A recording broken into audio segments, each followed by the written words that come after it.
Yo, yo, yo, yo. What's up, everyone? It's been a little while since I did a fight commentary, but we back and we got three cards to cover tonight. We got ESPN, we got Showtime, and we have the Zone. All right. So I created a little setup because normally we have to overlap between two cards, but tonight we have three. All right, and they're all around the same time. The ESPN and the Zone pre-fights are currently being televised. The Zone pre-fights is on the Zone YouTube page, and the ESPN pre-fights are on ESPN Plus app. All right. Shout out to everyone that's coming in. But yeah, we got a lot to cover tonight. And before we get to these major fights, of course, like normally, what I do is I normally just talk boxing, what's going on in the sport, and I'm gonna mix that with the fight commentary. All right. One thing though, when the major fights come on, the bigger fights come on, I'm gonna do full commentary on fights. All right. That's just the way I normally give it up. But anyway, if you're just joining in, make sure you hit that subscribe button. Also hit that bell notification button as well, so you would be alerted whenever I drop new content. And hit me up on social media. You see my @ name right there, BoxingWave10. Hit me on Instagram. Hit me on Twitter, especially with Twitter because I'm more active on Twitter now more than I ever was before. I still don't use it as much. I take my little breaks from it, but hit me on the Twitter account as well. All right. Shout out to everyone that's joining in. As soon as more people get in, as soon as we get more viewers, we start getting really down to what I wanted to speak on tonight. All right, but shout out to everyone that's here. Presidential Luke, Fistiana, what's up? MJ, Grow God, Jimmy John, Kevin Frey, Jermaine, what's up, Jermaine? What's good? Thank you for the donation. Rigo will box Casimero ears off. Watch, bro. You know what? I feel you. I hope you're right. I want Rigo to win, but I just don't know. I don't think he got it like that, and I haven't been impressed with a Rigo fight in a long time. It's been a minute because I have to even go back before the Lomachenko fight, which wasn't a bad performance. I just thought he was just too small in that fight. But yeah, I haven't really been impressed with Rigo in a long time. I would like him to win and show us that he still has it, but I really, really don't know. What's up, Arthur? What's going on? But thank you for the donation, brother. And yeah, so I'll get to the Franco fight because I know I didn't do a prediction video on that. So I'm gonna wait till more people to join, and we'll talk briefly about that fight because I didn't do actual prediction video breakdown. Just didn't have enough time. I wanted to do all three. I did two of them the other day. I did the Ortiz one, and Kavaliauskas fight, and I also did the Casimero Rigondeaux. I was trying to get, but I was actually rushing to work, and then by the time I came home, I did that long video. I did, just pretty much catching up on everything with the Crawford Pacquiao situation, which I will touch on in this video as well. I spoke a little bit about Canelo and Plant, and just ranting about boxing. All right, but yeah, we got three cards tonight, so I'm gonna do my best to cover them. I should be able to have, hopefully the Wi-Fi and everything doesn't slow down, but I should be able to have all three. Like I have my TV, I got my iPad, and I got my cell phone. So I should try. I should have some luck with covering all three, as long as they don't overlap each other. I mean, hopefully all three are not happening at the same time. Hopefully one ends, and then we could go into the next one. Hopefully it works out that way. All right, but real quick, I haven't seen him. I didn't even knew about him, to be honest. Nico Ali Walsh is fighting tonight. All right, that is the grandson of the late great Muhammad Ali, the greatest that ever did it. He is going to be fighting tonight on ESPN Plus. They're actually currently showing him right now. I've never seen him fight. I didn't even know about him until yesterday. All right, so I'm interested to see him fight, just to see, just to check him out. Maybe he's good, maybe he's not. If he's not, I'm going to be honest. If he's good, I'm going to tell you how I feel. But I'm interested in seeing, checking him out. All right. I saw the undercards tonight. It's some decent fights on the undercard, nothing crazy. But I'm really focused on all three of the main fights. All three of the main fights I'm very, very interested in. Shout out to everyone that's coming in. Make sure you smash that like button right away. All right. Definitely get us more viewership in here. So who else we got? We got Grow God, we got MJ. Uh I was really disappointed when he got beat up by Loma. Rigo looked so small and outclassed. Yeah. Um, it was unfortunate. Rigo's had it tough, from dealing with Top Rank and Bob Arum not getting the promo. I felt like Bob really had something against him because the fact that he took out his, up and coming star Nonito Donaire at the time. And just the way that he promoted him and talked publicly about him, it was real, real bad. And again, if you go back into that time, I just think that guys like Guillermo Rigondeaux, like the Cuban fighters, they should really be promoted in Miami. I mean, even Lara started having fights out in Miami with the PBC. Have him fight in Miami. Have him fight in places where people are familiar with him. If he's not going to fight in New York, he should at bare minimum be fighting in Miami. So there's a lot of things that's happened. Plus, while he was in 122, a lot of people were ducking him. A lot of people didn't want to fight him. Quake didn't want to fight him. Frampton, Leo Santa Cruz, all these guys that was at 122 at the time before moving up or retiring, they didn't want to fight him. He eventually got stripped. And then in order to really challenge himself, he had to go up to fight Loma, who I believe was fighting at 130 at the time. You know what I'm saying? So Rigo really, really had it tough throughout his career, getting stripped, him being absent, and just him being older now, and then try to please the audiences and stuff. People said that he was boring. All right. So he's had the Cordoba fight where he was trying to fight an inside game, stay in a pocket, do a phone booth fight to please the crowd. And he did horribly in that fight, got dropped in that fight, barely won the fight, had the crowd booing him. He's had a tough career, for the fact that he's as talented as he is. He didn't get, his career could have been much better. All right. Anyway, I know I just went on a long rant about Guillermo Rigondeaux, but I just don't think he's gonna win tonight, man. I don't think I think he could, but I haven't been impressed with him in a while. It's been a long time. I'm gonna be honest. Big fan, but I gotta keep it a stack, Jonathan, what's up, man? What's going on? Southpaw Killer, what's up, baby? Grow God, you gotta bring your pops back on a big fight night. Yeah. You know what? There's a few ideas I wanted to do. There's a few things I wanted to do with my dad. I think maybe the next time I go to the house up there, I'm probably gonna, maybe we'll sit down and maybe we'll throw on, if we can get a Saturday fight in. Or maybe we could do some throwback fights, he's a huge major Mike Tyson fan, so maybe we could get a Mike Tyson day. That's something that I really wanted to do, but I'll try to get him back on here for sure. Duke Golden, what's up, bro? The Woken one was good. What up, BoxingWave? Good to have you live commentating, and I hope tonight's fights will be good. I can't say in the chat, as my eyesight vision is getting blurred. I'm here watching. Respect. Thanks, bro. Thank you.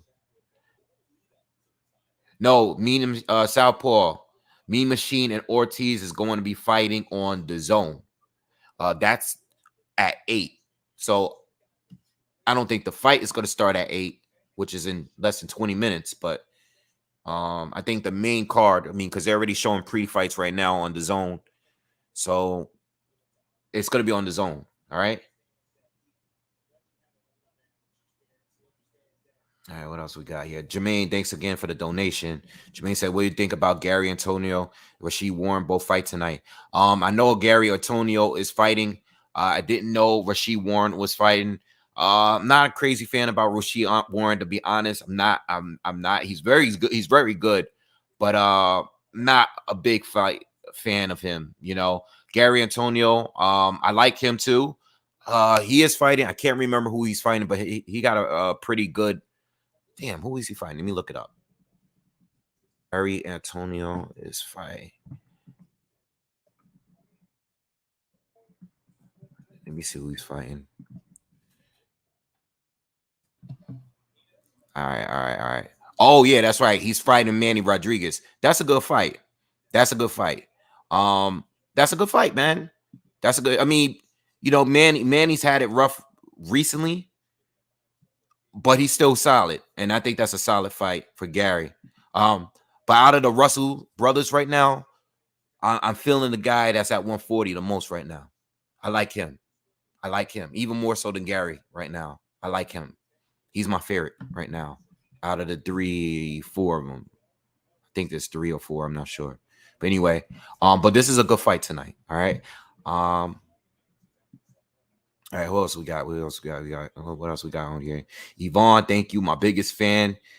How old do I think Rigo really is? I don't know. I really don't know how old he is. I mean, he could really just be 40. I don't know. But whatever. All right. So look. Let's see. We got about rough 50 people. Hope everybody smashed that like button if you're coming in. Yeah, Antoine is legit. Like he's dope. He's good. He's solid. And I think he's gonna be a future champion for sure. All right. So I didn't do a video on Franco and Moloney.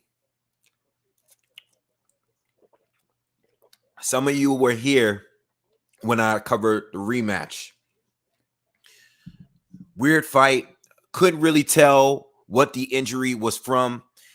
I know when I was watching it here and I was doing live commentary with you guys, I was confused. I had no idea how to call it. I didn't see a headbutt. And I'm listening to Tim Bradley. He's saying he got thumbed in the eye. All I know is that those few rounds, I saw Moloney jabbing him to death, landing clean shots, popping Franco's head back continuously. I mean, it looked like a completely different fight from the first fight. I know in the first fight, Moloney started out. I think he started out a little better. It's been a long time, but I remember seeing him starting out better, and then Franco really pushed the pace later. Midway through, and he won the fight. All right, with his aggression, and Moloney fought his fight, and that's why he lost. That rematch looked like a completely different dude. He was boxing beautifully, moving very well. The lateral movement was on point. And I thought he was clearly winning and possibly on the way to stopping Franco before that stoppage. All right, which was a no contest. I believe he got robbed. There's no way to really tell which punch is the punch that caused the swelling in his eye. But I don't think they should have scored it on no contest. I thought that was ridiculous. It sucks. All right. But it is what it is. Can't really do anything about it. So I think in this fight here, in this third fight here, I'm gonna go with Moloney. I think there are things that Franco could probably adjust a little bit, but I think Moloney just looked way too good in that rematch. And I'm gonna stick with him. I like what he was doing. I don't know if he would have been able to keep it up that pace, especially if he wasn't able to stop Franco at some point. Maybe it's possible that if the fight continued going, Franco might have picked up the pace in the later half of the fight, which is what he did in the first fight. But I think Moloney looks so much better in the rematch that I have to pick him again for this fight. I think he's gonna do it again. I just love the way that he was boxing, and being that he took a loss, I think that he's going to be even more motivated now that he got robbed, because at least I believe he got robbed. All right. So I think he's going to be even more motivated to beat him even better. And I think Franco, there's a possibility that mentally losing that way, well, or at least the fight going that way before it was scored a no decision or no contest, I think psychologically, I even got to go with Moloney because he's got to be so confident right now. He has to be very, very confident. All right. Yeah, the Moloney bros are definitely solid. Yeah, they're both solid. You're right. All right. Buatsi. Yeah. Um, I wanted to talk about that. I did want to talk. I did watch it. I didn't watch it round by round, but I want to say I watched 3/4 of the fight. Right. It was on. I was doing stuff. I was trying to get everything prepared for this. Ate and stuff. So I'm watching it, but I'm doing other things. But I'm watching enough to see what's going on and see that what I dislike. This is my I can't remember the name. I think his name is Bolotniks, right? I think his name is Bolotniks. Buatsi looked good. I'm still kind of new to him. I mean, believe this is my third fight watching him fight. Um, this is how I feel. He's good. He just needs a little bit more time. He's getting ranked up pretty fast. Really, really fast. And I don't think he's on a level as the elites. I heard, I was listening to the interview with Tony Bellew, and I was listening to the guys, and they were talking about a possibility of him fighting a Bivol. It's too soon for that. I don't think he's championship level. I know he wants to fight at a championship level, but I think a Bivol is too much of a jump. Okay.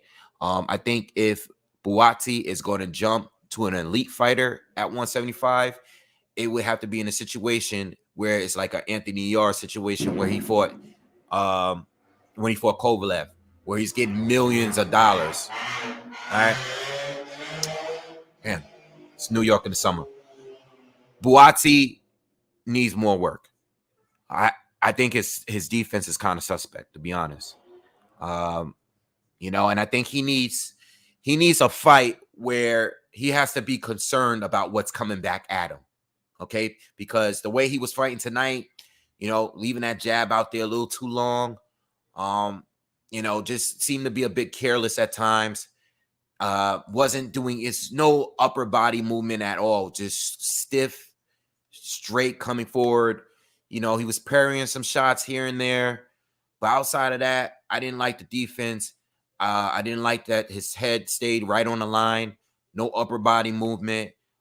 He wasn't really slipping, and I'm thinking that, if you're gonna fight a guy like a Bivol, or maybe not even him, all right, if you fight a Gilberto Ramirez or Alida Alvarez, I think guys on this level and that level, you can't just be getting touched up as easily as he did tonight. He can't get touched up like that. If he gets hit by one of those elite guys that, he wants to fight, he's not going to take the shots as well. Give me a second. Let me just turn to the zone real quick, because the zone broadcast is about to begin in a few. All right, but look, yeah, I think I want to see more from Buatsi before we start putting him in that conversation of the best fighters at 175. I know he might be ranked that high, but I don't think he should be fighting those guys this soon. Feel me? Karma says Buatsi looked good, but he has a few defensive lapses. He needs a couple more steps before world level. I agree. Yeah, I think he needs a little bit more, regardless of where he's ranked. I just want him to get better. And I see his flaws. I'm sure many of us seen his flaws. He's just not ready yet for the very top fighters. He didn't look bad. He did get the stoppage. My main issue with him is his defense. I like his conditioning. I like that he was able to still come on strong later in the fight. Was landing combinations. I like the way he attacked the body. But we could still see a little bit more. I want to see a little bit more. I'm not sold on him yet. And I think guys, like maybe Sullivan Barrera, I know he just got demolished recently, okay? But I think Sullivan Barrera is a more realistic fight for me. Even though he just lost, that's a good step up without it being overly dangerous, I think a Jesse Hart, maybe, a Jesse Hart, which is still dangerous too. And then Jesse Hart is still a lot better than anyone he's faced so far. So even that fight might be dangerous. But before we get to a Bivol, all right, before we get to, or even a Marcus Brown, I don't even think he should be fighting Marcus Brown yet. I'm just not there with it yet. You know, I'm talking a few fights away before we really step it up. I think he should keep gradually stepping it up. But some of those guys I just named, I think it's just too soon. Just too soon. All right. Oh wow.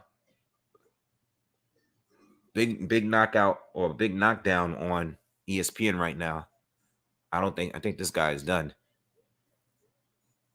Cervantes versus Balderas. All right. So anyway, back to what I was saying. Buatsi just need a little bit more time from him. All right. Look. All right. So listen, we got, decent amount of people here. I'm sure, it's not gonna be a heavy night. But I want to talk a little bit more about what I spoke on yesterday, with the Pacquiao Spence situation. I haven't spent much time like listening to content creators. I was checking out some videos today though. I wasn't really aware, even though I've been staying on top of the news, I wasn't aware that so many people were pushing the narrative that Errol Spence is ducking Pacquiao. All right. I know people think the injury is what's up, D Style. I know people think that the injury may be fake. All right. Oh, this guy's getting knocked out. Oh, saved by the bell. And he can't even walk to his corner. I know people feel that the injury may be fake.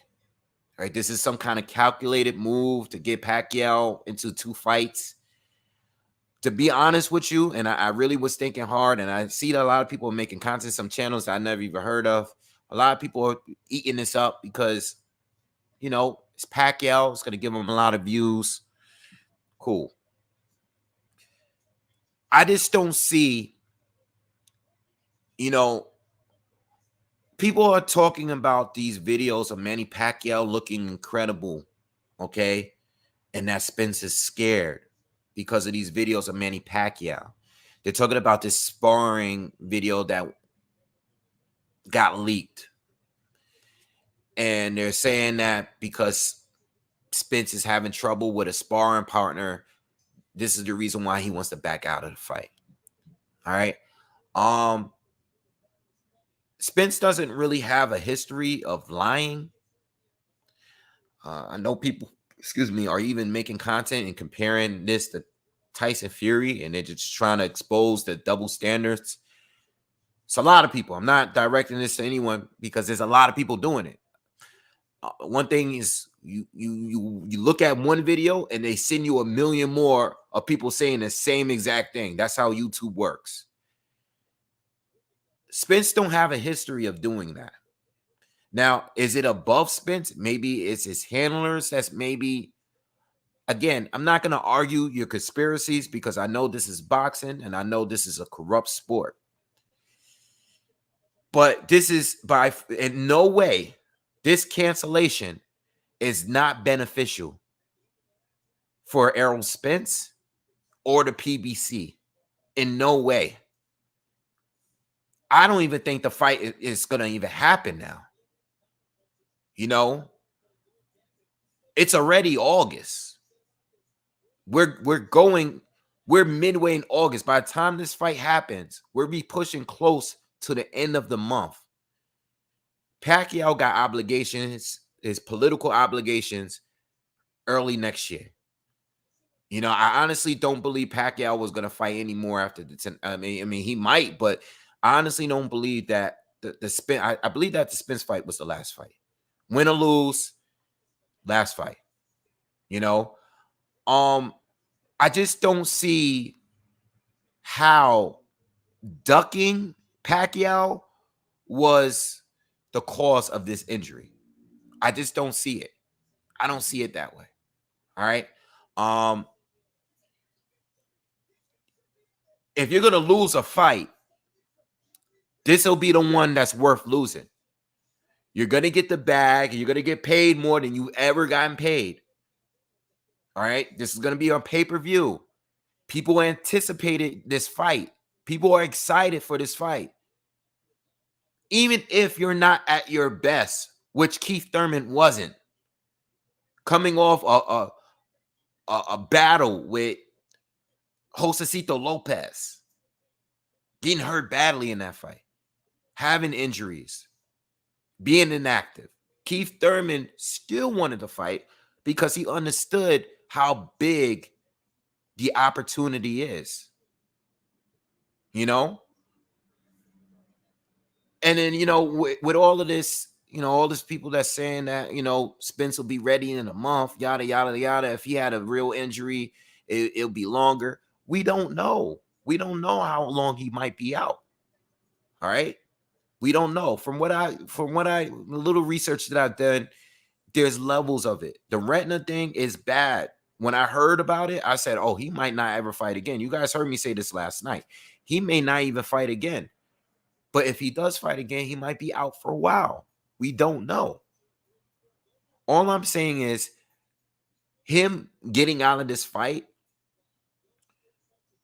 it hurts the sport. It hurts the PBC. It hurts Fox. These guys are in the business to make money. Charles Edward Cheese, thank you for the donation, the huge donation. Thank you. Appreciate it. Charles Edward Cheese says, "Sup, Wave. I was on track for Bud at the end of the year, but I ain't see an eye injury coming. On the bright side, this progresses us to unification undisputed. Much love, Wave. Love the rant video. Agree with almost everything you said, brother. Give us the fights. Damn the networks. Damn the promoters. Give us the damn fights." Yeah, man. That rant was real. You know what I'm saying? And thank you again. Yo, that rant was real. It was real. I know you guys have been talking about it for days. You guys been talking about it all week. I kind of waited till the dust settled and wanted to give you my thoughts on it and be very transparent, and be real. I'm tired of this sport. It's the same old. It's like we're predicting what people were predicting what's going to happen before the fight, as far as a fight not taking place. Maybe like an hour ago, I read a comment from one of the subscribers that they spent $1,600 on tickets, plus the flight, plus the hotel. And I just said to you guys, I wanted to go out there to Vegas to watch this fight live. I wanted to go out. It would have been perfect. But my boy said, nah, we can't go out there right there. The way that this COVID stuff and people canceling fights left and right, I was like, yeah, you know what? You're right. And then this happened this week, and I said to myself, you know what? I will never, let me not say never, but I will not be paying for another boxing ticket for a while. I'm not going to do it. These guys ain't going to get me. I'm not going to be paying. I'm going to be taking off time from work, paying for flights, paying for hotels, paying for the fight tickets, which are expensive. And then you got to pay for the time that you're out there. I mean, if I would have went to this fight, I would have been out there for like 3 nights. You're going to party. You're going to go to shows. You're going to eat, you're going to have a good time. That's a real expensive trip. That's like going international.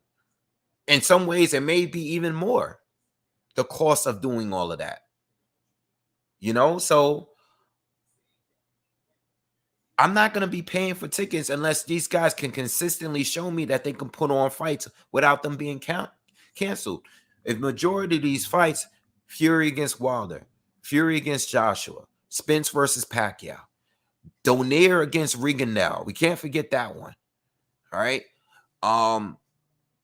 Canelo versus Plant, temporarily, that it might still happen, but What I'm saying is, I don't want to invest in a platform that might not even take place.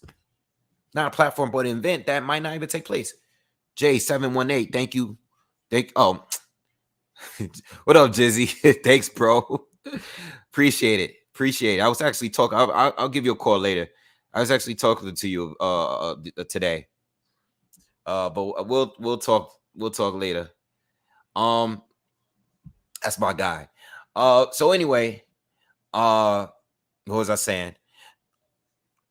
So let's go back to what I was saying earlier. I don't think that Spence is doing this to duck Pacquiao. Okay, I don't know what's going on. I don't know what's happening, but I don't believe that this is a duck. These videos that Manny Pacquiao, these incredible videos that Manny Pacquiao do when he's showing his hand speed and he's shadow boxing and he's training and we hearing all these rumors. Manny Pacquiao has been great for a long time. This ain't nothing new. Spence wanted to fight him before all these videos came out. Like, I'm listening to these videos and I'm reading the comments and I'm like, why are people acting like this is the first time we've seen Pacquiao like this? In fact, once upon a time, he was much better. He's great still, but at once upon a time, he was much better. This ain't the best we've seen him. I think you guys are forgetting that part. I think you guys are forgetting that people thought he was old when he fought Floyd Mayweather, which was 6 years ago. So all these incredible videos that we see, a guy that's 42 years old still moving that way, bro, he's been fighting like that for years. He's been good. What are you talking about? But people always still wanted the opportunity to fight him and Floyd and Canelo. Some of these guys still want because they know about the money. They have the money and they want to have the opportunity to beat him. Pacquiao has lost fights, so they want their opportunity. They want their opportunity just like everybody else. So I don't believe that this is all because out of fear. No. If you're going to lose to someone, lose to Manny Pacquiao. In Errol Spence's case, you know what? It'll be a little bit more believable if it was Ugas, where it's like high risk, low reward type of situation. This is a high risk, high reward type of situation. So in this situation, I don't see the point of ducking Manny Pacquiao when you campaign for the fight this long just to pull out because of some tough sparring you got. I don't know. I don't believe that. I'm still trying to get the zone on. I don't know what's going on. I'm having some issues here getting the zone on right now, or at least I don't know if the card started. Maybe it just didn't start. I have it on, but it's just not like showing the event. Okay, I just had to reboot it. Maybe it's gonna show it now. Okay, it's showing it now. All right, I had to reboot it. All right. So look, I like us to be honest. I'm not gonna sit here. I know there's a lot of Filipino fans, big time Manny Pacquiao fans. They love him. They support him. They come deep into the comments. I get that, but I'm not gonna pander to you guys. I'm not gonna sit here and tell you everything you want to hear. Manny Pacquiao, I think had a pretty good chance of still winning. If he's anywhere near as good as he was in the Thurman fight, I think he has a great chance stylistically because I think Spence has flaws that I feel that Pacquiao can capitalize on. My whole thing with Pacquiao in this fight, the only thing I questioned was stamina. That was the only thing that I was really concerned about the later rounds. But as far as skills, I was more confident in Pacquiao. I know what Pacquiao can do. And I can't wait. Oh man, I'm on the Ugas fight, by the way. I'm already on it. I'm ready to do that breakdown. I'm ready to do it now. I was up last night watching Ugas fights and Pacquiao fights, and I'm ready in my head, trying to decide on where I'm going to go, how I think. That is not an easy fight for Manny Pacquiao. Not one bit. And I'm not just talking about him being 42 and inactive, which are two major factors. They are major, major factors. But I'm just saying from a stylistic standpoint, Ugas is not an easy scrap for Manny Pacquiao. Styles, no. I think in certain ways, I think Ugas give Pacquiao tougher challenges. And this is the thing. Pacquiao didn't prepare for Ugas. He did not prepare. He's been preparing for a southpaw fighter. All right. That's not on a level of a counterpuncher as Ugas. Ugas is leagues above Spence when it comes to counterpunching. Not everything else. But when it comes to counterpunching, Ugas is on that level. He's up there. He's up there, you know? So, very dangerous fight. I know people are looking at the fact that Ugas is big and yada, yada, yada. Yeah, okay, that's cool. But Ugas is a very, very talented counterpuncher. Do not look at his record and draw conclusions from your record. Because let me tell you something about Ugas.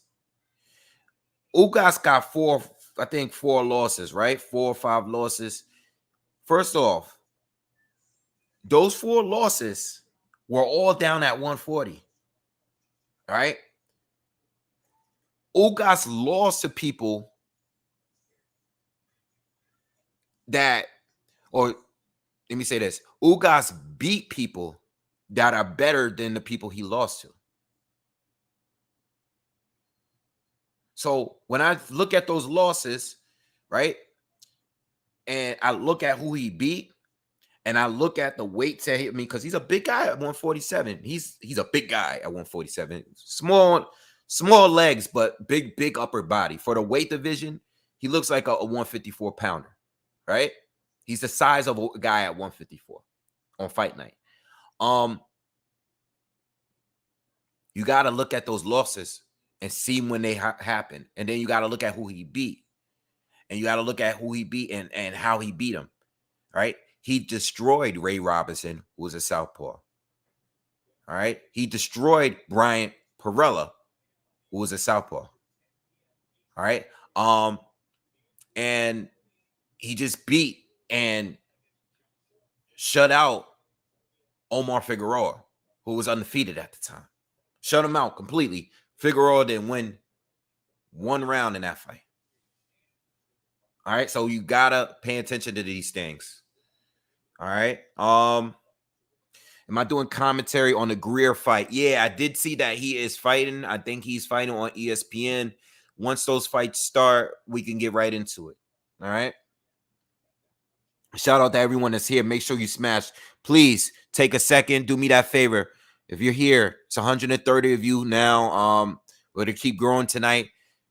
Smash that like button for me real quick. Hit that thumbs up for me so we could get more, some more viewership. I know it's been a while. It's been a minute.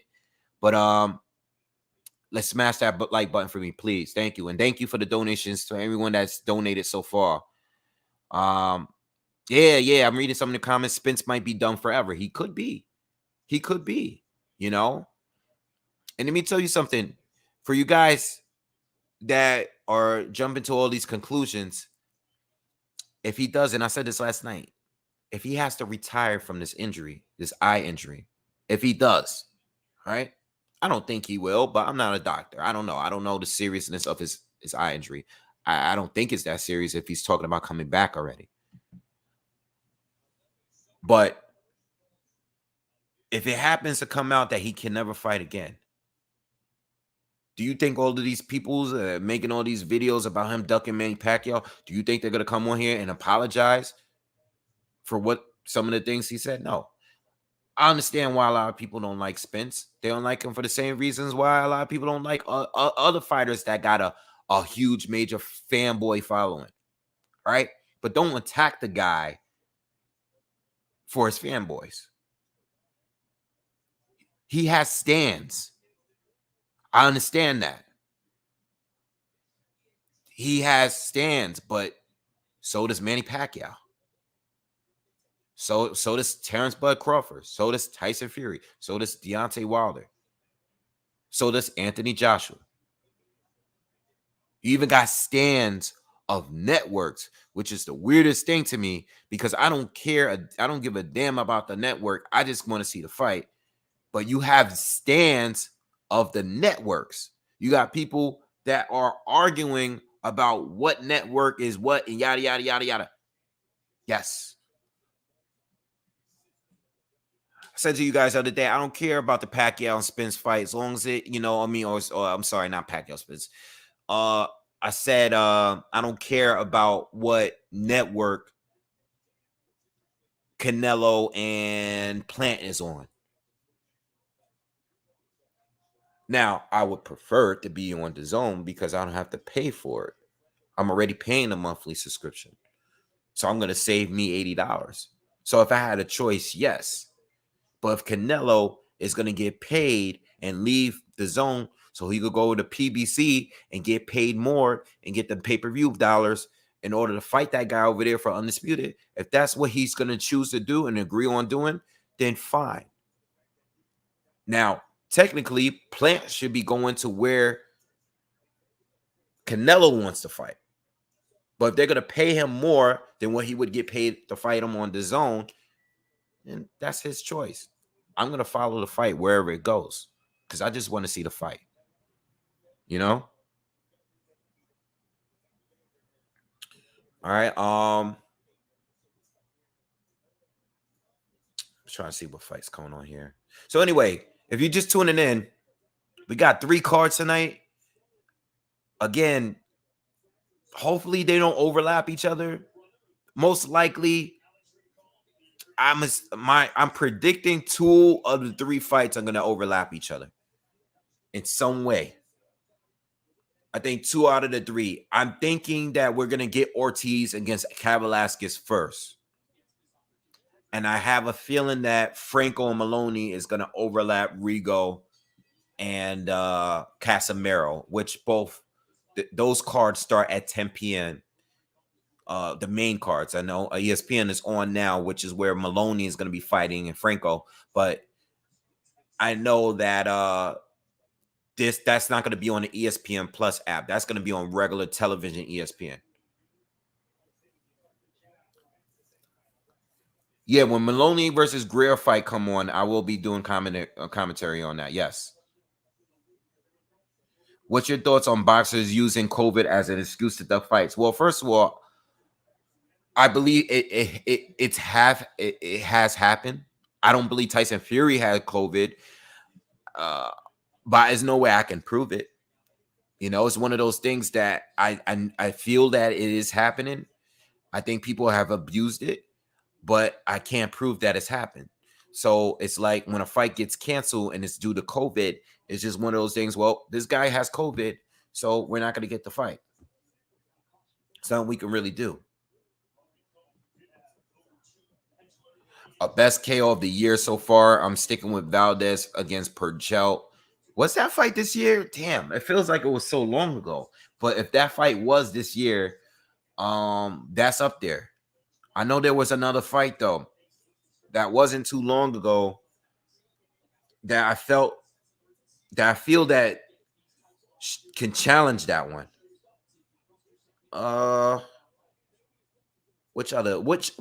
Who else had a? Let me know in the comments because I can't remember. Who else had a wild knockout? Somebody else had a crazy knockout this year. I think a few people did.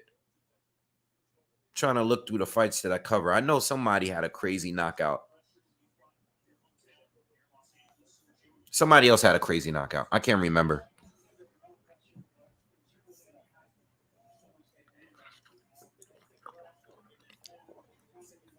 I think Casimero is going to win.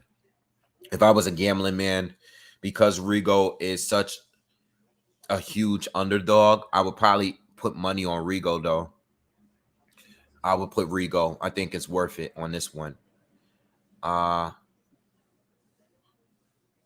snap. What's up, Arlette? Yeah, Black Fight Fan is my guy. Black Fight Fan is my guy. He is a big Errol Spence fan, but he's a Lomachenko fan, too. You wouldn't expect that. He likes Josh Taylor a lot, too. There's a few people he like you wouldn't expect him to like. Oh, the Gabe Rosado Beck. Nah, yo, I love that knockout. That was the one. That was the one for me. Nah, the Burchell knockout is debatable between those two. I must probably say those two. I'm probably say those. I'm probably say those two. Those two were crazy. Both were crazy. Both were crazy. I think. You know what? Both were crazy because even though Beck and Rosado is not at an elite level in their divisions, I did not expect Gabe to, like, most people thought Beck was going to bully him, right? And Beck was bullying him. And most people thought Berchelt was going to beat Valdez. Most people thought that. So it's like they were huge knockouts, but they were both big knockouts by the underdog. You know? Come on, man. Leave my bird chest alone. Stop talking about my chest, bro.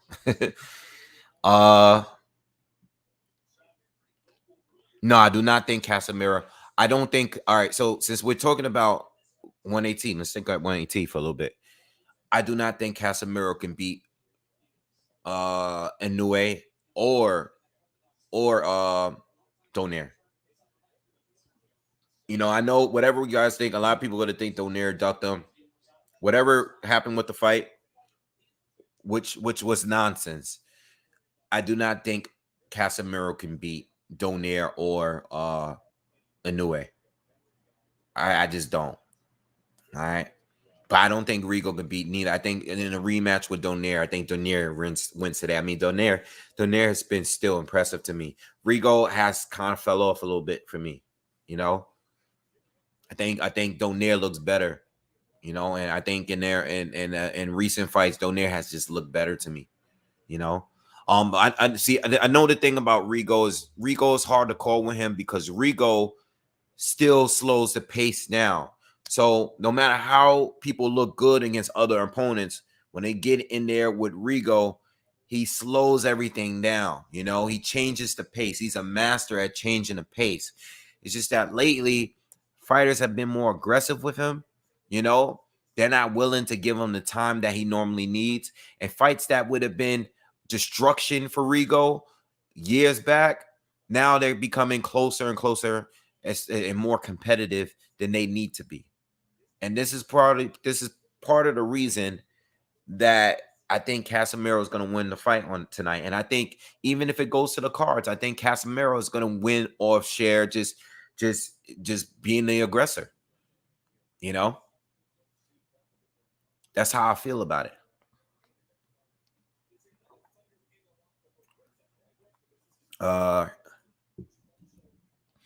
Ortiz versus Mean Machine is on the zone. Yes, it is. But they are not showing the fight right now. We do have a pre-fight on right now. All right. But yeah, Mean Machine and Ortiz Jr. is going to be on the zone. And Moloney Franco is going to be on ESPN. And then Showtime is going to have Rigo and Casimero. All right. Who do you guys got? Who do you guys got in the comments? Let me know. Who do you guys got? Who do you guys got for Franco and Moloney? Who do you guys got for that fight? Let me know in the comments. Who do you guys have for that fight? We'll go to that fight first. See everybody feels. Who do you guys got for that? I think Moloney. I pick Moloney. I think Maloney's gonna beat him. I don't know if he's gonna stop him, but I think he's gonna outscore him for sure, at least. Jermaine says Moloney. Anybody else?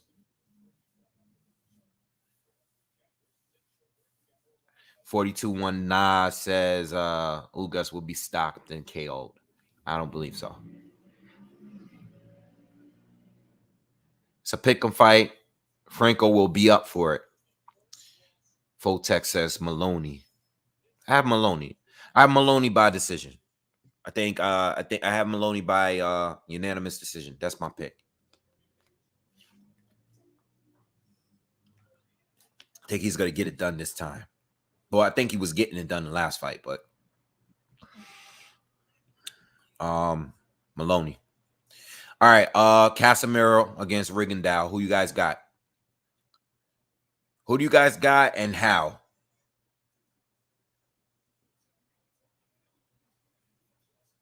Rigondeaux against Casimero. Who you guys got? Akira, I honestly wasn't sure, man. Akira, I wasn't sure who's going to win Smith's pot. And it's not going to be the first time where I decide a day of the breakdown. That would have been that.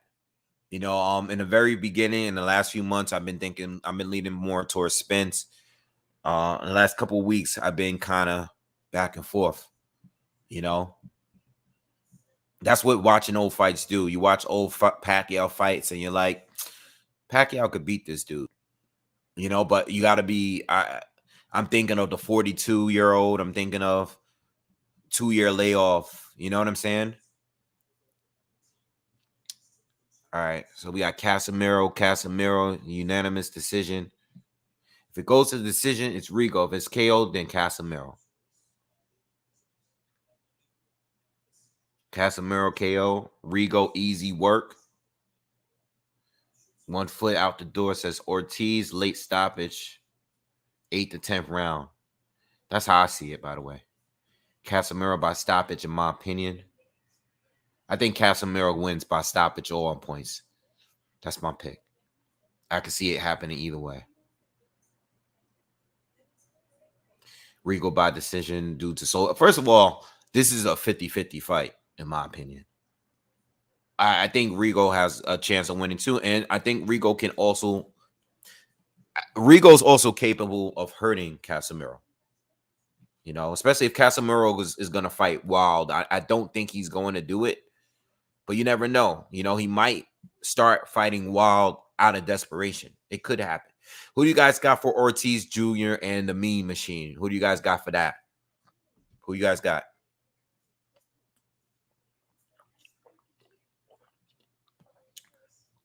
I don't think Rigo looked pissed at the I think Rigo's actually showing a lot of personality in the press conference.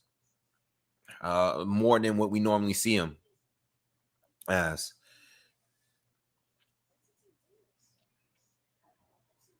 Ortiz TKO mid to late. A lot of Ortiz. Virgil gonna have problems versus Mean Machine, but Virgil wins. Yeah, I think Virgil will have a lot of problems with him, especially early on. I think he's gonna have problems, but I think he's gonna figure it out. Then again, you know what? You know, I did a breakdown or like I did a quick prediction video the other day. Kind of rushed through it. I didn't bring up some points that I wanted to bring up. I was talking about Ortiz being the aggressor, you know, coming forward and throwing a lot of punches and slipping shots and countering and parrying shots. I said a whole lot. What I didn't say in that video, though, is depending on how Kavaliauskas is fighting, you know, if he's going to take the same approach he took against Terrence Bud Crawford, which I do think he's going to do. But what if he doesn't take that approach? And what if this is the first time we get to see a different side of Ortiz where he's fighting on his back foot? Can he fight that way? And if he can fight that way, how does he look? Or if he does fight that way, how does he look? You know? So I'm interested in seeing Ortiz. I think he's going to be the one coming forward. But maybe he comes back. Maybe he's a little bit respectful early. Maybe he'll give it a few rounds. Maybe have Kavaliauskas come and follow him around. You never know. Maybe he'll switch it up for this fight. Still early in his career. Really haven't seen that much. Kavaliauskas, I've seen two different sides of him, you know? Because the Kavaliauskas I seen in a Bud fight wasn't what I was expecting, you know? The patient fighter. I wasn't really expecting that, you know? So he can definitely box and counter, and he has big power. All right. I don't think Ortiz is going to just be able to walk through him so easily. I think he has to be very, very cautious. All right. But you never know, man. You never know. You never know. But I'm leaning towards Ortiz. Casimero rehydrated 18 pounds. Wow, that's a lot. Casimero does have a few KO losses, yes. And Rigo was knocking out fighters at 122. So, yes, I do think Rigo is capable of hurting Casimero. I'm just picking Casimero because I haven't been impressed with Rigo in a while. It's been a while. Yeah, I think Rigo broke Jazza Dickens' jaw. I think that was him that he fought. It was a while ago. Yeah. Ortiz is definitely more fluid in his combinations. He's also quicker. I think he has quicker hands. He's quicker. I got him winning. I think he's just more complete. All right. You got a heavyweight fight on here. Never heard of these two.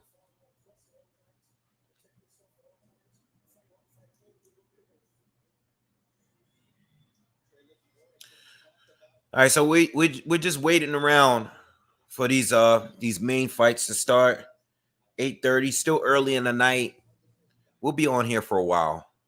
But I'm gonna start covering some of these fights here. We got Morrison,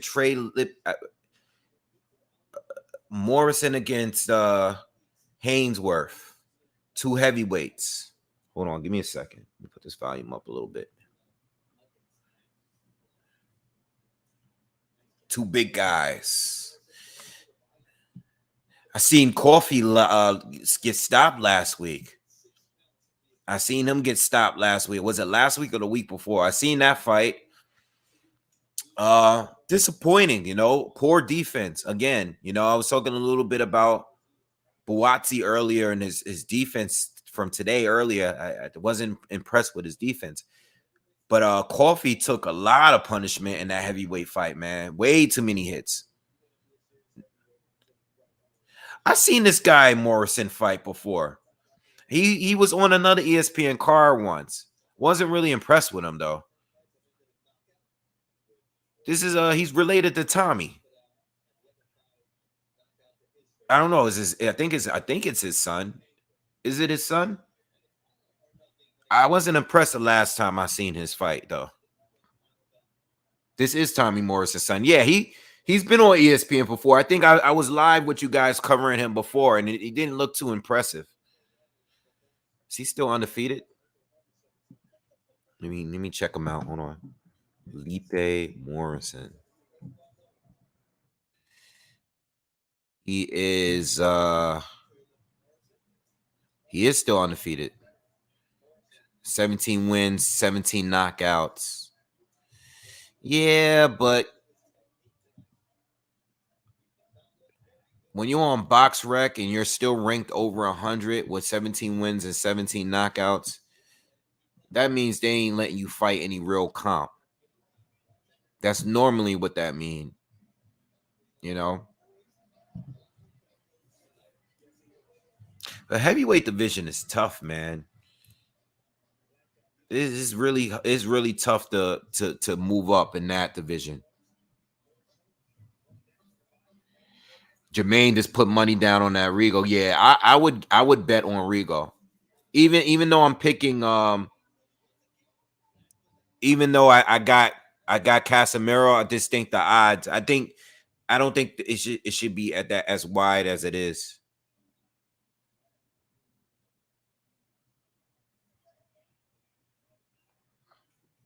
What do you think? What do you guys do? I got to do a video on it. What do you guys think about Sean Porter and not Errol Spence, Terrence Bud Crawford? My bad. What do you guys think about that? What's your thoughts on that? Do you guys think it's good? First of all, do you guys think it's even going to happen? I don't think so. You know how I feel about boxing right now. I feel like none of the fights that are real meaningful are going to happen. What do you guys think about that fight, though? You think the fight is going to happen? And if you do think it's going to happen, who you see winning that? Love Bud and Sean. Yeah, I love both too.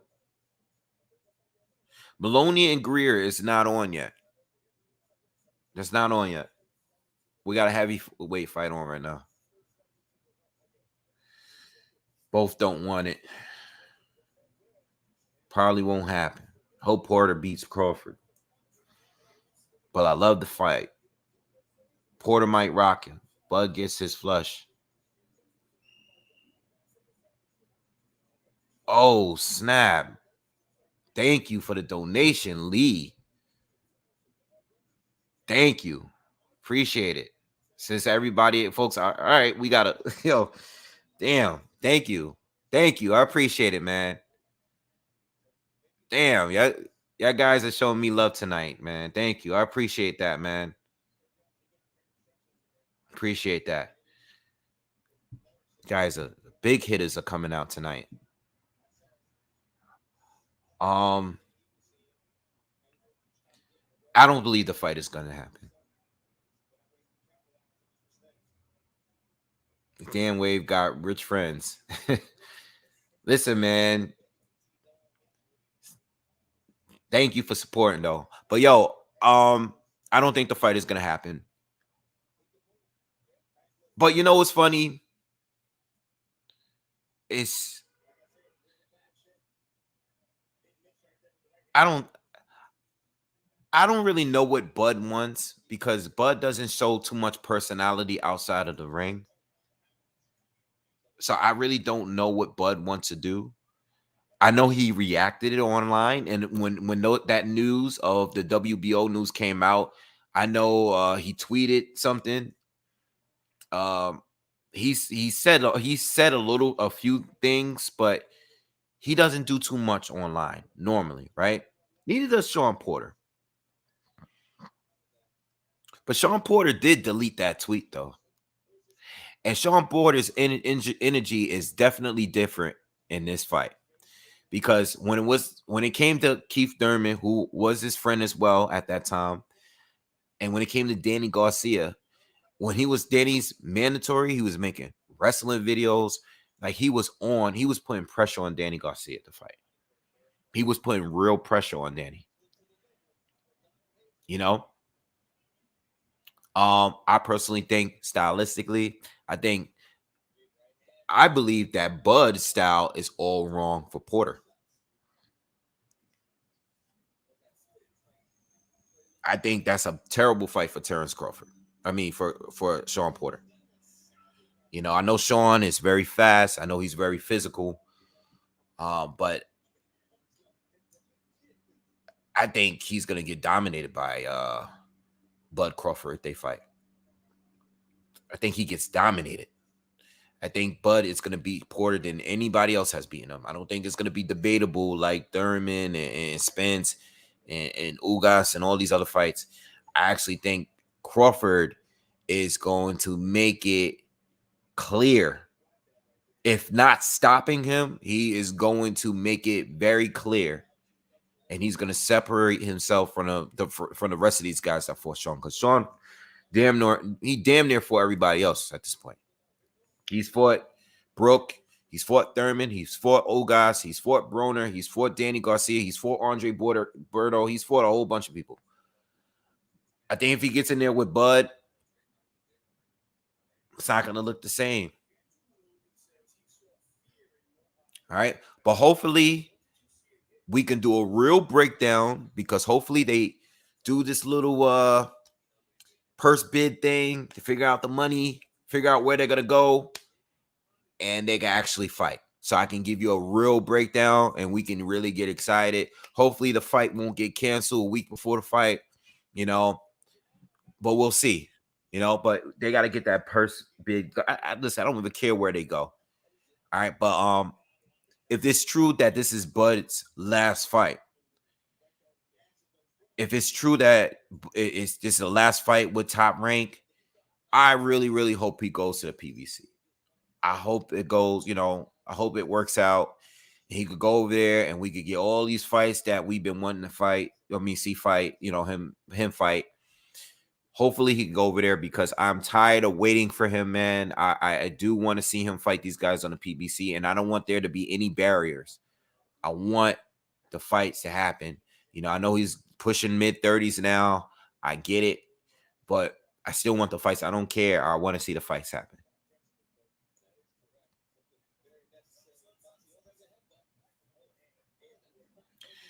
Yeah, Keith Thurman. I actually like Keith Thurman's interviews. You know, sometimes I think he gets a little wild and stuff, especially when he's comparing himself to others. But overall, I like when Keith Thurman speaks about other fighters. I like he's very, very thorough. Like when he breaks people down. Like I like when Keith Thurman is being really technical about a fighter. Like I like when he's doing that. Like when he's giving comment, like an analysis on an actual fight. I like Keith Thurman. I think when he compares himself, he's going to be biased towards himself. He's always going to hype himself up whenever he's mentioned compared to anyone else. So he's going to have his biases, especially when it comes to him or people that he's faced, and comparing the people he's faced to other fighters. He's always going to say stuff that's going to be beneficial towards him, right? So if it's a fighter that he beat or he lost to, he's going to hype up certain fighters, but he doesn't always do it, because he's been saying since day one that he thinks that Spence is going to beat Manny Pacquiao, and Manny Pacquiao beat him. So for him to come out and say that he thinks Spence is going to beat Pacquiao is real, because you would think that he'll say something like, nah, Pacquiao's too skilled. He's too fast. Look, I've been in there with him. I know how he fights. I think he might be too much for Spence. No, but he's not like that. He's been pretty fair. But sometimes I get what you're saying, Charles. Like sometimes he do say some nonsense. I'm with you on that. He does sometimes, yeah. Ortiz Eggy fight is still a little while. They're still showing undercard fights right now, right? It's still a lot of undercard fights to go. It's only 8:40 p.m. Eastern. We have a long night. We still got a lot of fights to go on all three cards. In fact, the zone just froze on my screen again. I don't know why it keeps freezing. It's actually showing that it's playing. All right, whatever. Bud ain't signing with Bob again. Well, yeah, he's not. All right, but he can easily sign with the zone. This is the thing with Bud. I think Bud goes where the money's at. But the best fights are with the PBC. But I believe that Bud is going where the money is at. He's going where the money is at. That's part of the reason why he signed with Top Rank, because it was a $4 million guaranteed check, no matter who. It was $4 million every fight. So that is the reason why he re-signed with them. All right.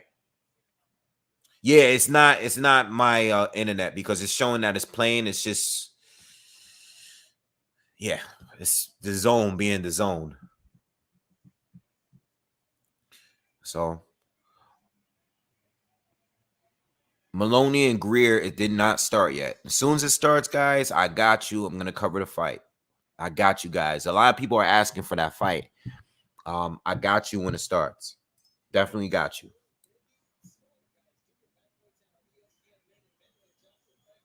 Let me tell you something. If they're gonna make, if they have Tank Davis against Keith Thurman, I'm not completely ruling out Tank Davis. I'm not gonna completely rule him out. If they were willing to make that fight, they're making it for a reason. If they were willing to make that fight, they're making it for a reason.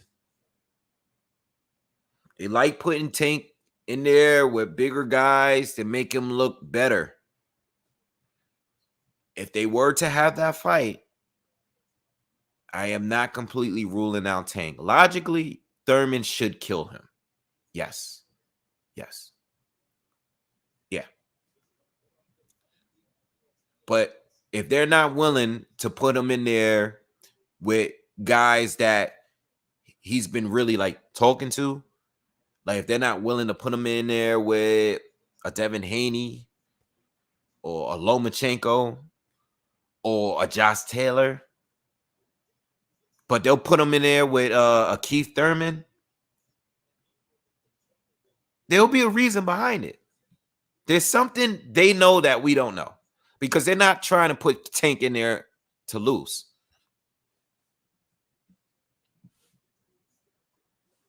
And let me tell you something. If they're going to do that, if they were to really do that fight, Tank will have a great chance right now of doing it, of beating him. Keith has been inactive. He is coming off of a loss. He's lost his hair. He told us that he was depressed after the loss with Manny Pacquiao. You want to put him in there right now. If he doesn't fight Keith Thurman right now, if they're really like entertaining that fight, it needs to happen right now. You know? My top 5 pound for pound right now, right this moment. Bud, Crawford, no order, because I don't want to think of the order right now. I say Crawford,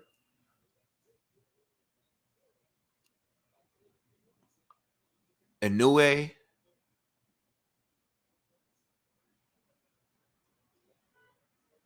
Inoue, Canelo. Oh, I'm bugging. I didn't say Canelo yet. Crawford, Inoue, Canelo.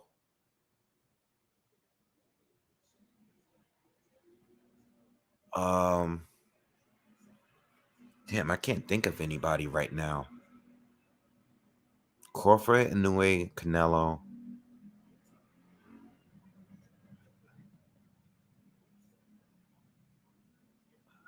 Those are only 3 that's like guaranteed to me right now. I think everybody else is questionable right now.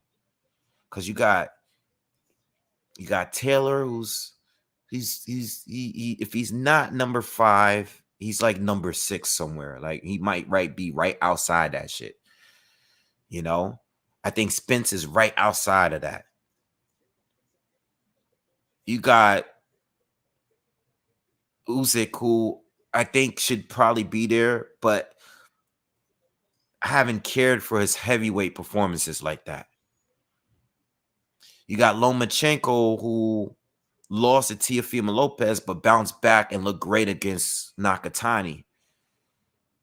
You know, I don't know. I know those 3 that I'm definitely got in there. Top 3 right now. I like Bud, Inoue, and what's his face, and Canelo. I like those 3. Whatever order. Everything else is the other 4 are all debatable to me. I gotta really think that out now. I know I did a video in the beginning of the year, but I probably have to switch that up a little bit.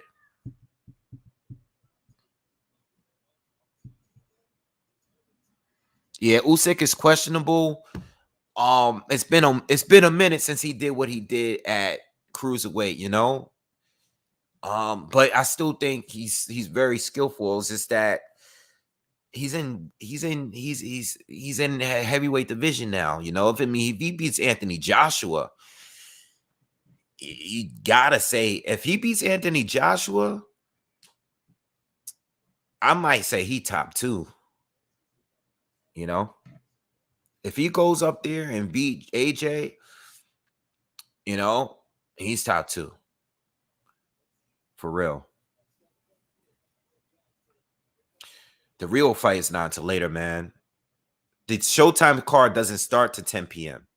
So we still got a lot of time before that.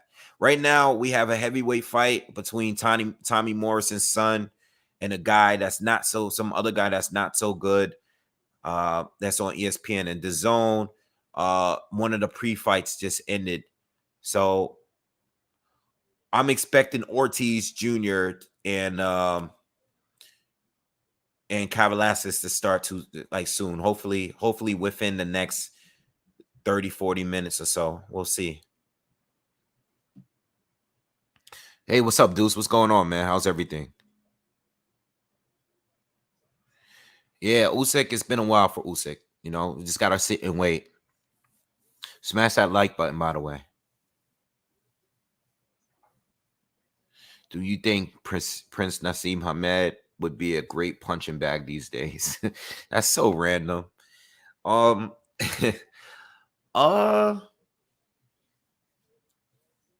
Yeah, I'm not a fan. So I've never been a fan of him, to be honest. I wasn't a fan of him back then when I was a kid watching him. I wasn't a fan. I've never been a fan, so I don't want to come off like a hater because he has a huge following and people really loved him and people thought he was great. But I wasn't a fan of him. Adele has Ugas over Pacquiao. Listen, if Ugas were to beat Manny Pacquiao next week, I wouldn't even think that's a huge upset. You know, I'm still leaning towards Pacquiao, but I think it's going to be a very, very, very competitive decision win. You know, and I can see Ugas winning. He's a very good counterpuncher. I just think with Pacquiao, as good of a counterpuncher he is, Ugas is, Pacquiao is not your typical southpaw. His angles are a lot different. His upper body movement, his head movement, and being that he's so short, he manipulates distance very well. And I think that throws people off. I say that all the time about him. I don't think you can properly prepare for Manny Pacquiao. I think that's a guy that you got to learn while on a job. I think Floyd had success over him because Floyd would know how to step back when Pacquiao came forward. I don't think a lot of those fighters that Pacquiao fought had the feet to be able to do it like the way Floyd did it. Pacquiao throws his left hand, but his whole body shifts from all the way out here while he's shooting it straight.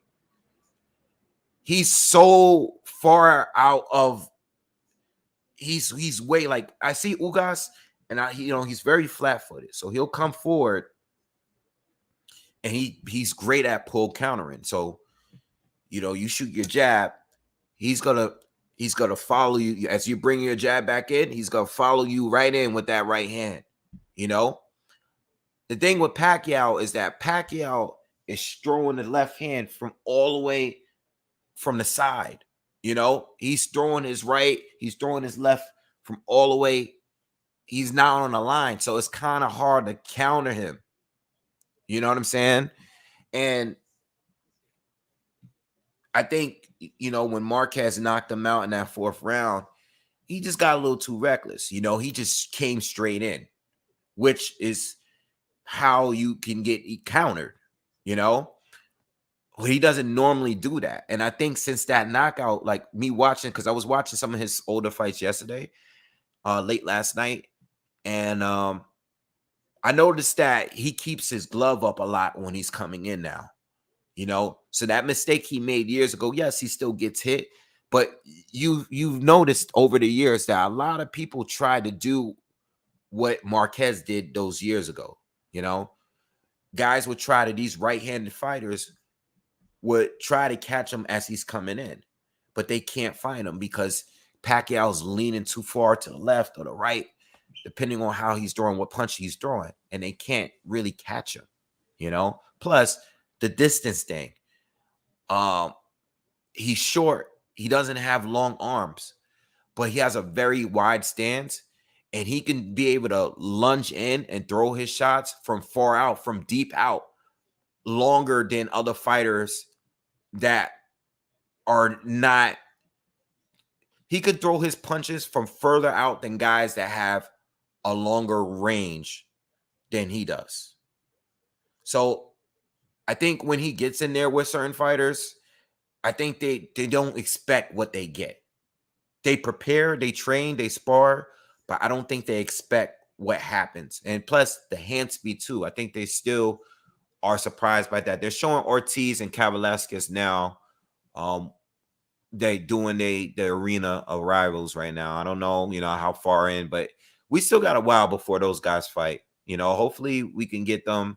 Hopefully it's not too many other fights. Hopefully we can get them before 10, because 10 the other card starts with Showtime and the ESPN main card.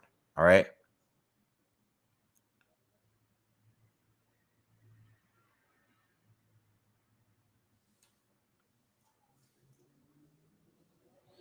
I don't have 3 TVs. I got an iPad. I got one TV, an iPad, and an iPhone. So um that's what we getting tonight. uh yeah. But I am subscribed to all 3. But that's the investment I have to make, because if I just stream everything illegally, what if everything shuts down? What if it freezes? And then I wouldn't be able to do commentary with you guys, you know? So I actually pay because I'm giving you guys service by doing this. A lot of you guys are not able to watch the fight, so you come here to listen to the commentary. So I have to make sure everything is on point. So I'd rather pay and get everything done as is in order to give you guys good commentary. You know, that's the way I see it. Oh, nah, I just got one TV. Nah, just an iPad and a phone. That's it.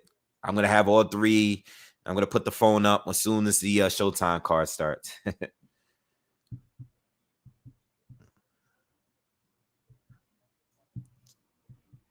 All right. All right. So what else is going on in boxing that we can chat about, since there's nothing really going on right now? Super flyweight fights coming on. Alvarado against Vasquez.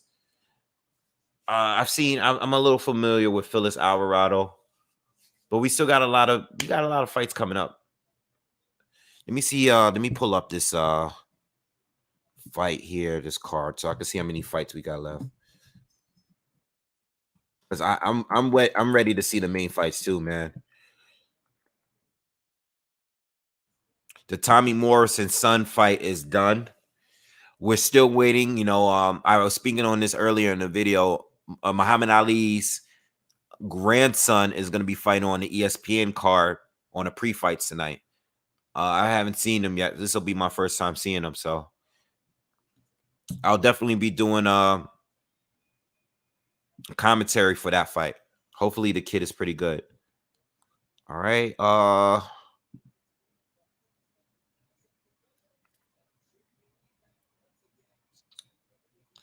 right, so according to BoxRec, there's still a lot of fights on the undercard for Virgil Ortiz and Eggy Kavaliauskas. I only see one completed fight here. Now, it doesn't always mean that they're going to show all fights. Sometimes they show some of the other pre-fights after the main fight.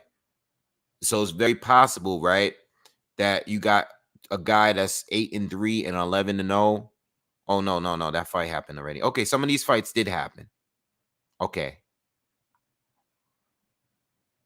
All right, well, hopefully we won't have to wait for all of these fights, because if we do, this means this fight is going to overlap the other fights from later on too.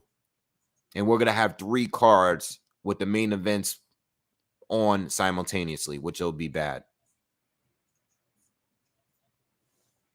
You said, cool, he's wearing Ali shorts for his debut. Angry Brit is tired. It's 2 a.m. in the UK. Yeah, man, you guys have it tough, man, because you guys always have to be up at 5 in the morning to watch the main fights that happen here. You know, Phyllis Alvarado is on next. Yes, he is. Yeah, is his grandson? Is his grandson? Did I say son? I thought I said grandson, or maybe the subscriber said grandson or son. Okay.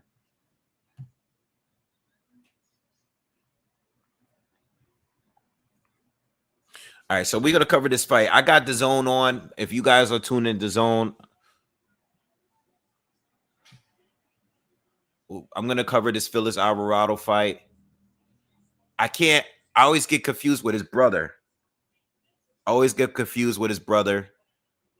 I know recently him and his brother was fighting on the same card.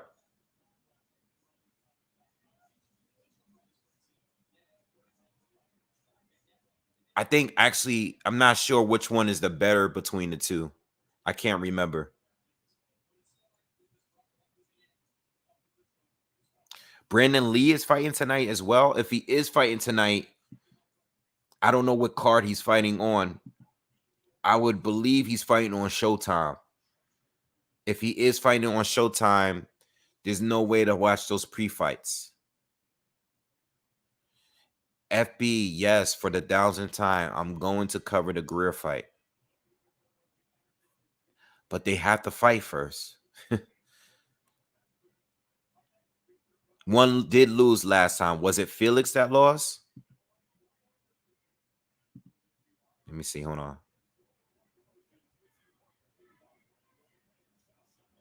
Nah, it wasn't Felix that lost the last one. It was his brother.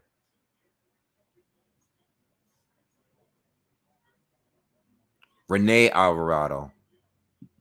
That's the brother. He lost. Yeah. He lost to Roger Gutierrez. That was a good fight, man. I remember covering that fight. That was on the card of the Luke Campbell and Ryan Garcia. That card. All right. I remember watching that live. We was on here watching that live. That was a good fight, though. I was very impressed with Roger Gutierrez. That was the first time I seen him fight. That was a pretty big upset at that time. That was a good fight.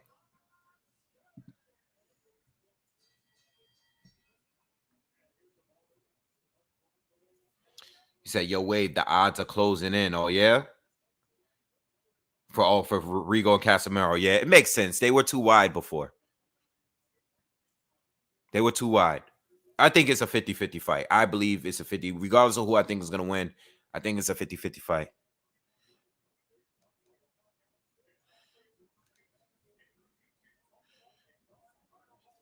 Yeah, Felix is the better one between the two.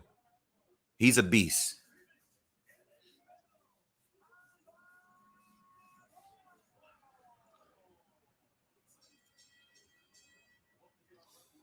It's nearly even odds now. Yeah, it was too. It was too. It was. It was too wide. It should be close to even. You know, even if they make Casimero the favorite, it shouldn't be by much.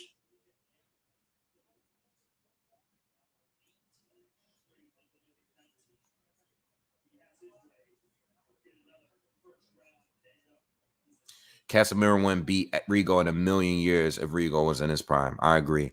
If they fought 10 times in their primes, I would pick Rigo to win 10 times. You know, I just don't think Casimero would beat him. You know, Rigo beating Donaire, who I still believe is regardless of what happened, Donaire is better than Casimero to me. All right, we're in a round one against the Alvarado Vasquez fight. I'm gonna start covering these fights now.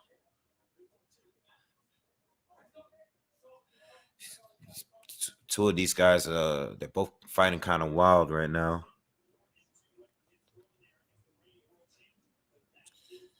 Alvarado's coming forward, but Vasquez is landing more shots, going backwards.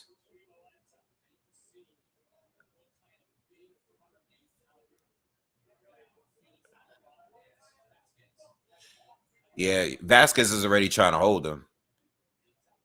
He's already red in his face and chest.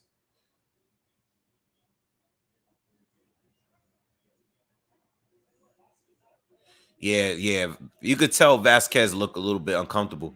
Alvarado's he's landing uppercuts on the inside, tied up with one hand, landing uppercuts on it with the free hand.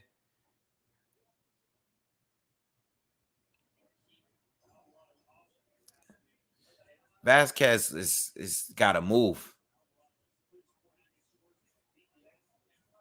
He's gonna get knocked out if he don't move. He's too stiff and he's standing. Alvarado's gonna knock him out. He's taking too much hits already.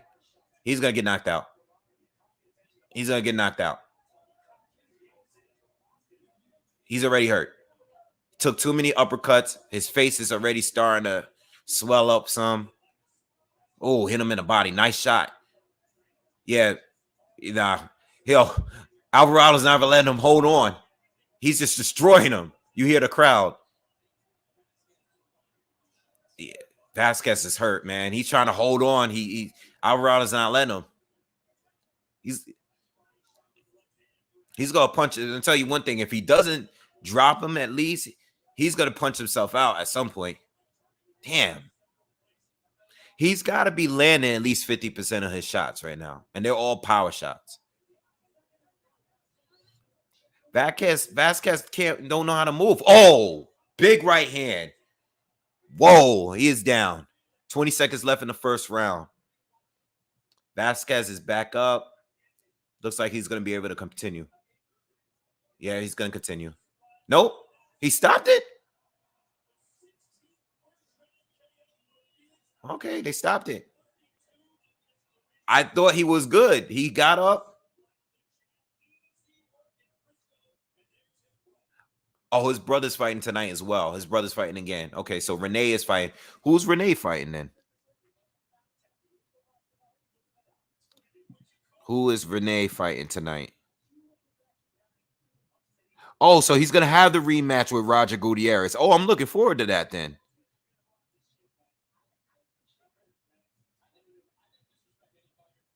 Wait. Are they showing the Greer Moloney fight now? Oh, right on time. Okay, I got you, guys. I got you. I got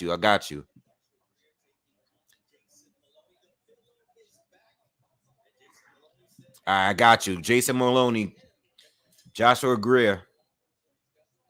I didn't know it would start this soon.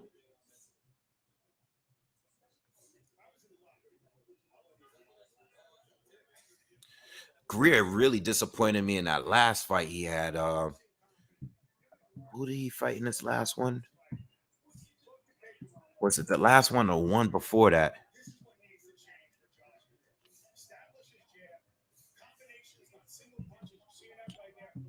Oh, that was the last two.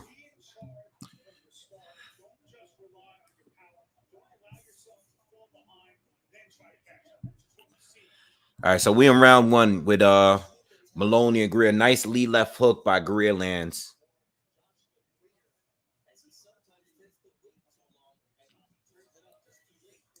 Nice right hand to the body by Moloney.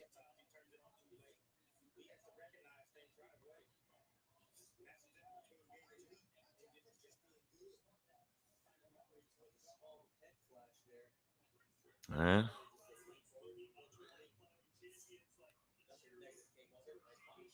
Nice body shot from both so far. I've seen them both land some nice body shots so far.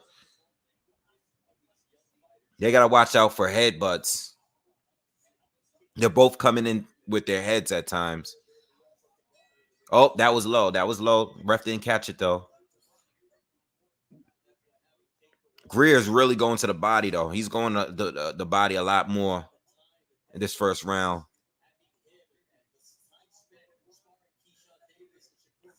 Greer lands an uppercut on the inside.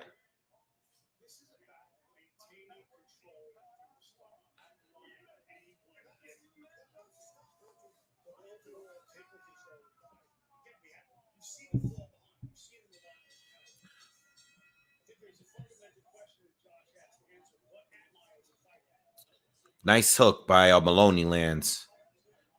He lands another left hook just there. Got 50 seconds left in the first round.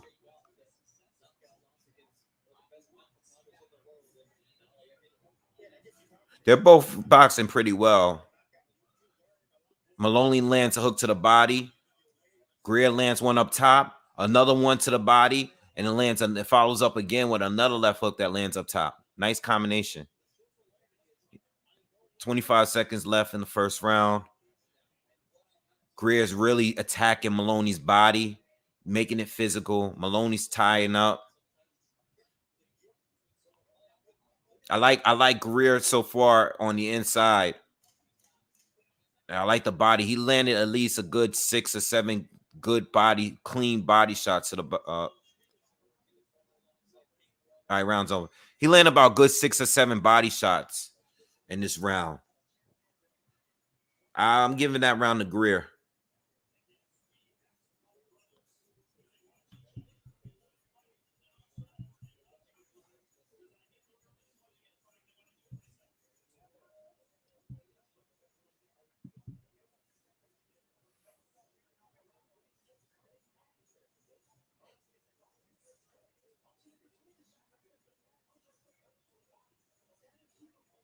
Dang, they're showing the highlights with the Alvarado fight just now. That fight, that he destroyed that boy. That dude did not know how to move out of the way of anything, man. He just stood there and took it. Damn. All right, we going into the second round with Greer and Moloney.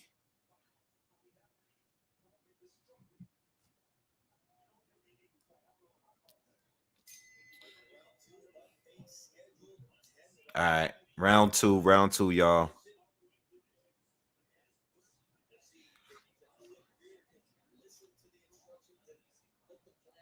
Greer's boxing really, really well so far.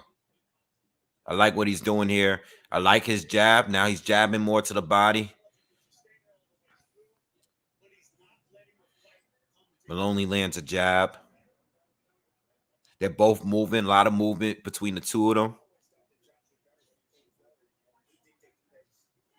Oh, nice hook up top by Greer. Makes Moloney stumble. Moloney catches him with a chest left hook.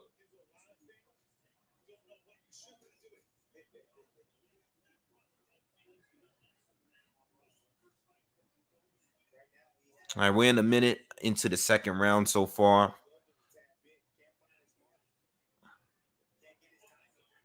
Nice right hand up top and one to the body lands for Greer.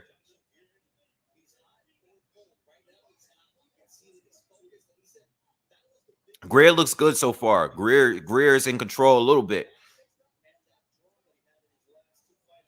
Moloney looks a little bit frustrated. He's a little frustrated. Greer again to the body. Moloney responds to a body shot himself. But Greer's starting to put a lot of pressure on him. And he's keeping it close range. But he's been switching it up because he's been boxing on the outside too. He started this round boxing on the outside. But now he's been making a really physical, vulnerable fight. And Moloney doesn't look as comfortable there. He's been landing some body shots and hooks. But Greer's doing better on the inside.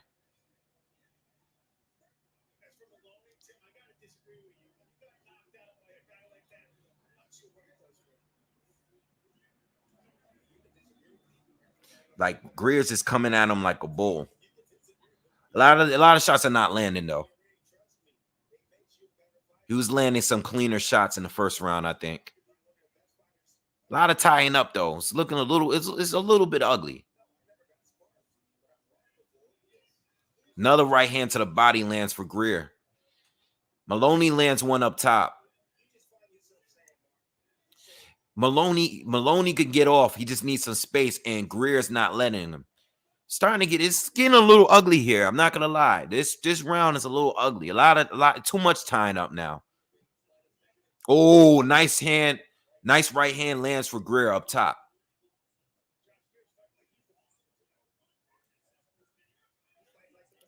Hook lands for Greer. Moloney returns fire. Now they're training a little bit. End of the second round. All right.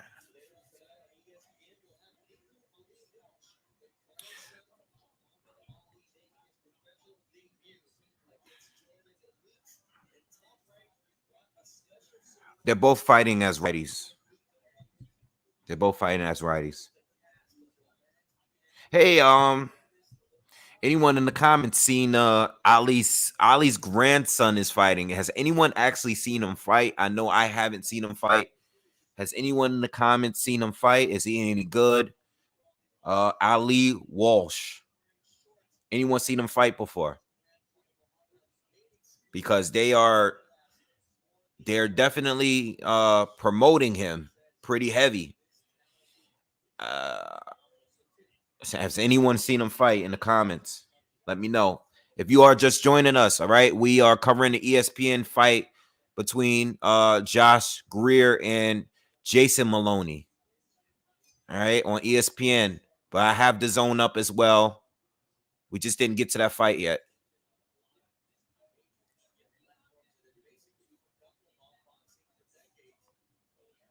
Oh, it is his first fight. Okay.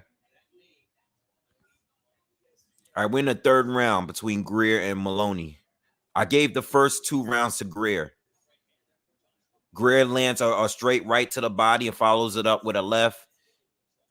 Moloney landed a right hand up top. So Moloney's going back to his boxing. He catches one. He catches a right hand up top. Stumbles him a little bit by Greer. Greer's going right back to being a bull. See, Moloney has to stick, but I think the pressure is getting to him a little bit. Moloney can box. He can box. He moves extremely well, but Greer's been closing that gap and keeping that pressure on him. He's not giving him any time to think. I think Moloney needs some space. Now he's shooting that jab from the outside. He shot and landed a few. He's landed another one and landed a nice run too right there. Okay, landed 1 and 2 to the body. All right, so Moloney's starting to get off a little bit. Greer caught him with a counter right hand though. We're about halfway, almost halfway through the third round here. Greer has to stick to his game plan though. He's giving Moloney space. Moloney's boxing him better on the outside now.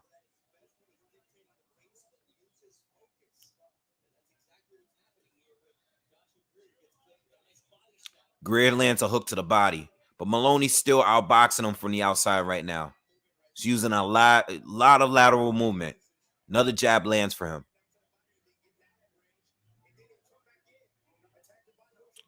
Greer's backing up now. He's not coming forward like he was before. The first 2 rounds, he was coming forward heavy. Nice jab again lands for Moloney. Another 1-2 lands for Moloney. It's been all Moloney this round. 45 seconds left in the third round. I don't know what's going on with Greer. He totally abandoned his game plan this round, but Moloney has taken over. Nice combination lands for Moloney. Oh, nice left hook. Lead left hook lands for Moloney.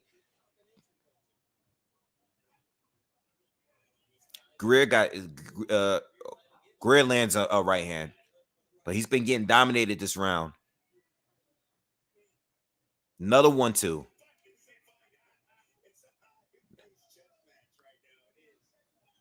All right, third round, clear round for Moloney. Clear round.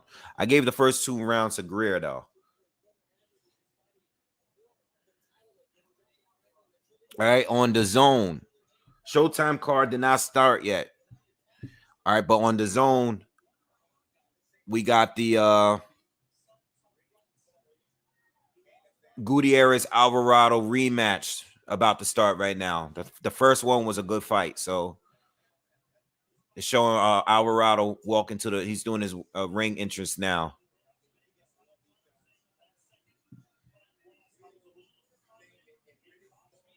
Yeah, Greer looks frustrated that last round.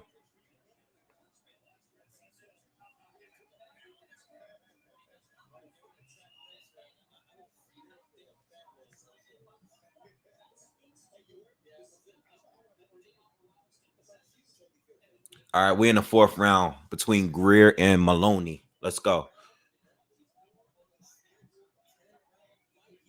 So I have it 2-1 for Greer right now.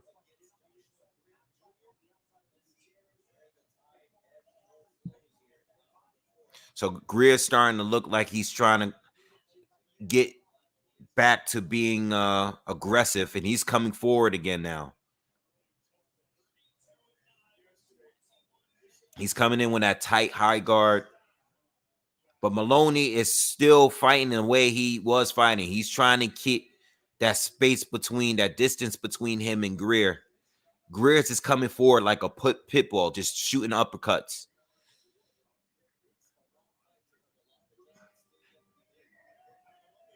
Moloney landed a couple good body shots there. Oh, Greer jumps in, leaps in, lands a couple shots up top.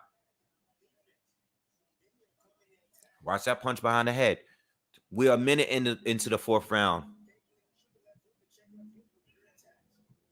I need some more water.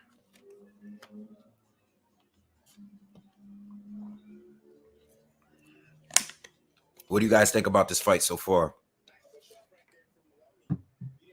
No, this is the other Moloney. The Moloney brothers. It's 2 of them. Franco's still fighting Moloney. That'll be the last fight. This is Jason, not Andrew. This is Jason.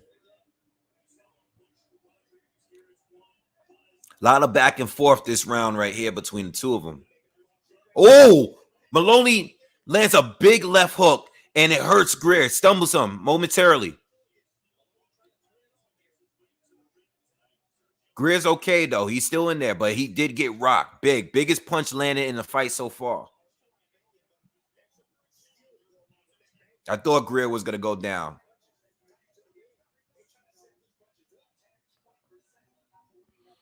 Greer's not as aggressive as he was the first 2 rounds. Moloney is still in control.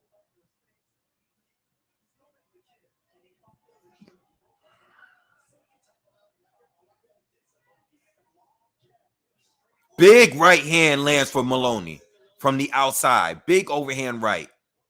Another right hand lands for Moloney. Big one. He's landed 3 of his biggest shots this round alone so far in his 4th round. Now he has Greer on the ropes. Now he's bullying him on the inside. Moloney's in full control right now. Even on the inside right now.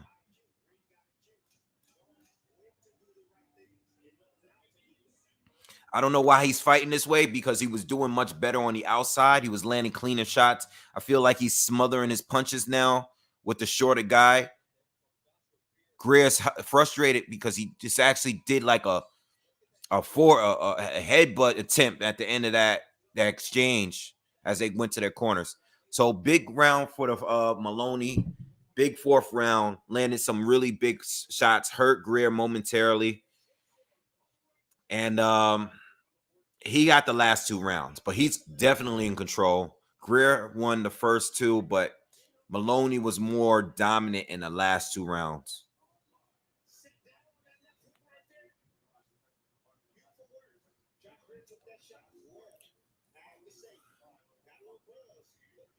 Damn, I want to watch this other fight too. But we're going to stick to this. We're going to stick with this Greer fight.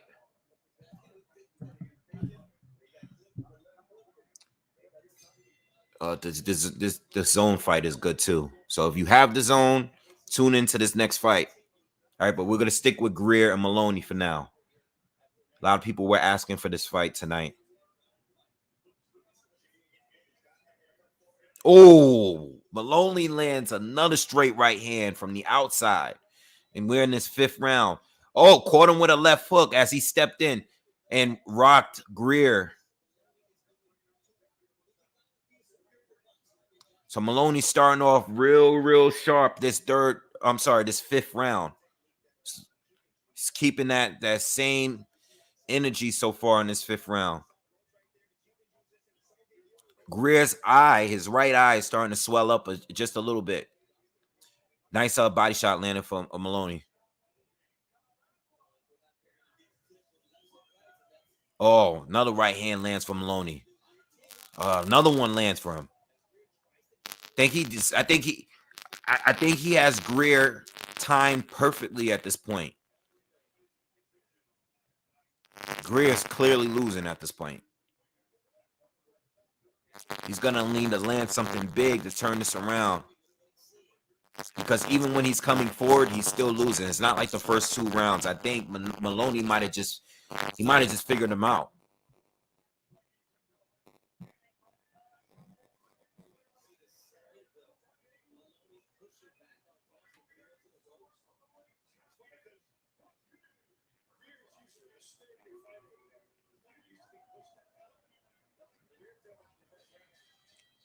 Come on, ref. Let these guys fight, man. We have just a little bit over a minute left in this fifth round. It's all Moloney still. Greer is trying to listen. If you're listening, you're not watching the fight. Greer is trying to come forward. He's trying to be aggressive like he was earlier in the fight. But Moloney is just, whenever Greer steps in, Moloney steps back and he just circles him. He's just not letting Greer get off, man. And Greer looks very, very frustrated. Moloney's just working behind his jab now. He's just outboxing him completely in this fifth round. But Greer showed great chin so far because he's been rocked by some big shots. All right, if you tune in to the zone, round one of Rene Alvarado and Gutierrez 2 just started.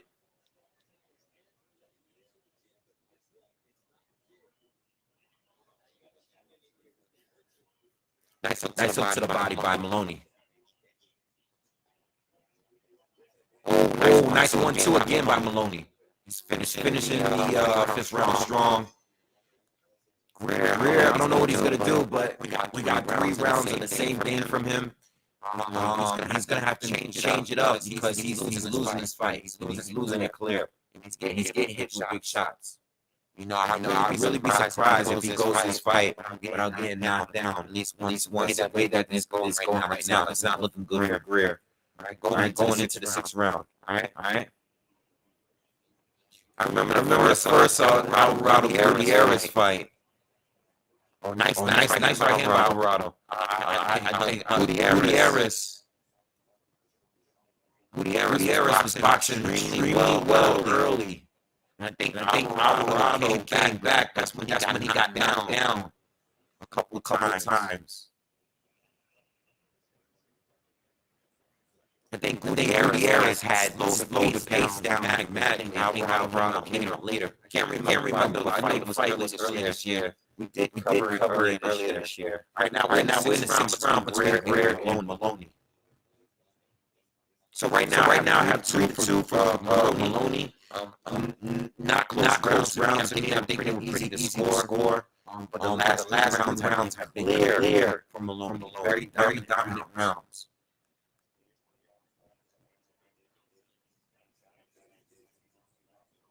Greer was better when he was more aggressive. All right, now Moloney's coming forward. Moloney's landing a 1-2. The last rounds clean. He's been attacking the body more. He's rocked Greer a few times. He's just beating him overall so far. Greer's bleeding from the nose and swelling his right eye. Another one for a big right hand from Moloney. Stumbles Greer back a little bit. Another one lands. He's not missing the target. Whenever he throws that right hand top, he lands it. Greer's not using any head movement, and his lead hand is low, and he's getting caught with it over and over. He turned some of them. Nice power jab lands by Moloney. Quarter, thank you for the donation.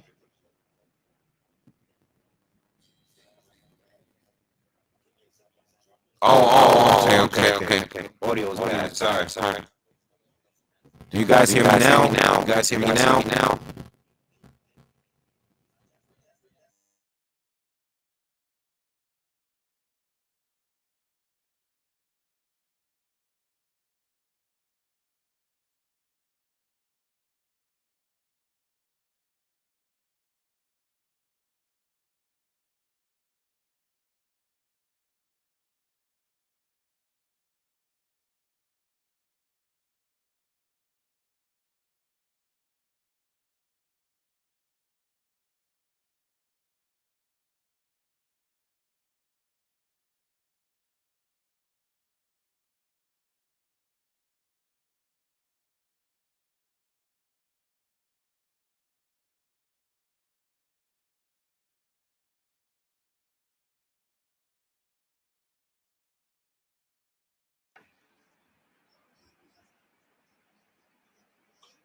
You guys hear me? All right, I had to unmute it. You guys hear me now? How does it sound now?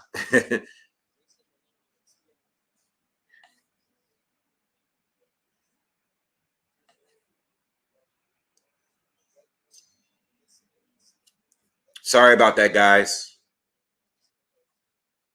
Sorry about that.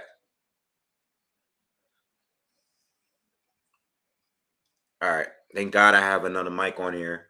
Um, Jesus. All right. So because of the mic situation, I didn't even. I was so into the sixth round here.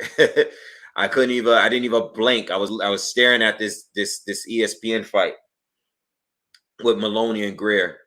All right. Apologize, man. Apologize. All right, but I got to make sure I keep looking back and forth.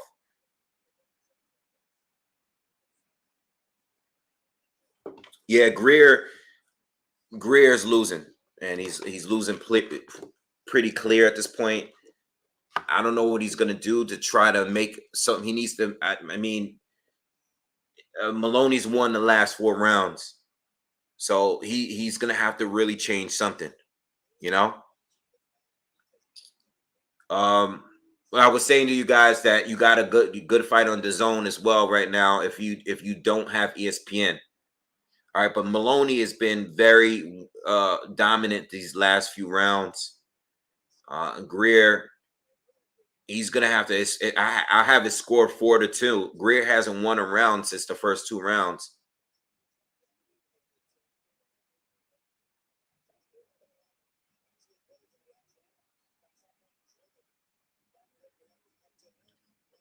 Yeah, the audio was messed up. I think the audio's fine. The audio's fine. I don't know if you're behind, but I believe the audio it should sound better now.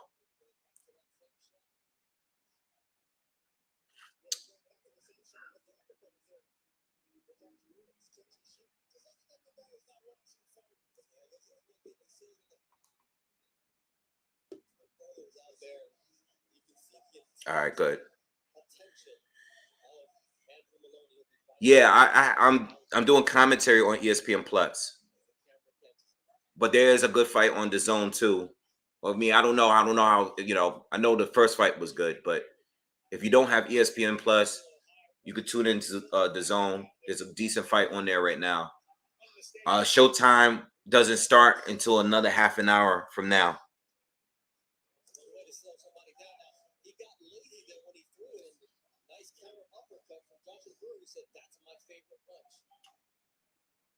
I think Greer just can't get to him, man.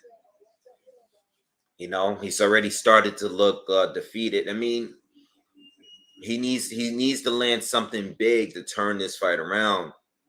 You know, but he keeps getting caught, even when he's coming in now. Even when he's trying to be aggressive. I mean, he's trying to be aggressive, but he needs to land something big that's going to change this fight because he's getting outboxed and he's getting bullied.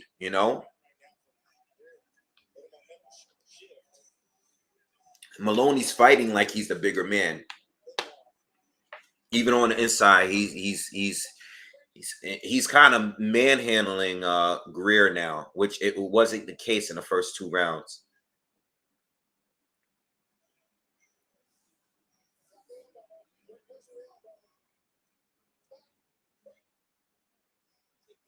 I don't know what's up with my mic. There's always something with this thing. It's a nice mic, but I'll be having issues. I'll figure it out. I'll fix it in a little bit.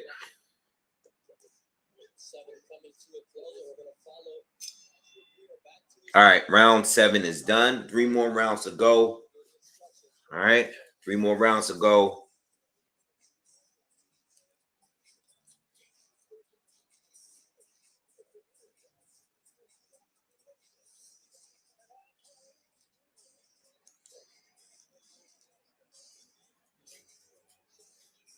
I wouldn't say I'm a big cruiserweight fan. I thought it was more interested a couple of years ago. I think it's still good now, but I'm not a big cruiserweight fan. It's not like one of my favorite divisions right now.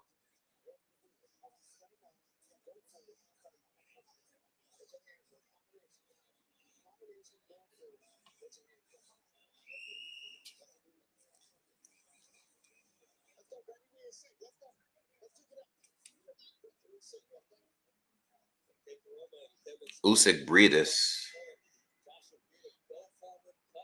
Yeah.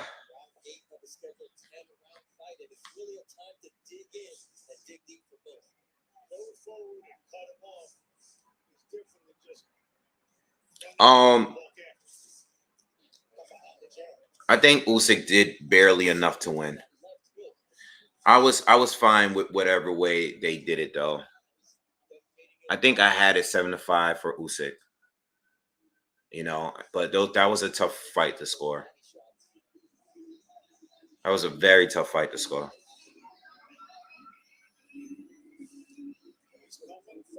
Yeah, you could have scored for Breedis.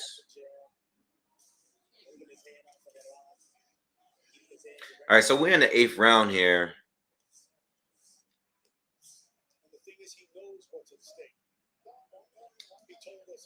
I just don't think Greer can really do anything with his Moloney's jab and his movement. He's keeping his guard up though, but he's not throwing enough. I mean, he's definitely protecting that upper, his that eye. He's coming in with a high guard now, but he's not really taking advantage of it. I mean, he's just using it. He's getting closer, but Moloney's just doing well, keeping that jab out there and moving. I mean, Greer's doing all his work to get inside, but when he gets in, he's not really able to get anything done. That's the problem right now. If I was Moloney, I would start going back to the body. I mean, Greer's body is totally open. There's a jab to the body. As soon as I said that, Greer slipped. Greer slipped. Greer needs to go. I mean, Moloney needs to go to the body. He could go to the body. He was going to the body earlier. He shut. There goes a left to the body. Left hook. Another right hook to the body. Now Greer got that guard right back down. Dropped it. Now he's doing that Philly shell again. And he's back to the high guard. Yeah. He's just thoroughly beating Greer. Greer doesn't really have an answer.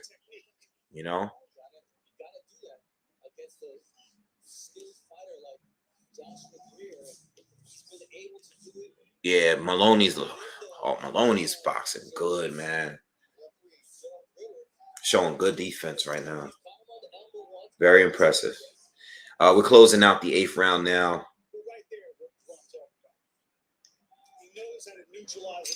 All right. He's completely neutralized Josh Greer.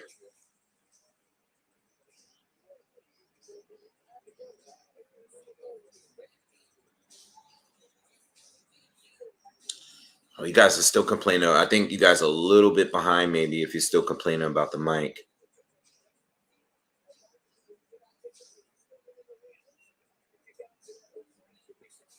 Do I agree that Casimero and Pac-Man are one of the most avoided boxers nowadays? No. Not at all. I don't think Pacquiao is avoided. No.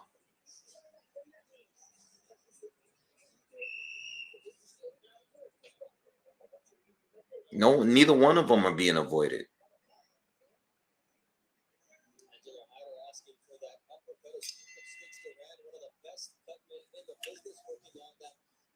All right. I have Ortiz for the fight tonight, by the way. Salim. All right, so we're in the 9th round. And Greer needs a knockout. All right. In the 9th round, safe to say that Greer needs a knockout. I have it 6-2 for Moloney. 6-2. He's won every round. He's won the last 6 rounds on my card.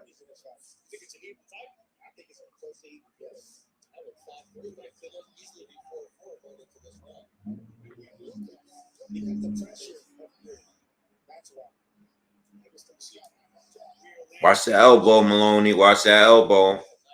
Nice right hand to the body, but Greer responds with a right hand to the body himself.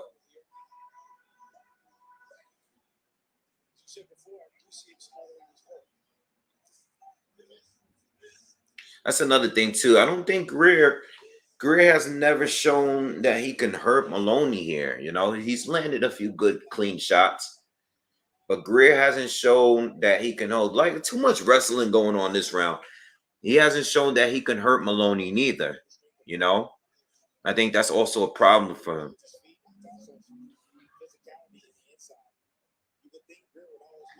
I have Moloney against Franco. I think Moloney's gonna win.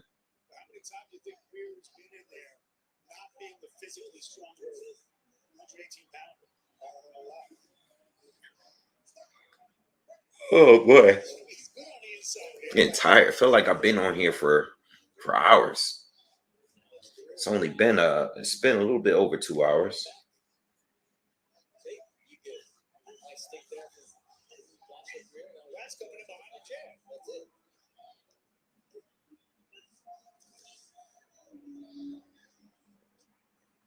Too much wrestling this round. Too much wrestling. I mean, Greer's getting in, but he's not. He's just more wrestling than anything. You know, he's not getting much clean shots in there. Too much hugging. Not enough from Moloney this round, though.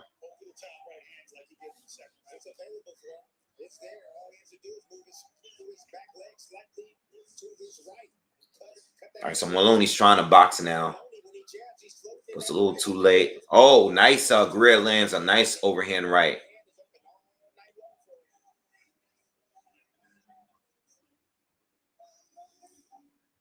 All right. All right, that's that. I gave Greer that round. I'm gonna give him that round. He won that round, but I still have it 3-6. It's pretty wide still.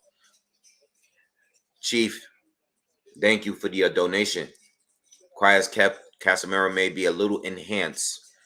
Why the controversy with the testing against Nonito? I'm just saying. Well, you know what? There was controversy there. Thank you for the donation. I think I did speak on it. You know, with the timing, I spoke on it. I read comments. From what I remember, it was all about the timing. Handling in paperwork was the issue. Some people were saying, you know what, that's not really up to Team Donaire, even if they're willing to pay for it. It's really not in their place, you know. Then there was other people that were like, no, I mean, listen, if you're clean, you should be wanting to take the test, even if the fighter is willing to pay. I like testing, you know. So if a fighter's pushing to take a test, I think you should just take the test. I know there's year-round random drug testing by the WBC, the clean drug program. I mean, the thing with that is you might not always get tested before the fight. You know, it's totally random. So how does that work? You know, I mean, I know the Donaires don't trust it. They don't trust it. So if you really could go whatever way you want with it, you know. I just hate for a fight to not happen because of drug testing. You know, drug tested related disputes. Something that is very important and should be taken seriously. And you know, I again, you know, when it comes to Donaire, you know, he just wants a clean shake, a fair shake. He wants a fair shake. I mean, he's older, and the fact that he can fight at that level at his age without while being clean is incredible. You know, it sucks the fight didn't happen though. I mean, this fight tonight is cool with him and Rigo, but I really wanted to see Donaire and Casimero. I wanted to see that more. You know.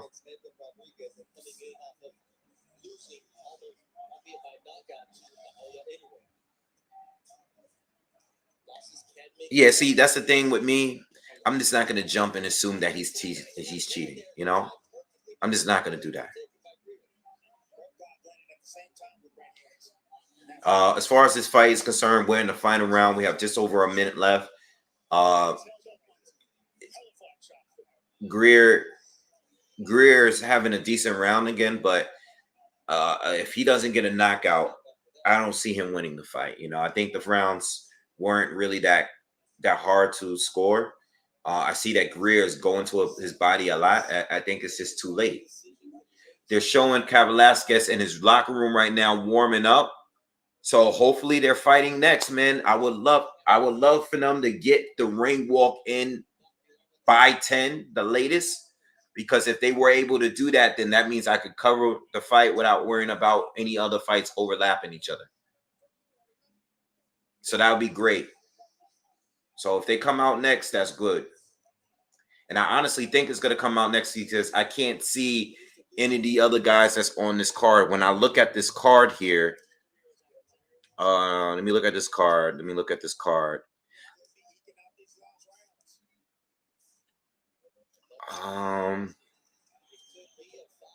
Oh, they have Pablo Cesar Cano, so I don't know if they're going to show that fight.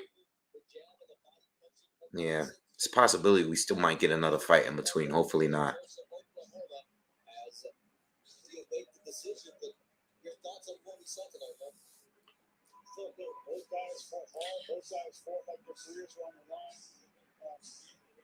Looks like Alvarado's getting the better of Gutierrez on the zone.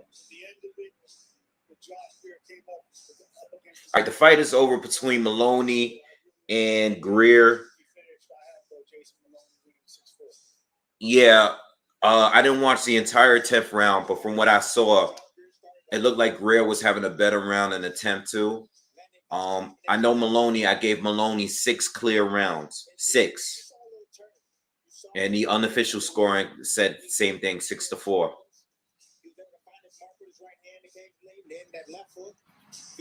But let me tell you something. When Moloney was winning, he was winning big. He rocked Greer a few times. He was landing the more cleaner, meaningful shots in this fight. But good fight. Solid scrap.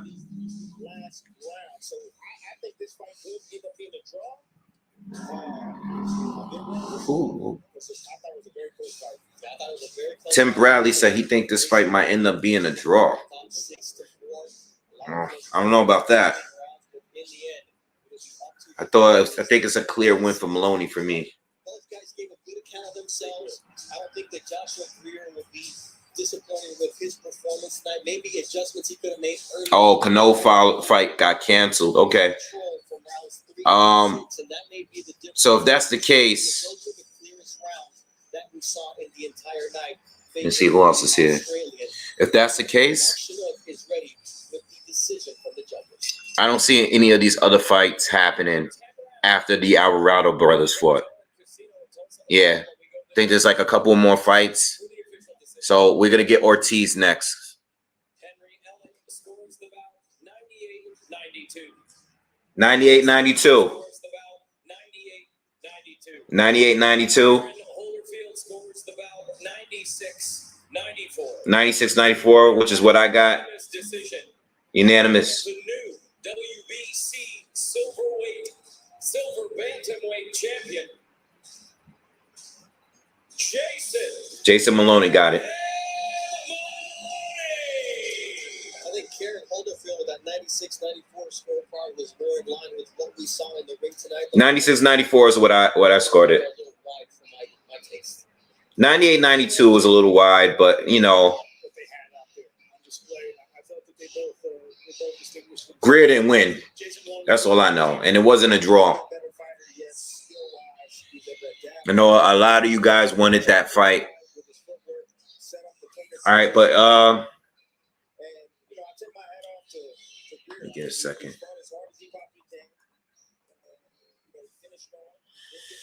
Yo, Wave, you finna have something to drink? Nah, I don't have any Crown Royal, man. Yeah, 98-92 is a little wide because I really thought that the scores, the rounds were easy to score. I think they were pretty easy to score. I think I think even a 97, 93 would have been fair, but oh, Andrew Barboza Jr. I haven't seen him fight in a while.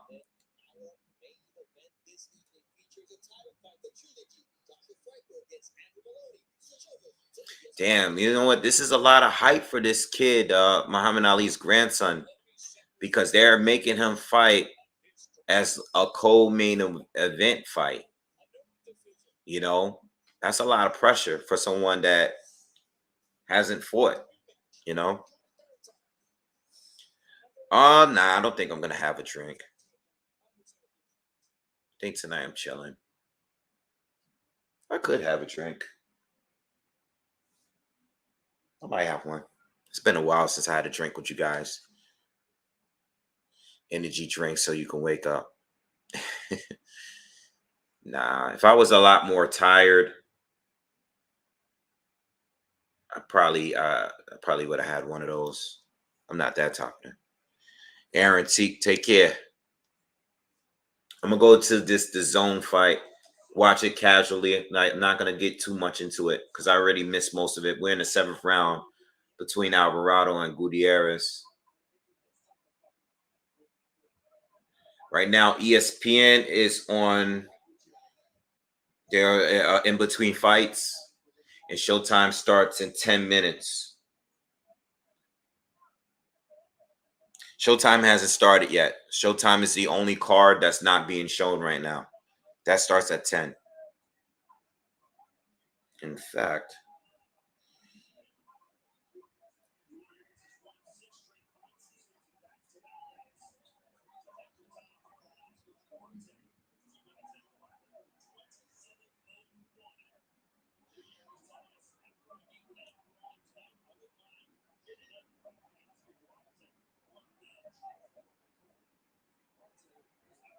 um, give me a minute. Let me get this Showtime thing on. I'm gonna have all three cards on, baby. All three cards.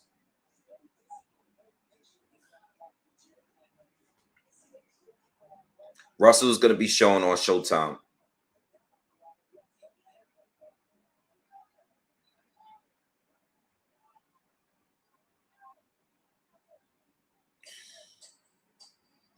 All right, so oh yeah, by the way. Whoops. Who do you guys got for who do you guys got for Tyron Woodley and Jake Paul? What do you guys think, man? You know what? In the beginning, I was pretty sure Jake Paul was gonna just win, even though I'm a big UFC Woodley fan. But it looks like Woodley is really preparing for this fight.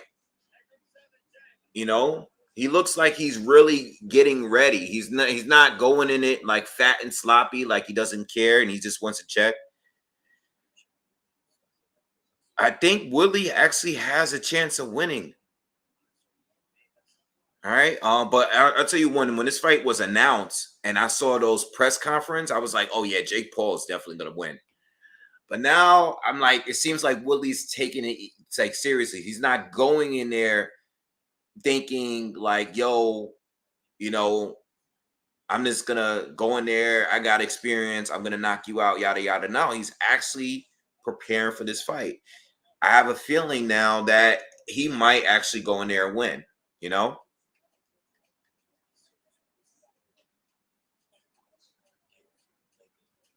Paul by TKO. I think most of you guys still got Paul winning.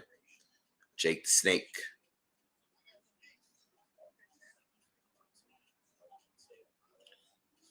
Willie wants to become a legit boxer. But listen, if Willie finds a way to win this fight, if he finds a way to win this fight, he should keep boxing. You know, because it's over with UFC. You know, I think at bare minimum, this fight is going to be on Showtime. If Willie is to win, he should keep boxing. But if he's not going to keep boxing, if he's gonna go back to MMA, I'm sure being that Bellator is on Showtime already, I'm sure Showtime would be willing to give him a big contract to fight on Bellator, you know, because that's what a lot of guys from the UFC do. They, whenever they're past it, they go to Bellator anyway. But we'll see. Maybe there's some options out there for him to box or go to Triller. Fight another celebrity. There's a lot of options if he does win. But Jake can box, man. He could box. I don't think he can beat the pros, but I think he can box. Yes, the Alvarado fight is on. I just haven't been watching it because I covered another fight, but we're in the 8th round of that fight. I don't know who's winning.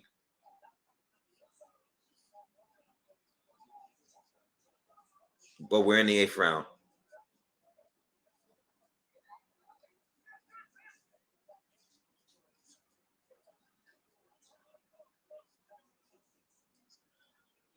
I don't think there were any knockdowns in this fight.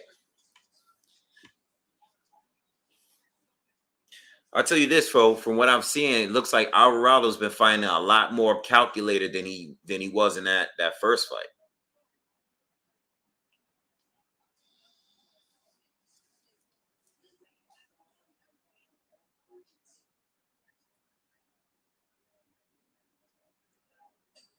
Jake is on PEDs. What's up, Will?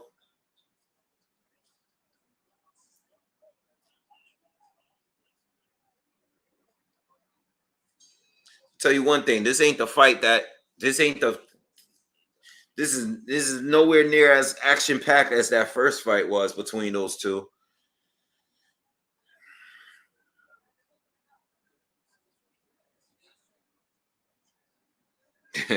I don't think Jake is on PEDs, but who knows? I don't know why. That's funny to me. That's funny. It is funny.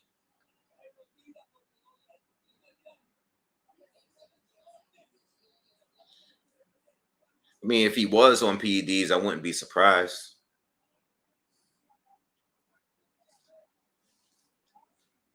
But I think the people, this is the thing about Jake Paul. All the people he's fought so far are beatable.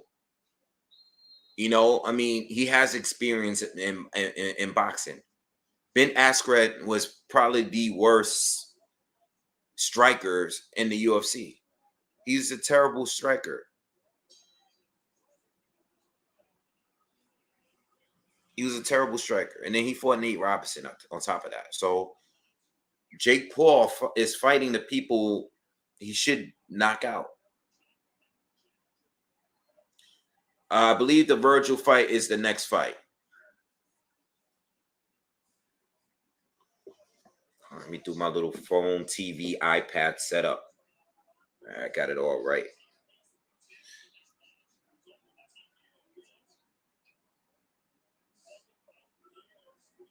Jake is better than his brother Logan, though. That's for sure. I think Jake boxes better than Logan. He's definitely more entertaining too.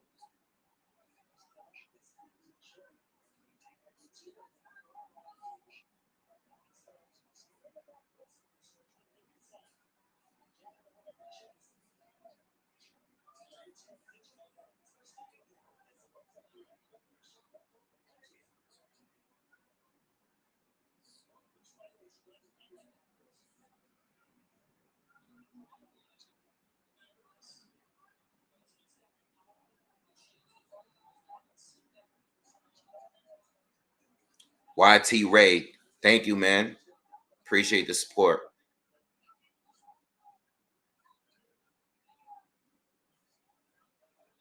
All right, so your comment. You don't have to leave it a million times.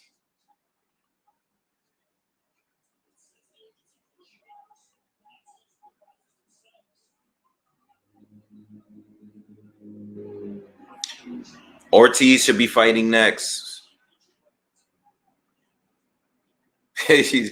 Charles laughing. Yeah, man. Like, thank for the support, but man, I don't don't leave a million. Like, don't troll me now. Like, I still block your ass. I only put him one time out. It's not a block.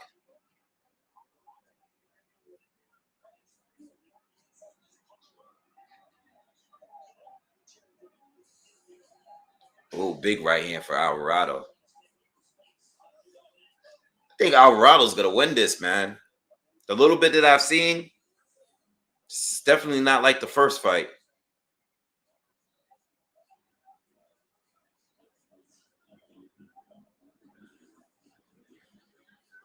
Tell you one thing though, that his brother is much better between the two.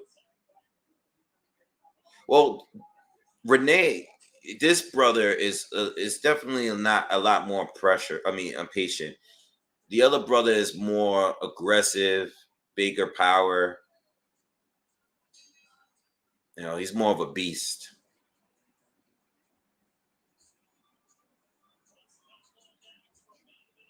A lot of people got Rigo winning, man, which is fine. It's cool. Future pay-per-view fight: Ortiz versus Ennis. Who you got? For right now, uh, I got Ennis. Between the two in their best fights, I think Ennis looked the most impressive, a little more impressive. So I'm gonna go with Ennis for now.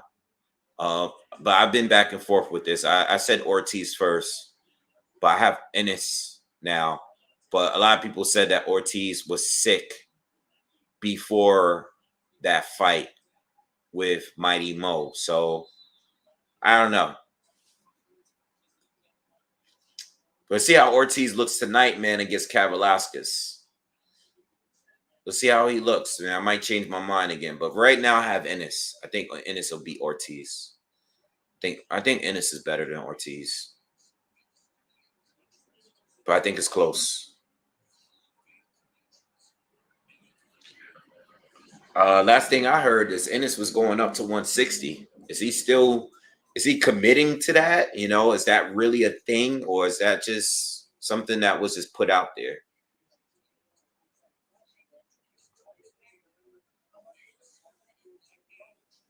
Ennis needs to fight top PBC fighters. Yeah, but do they want to fight him? That's the question.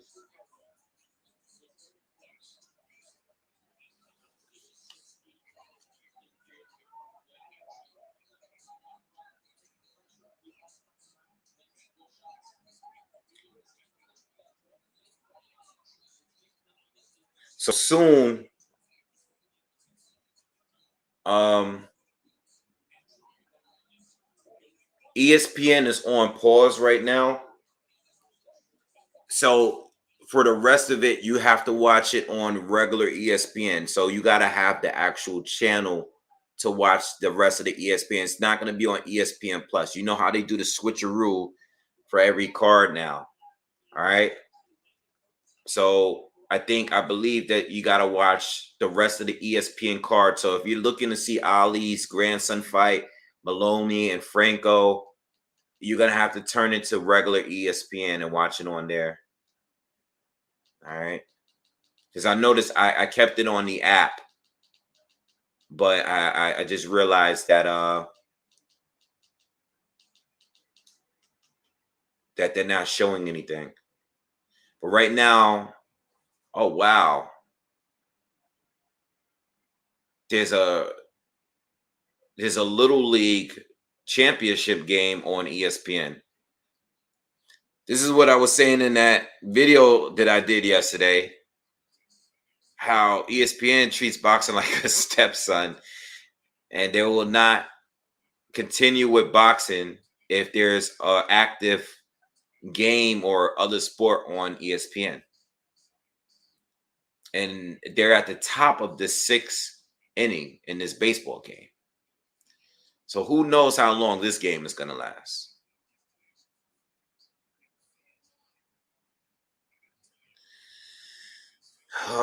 So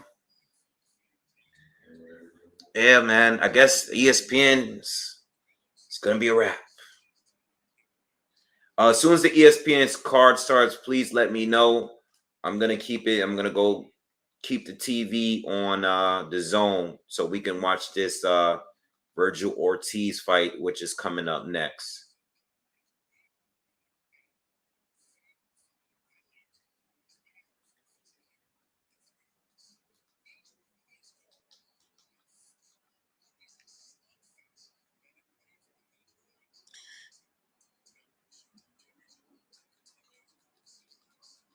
Give me a second, guys. Hold on.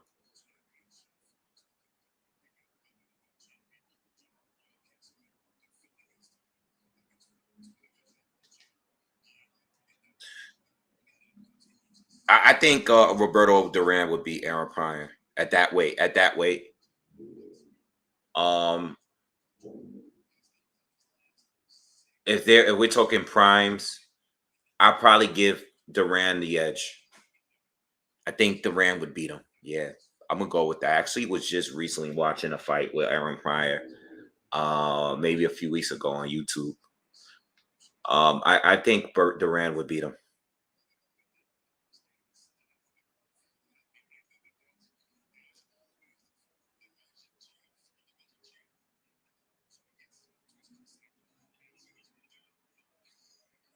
Chief, thank you for the donation. Chief says nobody wants to really fight Boots based on the eye test. He may be the best pound for pound and most talented he has ever. Every physical tool is a rare talent. Um, I'm not gonna argue that. Anyone that can just be directly compared to a prime Roy Jones, like the way he is being right now, I'm not gonna argue that. I just I wouldn't want to fight him if I was in a welterweight right now. I just would not want to fight him. Yes, he is. He is a huge welterweight. He is a huge welterweight. And he's a huge puncher, and he probably has the best reflexes right now. Like his reflexes are insane. Um, so I would not want to fight him either. And I'm speaking for everyone there. I'm talking about everyone from Bud to Spence, all of these guys. I would not want to fight him yet right now. Like we're just basing on the eye test, which is very subjective, but he looks really, really good. And if he stays at the division, I can see him giving him all the older guys hell at some point when they get in the ring with him. I have Boots beating Conor Ben too. And I like Conor Ben. He's really, really good too. Um, you know, I just want to see a little bit more from him, but he's there. He's right there with Ortiz and Boots. He's right there. But Ennis is a beast, you know. He's a beast. I think Ortiz a little bit more traditional. I don't think he's like he don't got no the freakish reflexes that Ennis has though. Ennis has the size, the reflexes. He just does things from whatever. But I mean, he has some defensive holes, and if he is any bit chinny, and that's why I don't want to jump the gun all the way. I don't want to because if he is a bit chinny, you never know. He might be one of those guys that's so good until he gets caught and then get exposed. You know what I'm saying?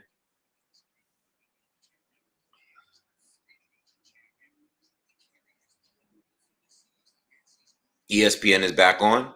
Okay. All right. So listen, this Gutierrez fight with Alvarado is about to end. We're going into the final round. Just guys, let you know that right now the priority is Virgil Ortiz Jr. against Kavaliauskas. So regardless of what's on, that's going to be the priority next. Just putting that out there.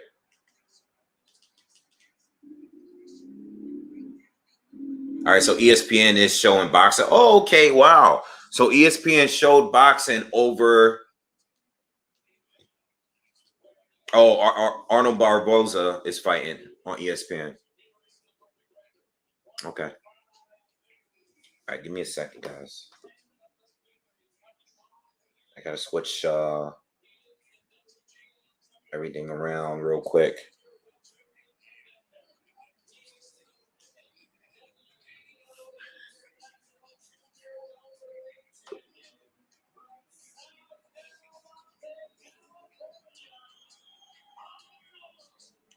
No, the ESPN is no longer on ESPN Plus. It's on straight regular ESPN right now. You gotta watch it on the television.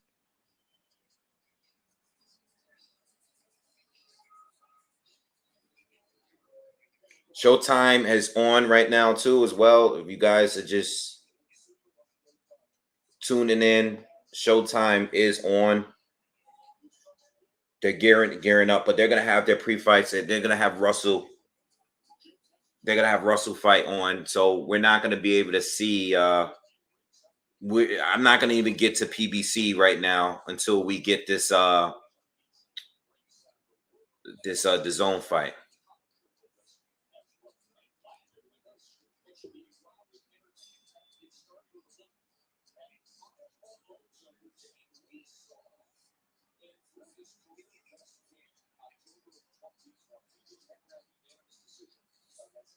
Oh, you are watching the ESPN one on the app. Let me see. Hold on. Give me a second. Let me see if it works here. I know before there was a point where you couldn't see.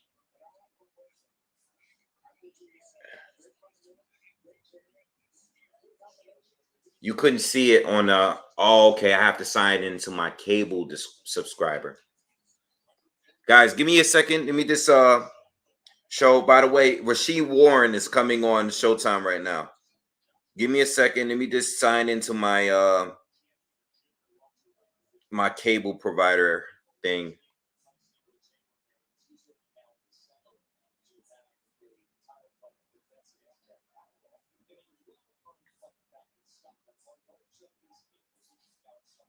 Crap, I can't do that right now. All right, I'm just gonna leave this on here.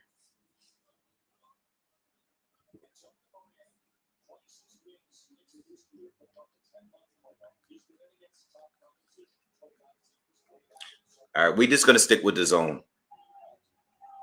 Gonna stick with the zone. I'll deal with ESPN when Ortiz Jr. fight is over, because I don't want to spend too much time trying to switch the networks around. Oh, Rene Alvarado got a crazy cut on his eye. He's bleeding a lot. I don't know what happened. All right.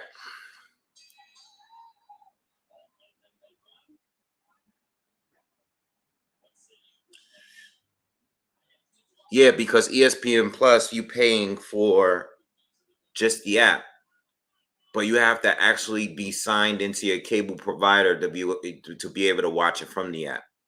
It's weird. This is so confusing, and I hate it every time because I'm not signed into my cable provider on the app. I can watch it from my television. So I'll go back to ESPN as soon as as soon as this fight is over.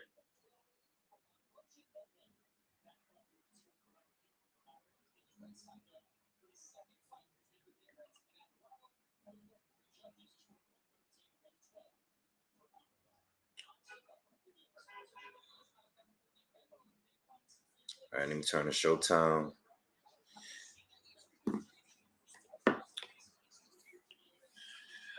All right, does anyone here got does anyone have what's his face? Kavaliauskas winning this fight? I didn't see a lot of Kavaliauskas prediction as him winning the fight, you know? Does everybody agree that Ortiz is going to win tonight? Do you guys think it's going to go to a decision? Do you think it's going to be a knockout? Does anyone think that Kavaliauskas has a chance of beating Virgil Ortiz tonight? And do you guys think that Virgil Ortiz is going to do better than Bud? Do you think that I don't know, let me know. Do you think he's going to beat him quicker than Bud did? What round did Bud stop Kavaliauskas? I think it was like the 9th round maybe. Yeah, it was the 9th round. Okay, it was the 9th round. We knew that we know that Bud definitely struggled early. Karma says Virgil's gonna stop him mid-rounds. Ortiz's chin is there to get hit. Well, one thing is if Ortiz get hit enough, Kavaliauskas definitely has the power to hurt him. All right, he definitely has it. I just don't think that I think Ortiz is gonna figure him out at some point and beat him. You know, and I think it's gonna be around the same amount of time that Bud beat him. You know, I'm picking Ortiz for a late stoppage. I don't think it's gonna be middle.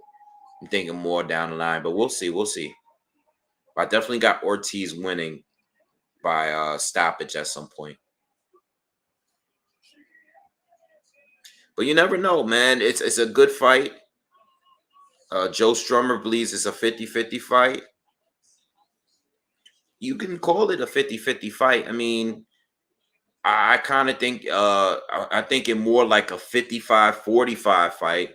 You know, I think it's close, but I think Ortiz should be the favorite. You know, I don't know what the odds are, but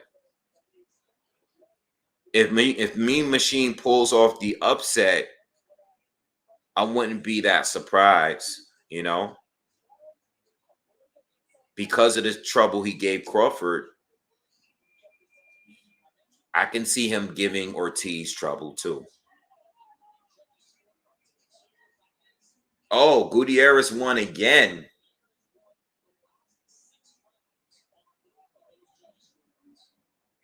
Oh, wow.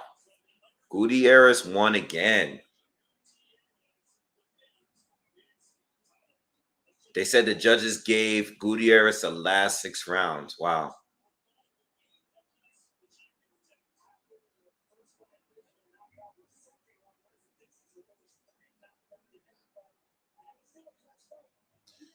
KRL says 70-30 Ortiz. Wow. Oh, Ortiz is a heavy super negative 2,000. I think that's too wide. That's too wide. Yeah, that's too wide. I would put money on Kavaliauskas then. In that case, I would put money on Kavaliauskas. That's too wide. She Warren's fighting on Showtime. He's letting his hands go early against this guy.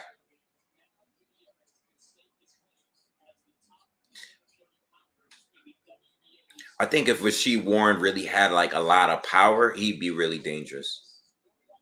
But he doesn't have that much power.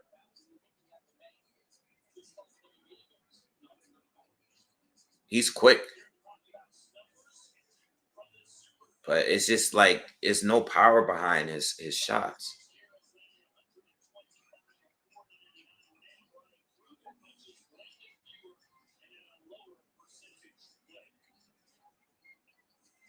Going for Mean Machine, but I think Ortiz is gonna pull it out.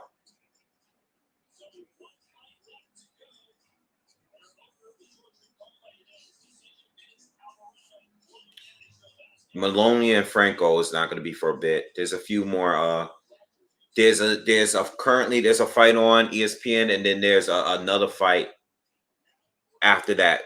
I think then you have Ali's grandson fighting.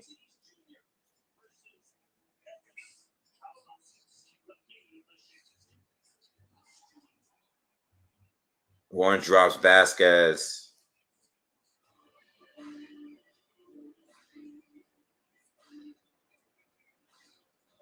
Jonathan said he dropped him twice. Oh. Oh, damn. Oh, She Warren's destroying this dude. Just when I say he doesn't have enough power.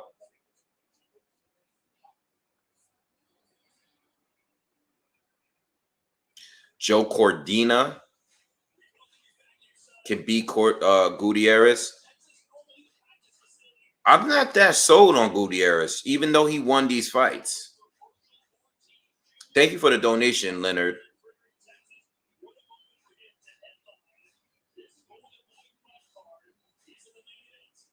But I'm not that familiar with Joe Cordina like that.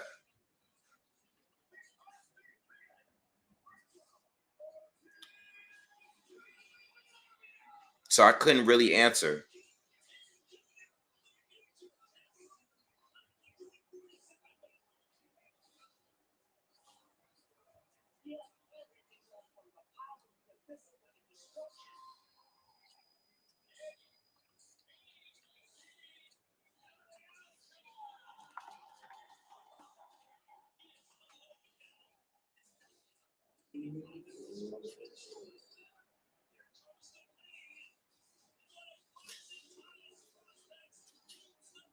Yeah, I'm not familiar enough with him. Okay, I didn't see that card. I only saw the Buatsi fight. I didn't watch the whole card. I'll check him out, though. I'll be sure to check him out. Thanks for letting me know.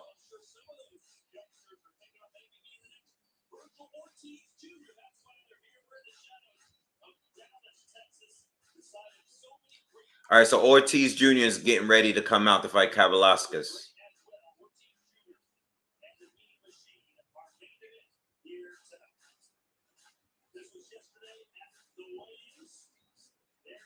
Oh, I didn't. You know what? I didn't even watch the. I didn't even get to watch the weigh-in.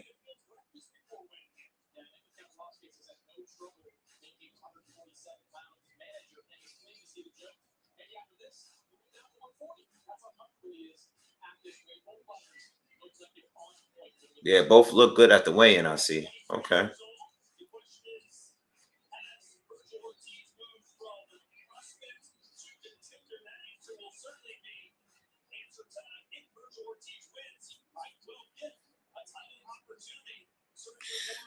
Warren finna put this man away. Oh, hope so.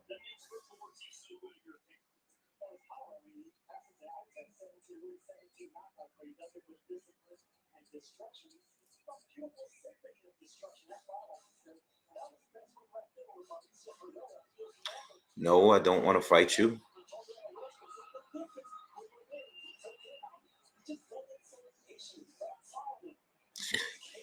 Mike McCallum against Floyd at 154.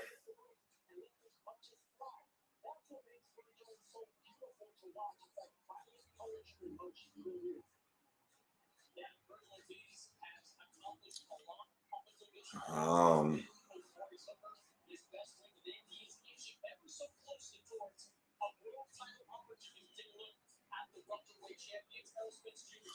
I don't know, man. That's so random.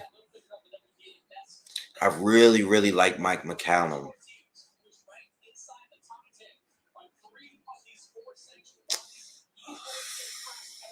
I don't know, man.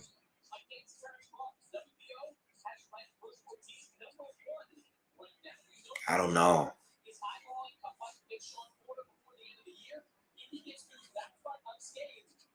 I don't know, man.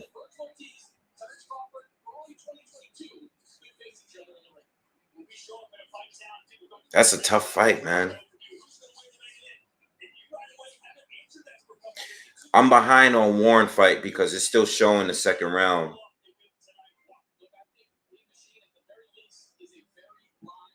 I don't know. I don't know. That's a really hard one to call.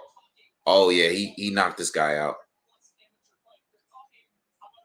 Warren almost fell on a corner jumping on the ropes. I seen that. Ah, damn, that's a tough one, man. I'm gonna think about it.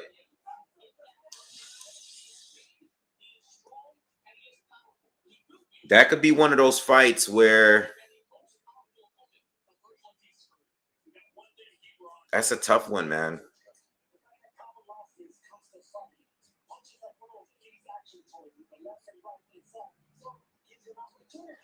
I did say Rasheed Warren don't have power. I did say that. Every time I say something, the complete opposite happens right in front of my face.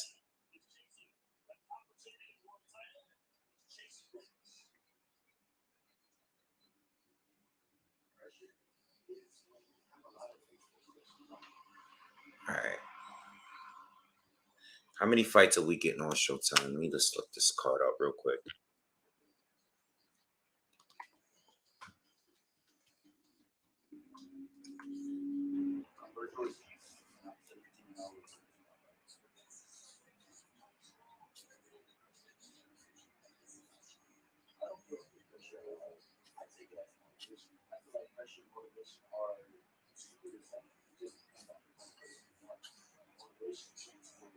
Oh, the fight on ESPN is good. I gotta go back to it as soon as this Virgil Ortiz, man. I'm sure it's good.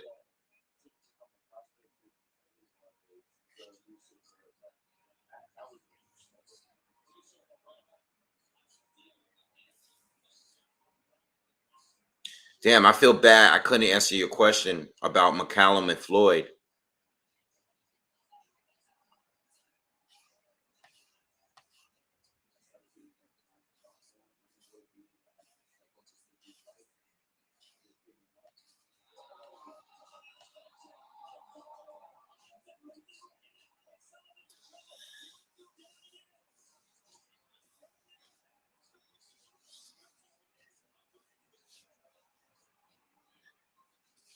I kind of want. I am kind of actually leaning to Mike McCallum, to be honest. You know,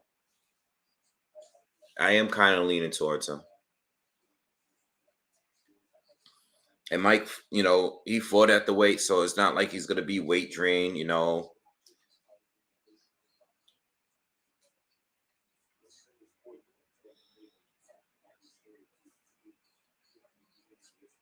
All right, so Virgil, we just waiting for Virgil. They're showing a preview.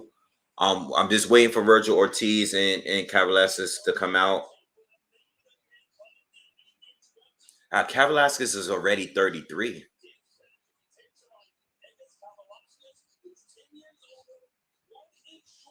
So listen, if Virgil Ortiz wins and he looks impressive winning tonight, what do you want to see from him? Do you want to see him fight Bud?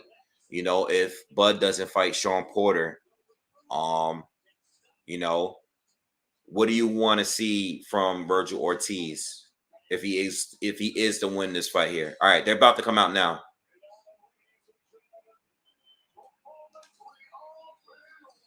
All right, let's go. I've been waiting all day for this. I'm just so glad that this fight is not overlapping the other two fights. It looks like Rigo and Casimero and Moloney fight is gonna overlap each other though, for sure.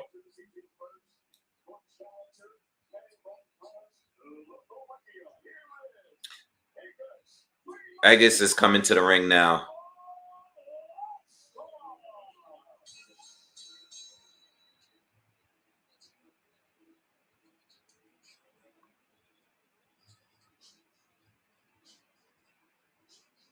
Franco Moloney 3 is gonna be in two more fights. Two more. You're gonna have the debut of Muhammad Ali's grandson next, and then the Franco Moloney fight. If that comes on when uh what's his name? Rigondeaux and Casimero comes on, I'm gonna make Rigondeaux and Casimero the priority. But I'm gonna also have the other fight on as well. So Egas is doing his ring walk now. So we're gonna keep this fight on, only this fight. We're just gonna cover this fight for now. And then as soon as this is done, we'll switch to ESPN and Showtime.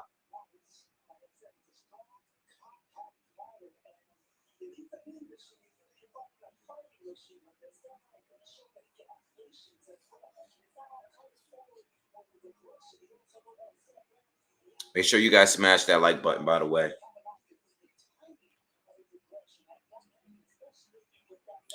I think Kavaliauskas is going to have some success early, though. I don't think Ortiz can come in and be so aggressive like he normally is in every fight. You know, I think he has to be a little bit patient in this fight.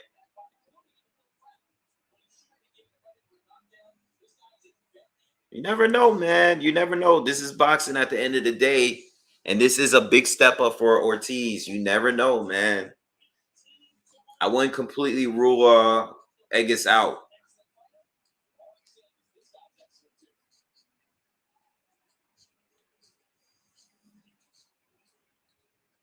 Damn, it's 5 a.m. in Romania. We ain't do a roll call tonight. Where's everybody from? Where's everybody from? Before this, Virgil Ortiz is getting ready to do his ring walk. Where is everyone from? I seen Romania. I seen some people from the UK in here. Where's everybody from? Damn, Buster Douglas was 28-1. We got Japan in the building, Texas, Philly's always in the building. Texas, Canada, Philly, Nebraska's in the building, North Carolina, Trinity and Tobago. That's what's up. I'm Trini. Houston. A lot of Texas in here. Chicago, Australia, DC, Michigan, Cali.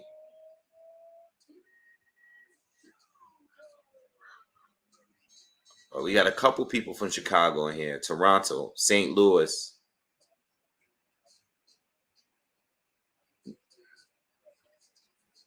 Nigeria's in the building.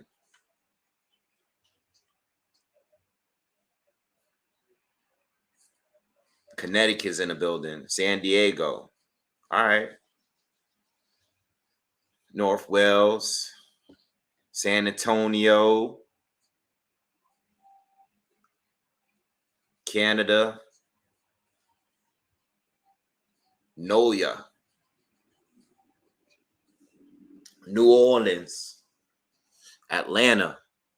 Oh, that's the first Atlanta. Usually Atlanta will be in here. Vancouver. Smash that like button, y'all. Virgil Ortiz is coming out now. Oh, that's a nice robe he got. The robe Ortiz got is pretty nice robe. That's what's up. Ireland is in the building.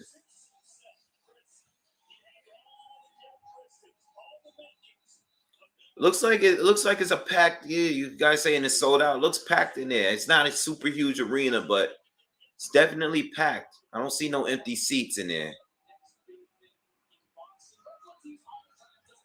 It should be packed though. The fight is down in Texas. Texas be having all the fights, man. Texas have been doing well throughout this pandemic year. You guys out there, y'all get a lot of good fights.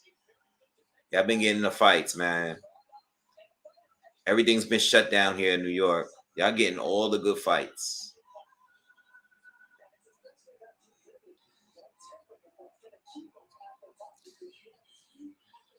Regis Prograde will destroy Tank. I'm sorry. Oh, Ali's grandson is about to come out and fight. Hold on, let me turn.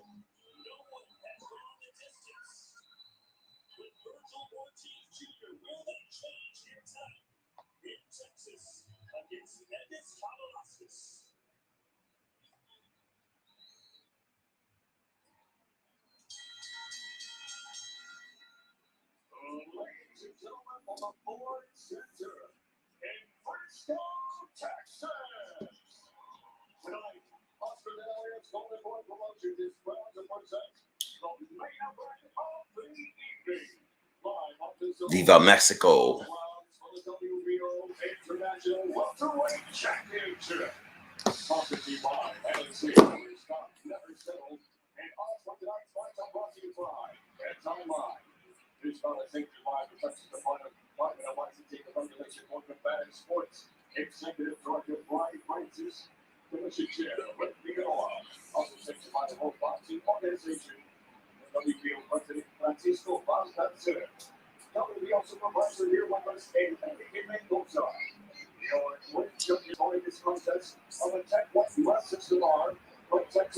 Yeah, Gary Russell Jr. Brothers fighting tonight. Antonio Russell's fighting tonight, not Antoine.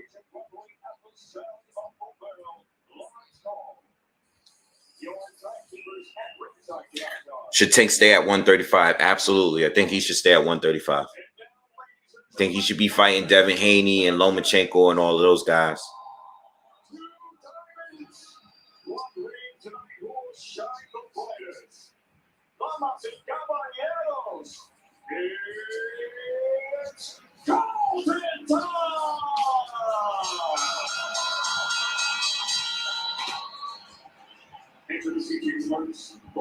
Nico Ali looks nervous. He should be nervous, man. He's fighting on big time for his first fight. Oh, man. I'm worried about him, man.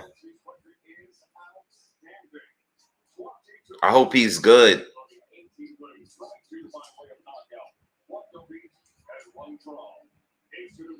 Yeah, he does look nervous, man.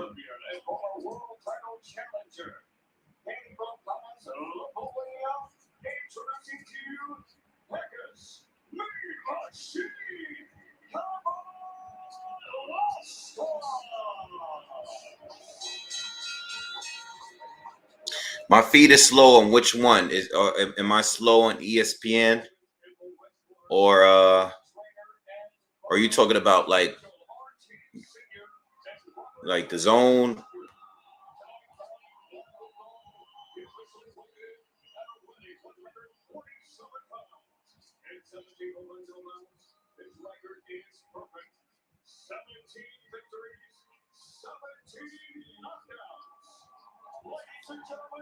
Maybe it's because I got like 5 things on.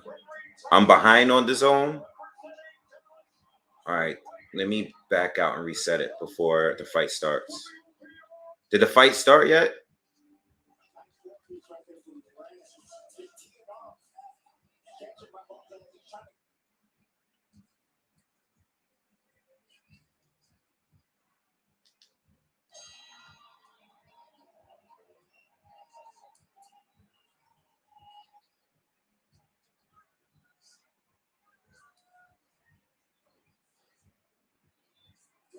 All right.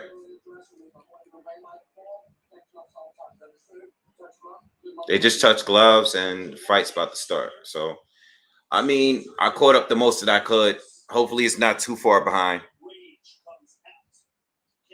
All right. All right, let's go, y'all. Let's get it. Let's get it. It's actually my favorite fight tonight. So, let's go. I'm actually nervous about this one because I don't know. I think Ortiz is going to get it, but let's see.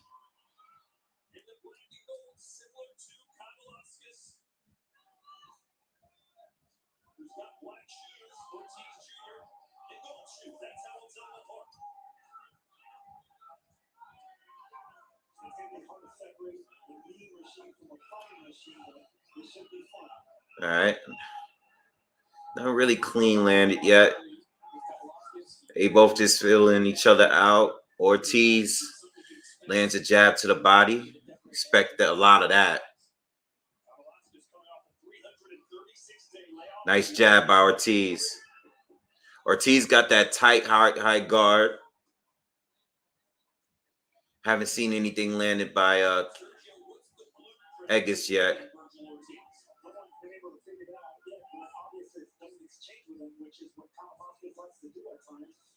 Nice jab again by Ortiz.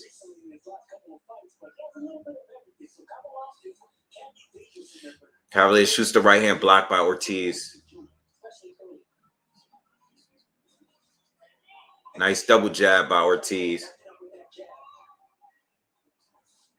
Another jab to the body lands for Ortiz.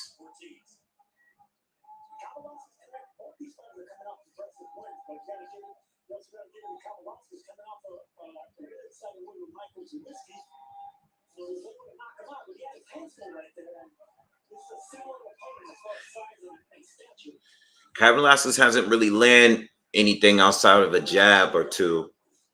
Ortiz has been good, been pretty consistent with his jab all round long so far. We have just over a minute left in the first round.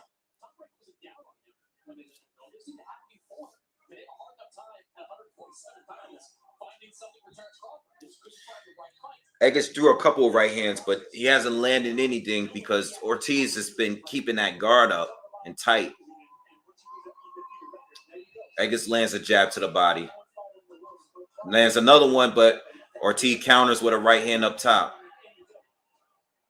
You could definitely see the difference in speed between the two. Ortiz is definitely a lot quicker.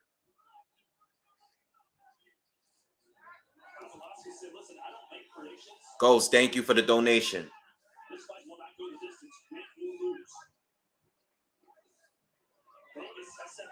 Nice jab, Ortiz. 20 seconds left in the first. Double jab lands for Ortiz. All jabs this round from Ortiz. And a right hand. Definitely Ortiz round. Eggers can't get through the guard so far. All right, round one. Clear round for Ortiz. Nothing but jabs. Ghost, thank you for the donation. Great work as usual. Appreciate it, man. What happened with the Russell fight? What happened with the Russell fight? I'll turn to it real quick. Says a headbutt. Headbutt ended the fight. I'm watching it now. Hold on. Oh, that was a bad headbutt. Damn. Fight is over just like that. That was a bad headbutt, though. Let me see how bad the cut is. Damn, Manny just had a stream of bad luck ever since fighting Inoue, man. This has been downhill completely for him. That was a bad headbutt, though. They went right into each other. All right. That fight is over. So, Showtime, Guillermo Rigondeaux, Casimero should be next. All right, so we're in round two with Ortiz and Kavaliauskas. I gave round one to Ortiz. He's been consistently landing jabs. Kavaliauskas hasn't been able to find that right hand. Oh, he caught him with one just now, though, in the second round. Ortiz caught him with one. Ortiz lands a hook to the body. Another jab to the body for Ortiz. Ortiz is you can tell like he's turning it up just a little bit more now. Nice hook to the body by Kavaliauskas. Right hand around the guard lands for Kavaliauskas. Nice combination lands for Kavaliauskas up top. He gets a jab in there through the guard. Uppercut lands for Ortiz.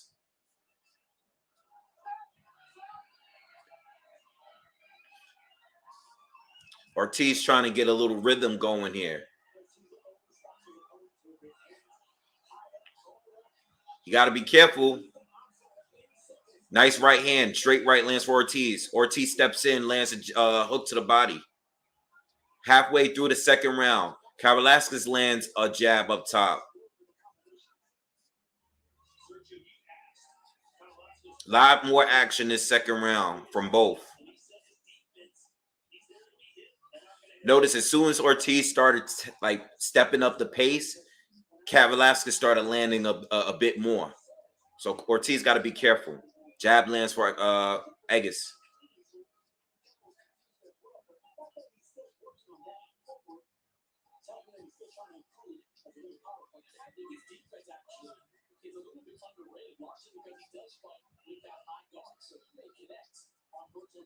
Ortiz lands a jab. 50 seconds left in the second round. Ortiz lands a jab. Lands a hook to the body. Kavaliauskas wobbles Ortiz. Got him hurt. Ortiz is hurt. He's hurt bad. He's trying to tie up with Kavaliauskas. Kavaliauskas trying to finish. Ortiz doesn't. Oh, no, he's hurt bad. Oh, another big hand by Kavaliauskas. Oh. Ortiz is hurt. 26 seconds. Oh, he knocks him down. Ortiz is. Oh, no. Nah, that's a knockdown. Ortiz gets up. Wait, what? They didn't score that as a knock. Oh, my God. Ortiz is fighting back. He's showing a lot of heart, but he's still wobbled. Oh, no, he's fighting reckless. Kavaliauskas hurt him. Oh. That was bullshit. That guy got rocked. He got knocked down, and they didn't score the knockdown. He got back up. Ortiz fell, got back up, and waved his hand to the ref like, I'm not hurt. He lucky he didn't get knocked out just now. That was reckless, man. Damn. Yo.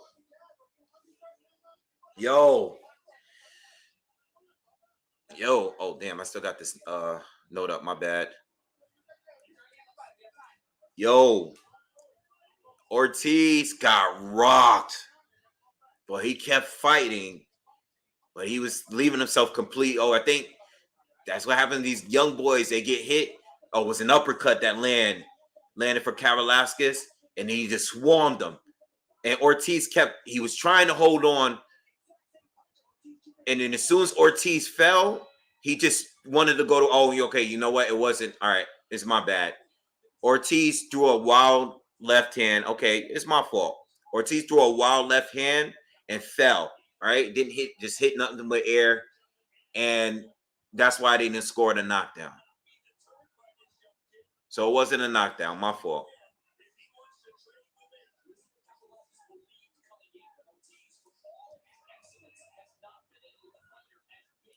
Damn, he got hurt bad, though. Jesus. But listen, he recovered and he fought back and he survived the round. So if the round was a little bit earlier, because Kavaliauskas landed another right hand in the closing of that, if there was more time, he might have been able to stop Ortiz. What did I say in the beginning of the round? As soon as Ortiz started to put more pressure, he was getting hit more in that second round. Big round for Kavaliauskas, but not a knockdown. Nice right hand lands for Ortiz. Kavaliauskas lands in the left hand, backs Ortiz up. Jab lands for Kavaliauskas. Nice hook to the body lands for Ortiz. Ortiz need to calm down. He's showing his youth right now. He's probably a little embarrassed he got rocked. He needs to calm down and box. He won the first round clearly. He needs to box.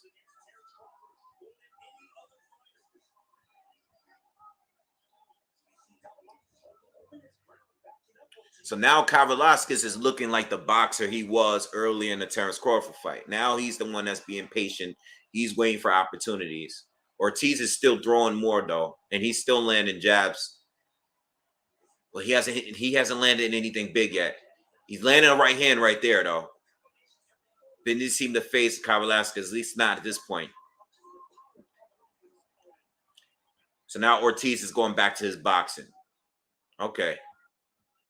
Good round so far. Good fight so far. 40 seconds left. A little above 40 seconds left in the third round.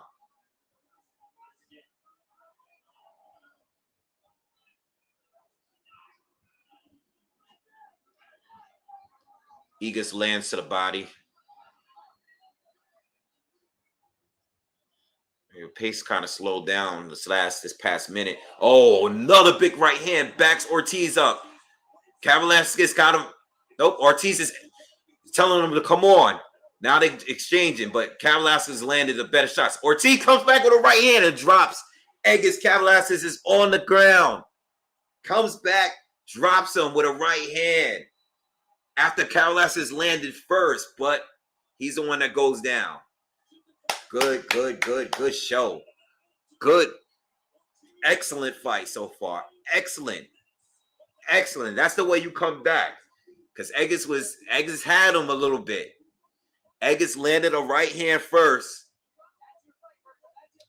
Had Ortiz backed up against the ropes. And then Ortiz just went nuts and landed a nice 1-2 and put Eggers down. Oh, no. He hit him he threw the right hand and followed up with a left. And down goes Eggers.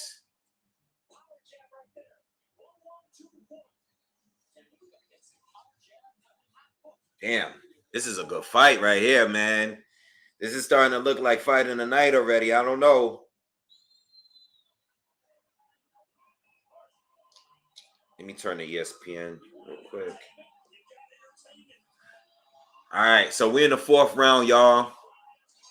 First round I gave to Ortiz. Second round I gave to Eggers. Third round, 10-8 round for Ortiz. All right, so we're in the 4th round now. Ortiz is coming out. He's shooting the jab. He's feeling confident now. He's throwing a lot of jabs. He got to be careful, though. He's been hurt.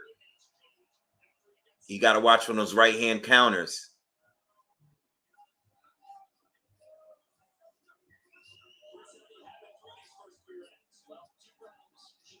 I think it's a pretty, yeah, they showing the unofficial scores. It's pretty easy, 2-1 for Ortiz right now.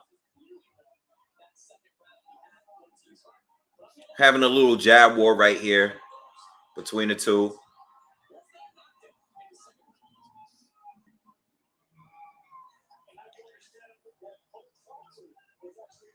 Ortiz is winning this jab war so far in this 4th round. We are a minute into the 4th round. If you're just checking in, if you're just joining us, hit that like button, smash that like button, subscribe to the channel. Eggers lands a jab to the body.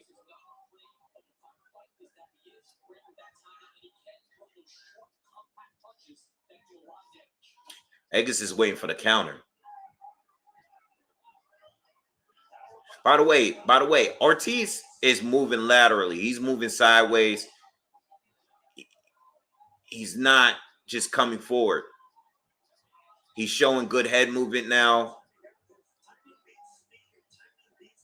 He's showing his skills. He's looking sharp this round. Showing good defense too.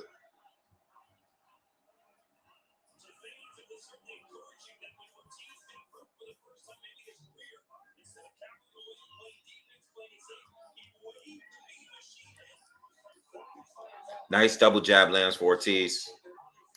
A minute left in the 4th round. It's an Ortiz round so far. Or Ortiz with jabs.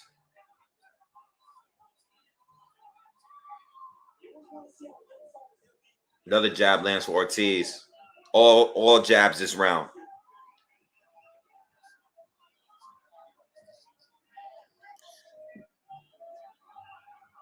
Let me turn to Showtime. Not going to be able to cover the Ali grandson fight because this is on.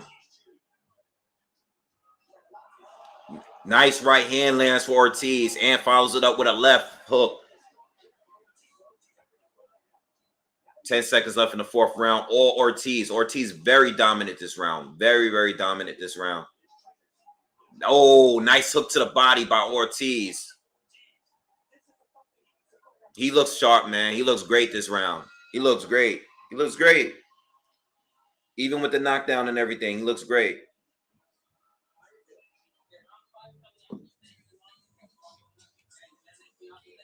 All right.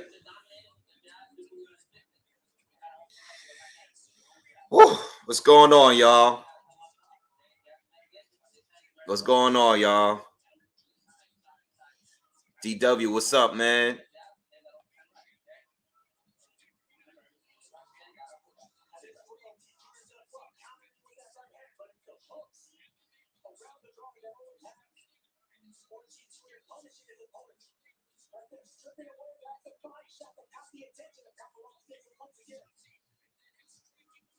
What do you guys think, man? I got a 3-1 right now for Ortiz, including a 10-8 round. 3-1.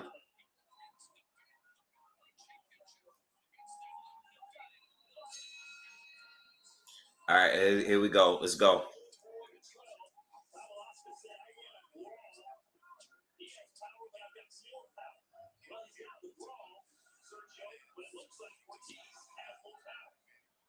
Okay, we're in the 5th round now.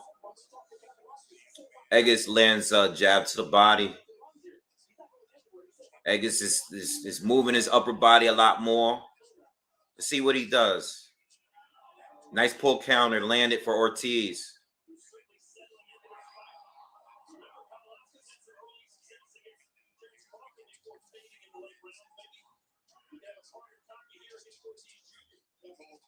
All right, so if you're just tuning in, we're in the 5th round.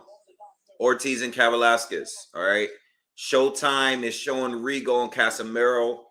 They're getting ready to come out. And right now they are showing the Ali grandson fight on ESPN.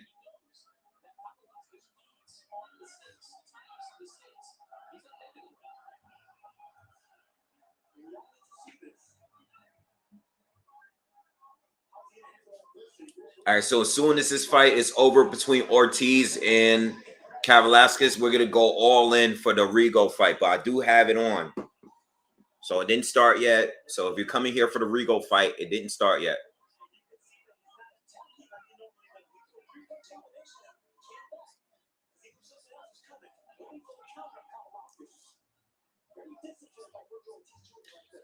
Ortiz is being a lot more cautious here. You can tell this round has been a little slower than the last two.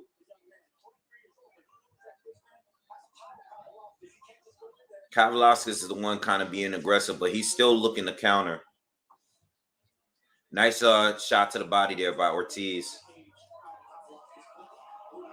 Oh, Ortiz got to be careful, man. You got to watch that counter. Nice hook to the body. 40 seconds left in the 5th.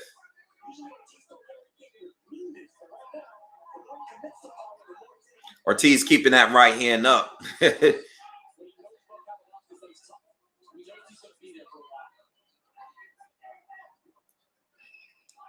All right.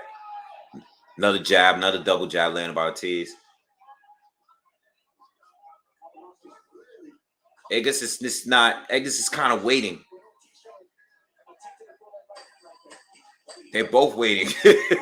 They're both standing in front of each other, not throwing anything.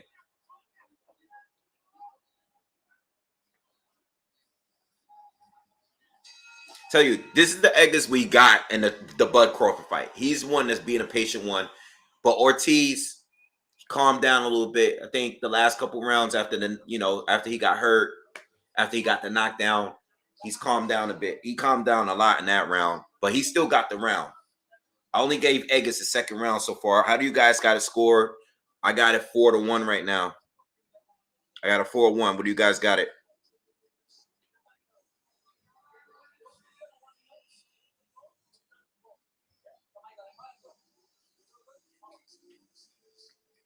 What do you guys got it? How do you guys got it? They're showing Casimero warming up. He's getting ready to come out to fight Rigondeaux.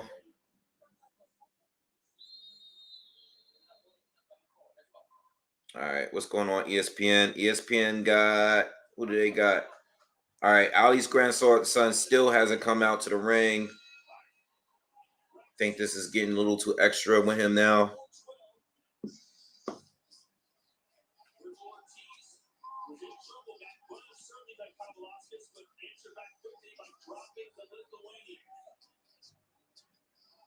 This is a good fight, by the way. This is a great fight. You're getting a lot of technique. Oh, Eggers landed another big right hand, and he's coming after Ortiz, but Ortiz is waving him to come in. That's the same shot that hurt him earlier. Ortiz landed a right hand himself just now, countering Eggers, and now it looks like they back to square one.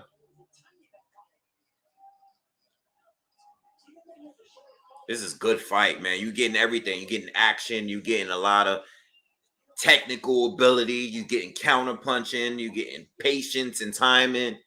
You're getting everything. You're getting body shots. This is a good fight.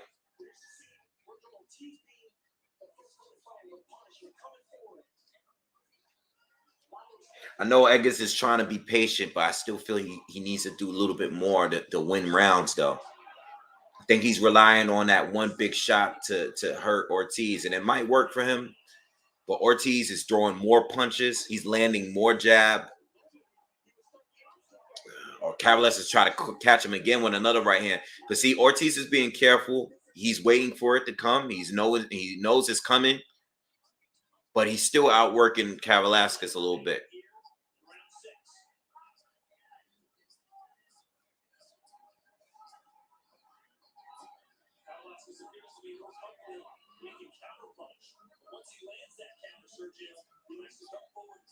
All right.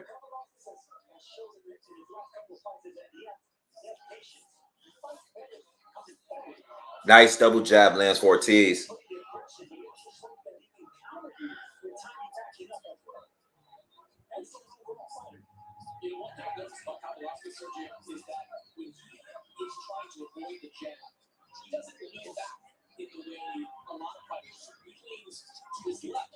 Oh, nice right to the body lands for Egis.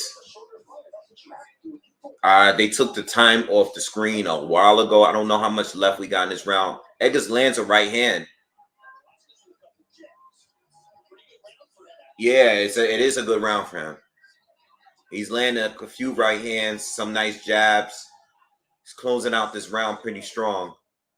Landed the biggest shot early in the round, too. Very debatable round. Oh, nice jab. Ortiz catches him with a nice jab as Egis was stepping in.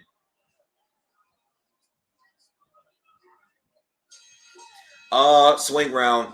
Swing round there. I think that round was a swing round. It could be an Egis round. It could be an Ortiz. I think Egis landed two of the more meaningful shots. I think Ortiz was in control the majority of the round, but he didn't do much. It's just he was more active. I could see it going either way. I'm going to give it to Egis. I like the right hand he landed early, and I like the right hand he landed late with the jabs. I'm going to give it to Egis that round. I think I got it 2-4. 2-4. And a 10-8 round, too, for Ortiz. So he's up a good amount of points. Yeah, I'm gonna give that round to Egis.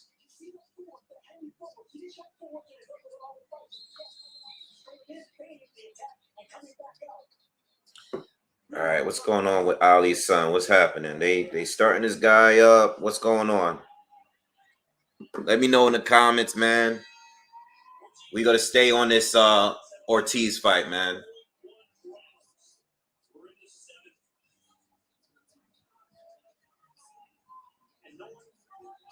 We're in round 7 already. Wow. Egis lands a jab to the body.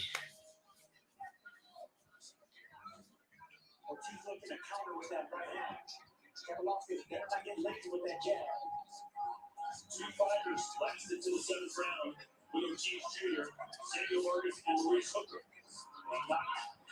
4-2. You guys got a 4-2. Nice jab by Egis. Nice jab by Ortiz. Caught him on balance. Egis lands a right hand. Ortiz lands. Oh, they going back to exchanging. Ortiz is starting to bring a little bit more pressure. You got to be careful, though. Big right hand lands for Ortiz. Big one. Backs up Egis a little bit.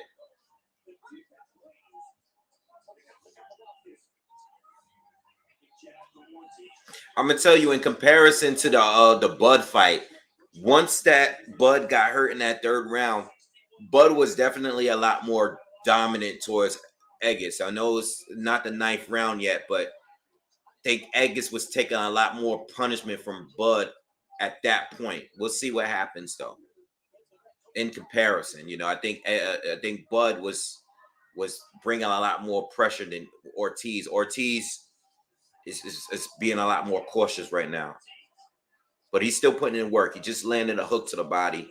We got a little over a minute left in this 7th round, and I definitely think Ortiz is winning this round so far.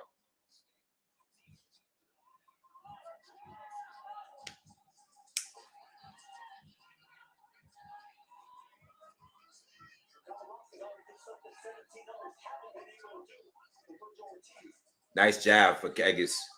50 seconds left.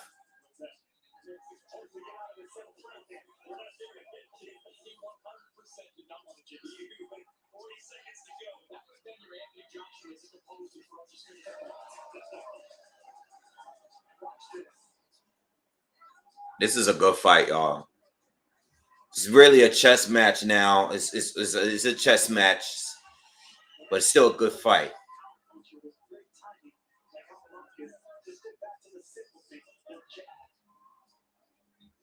Good round too so far.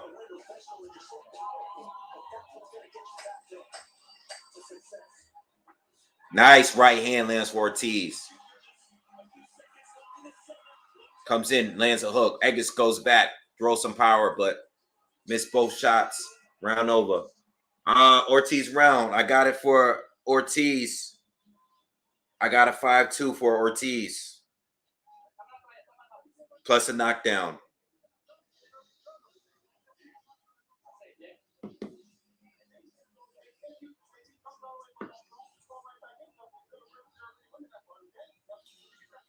Yeah. Mean Machine definitely hurt Virgil a lot more than he hurt Bud. Bud was hurt, but he wasn't hurt like that. But it's still good. It's still good. He's doing. I mean, we got to see how the fight ends. But I like what Ortiz is doing. You know, remember he's a lot less experienced as Bud, and he's doing well. You know.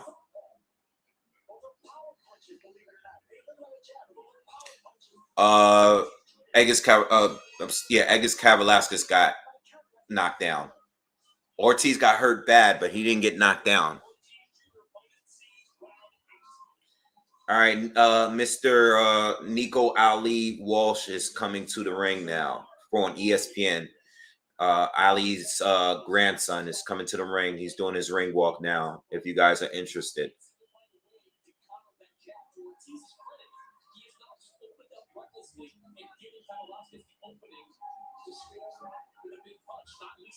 Unofficial Chris Mannix scorecard. He has a 68-64 for Ortiz Jr.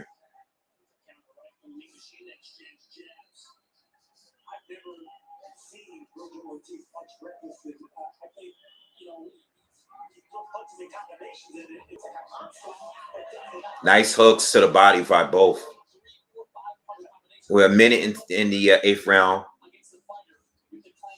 Nice jab by Eggers.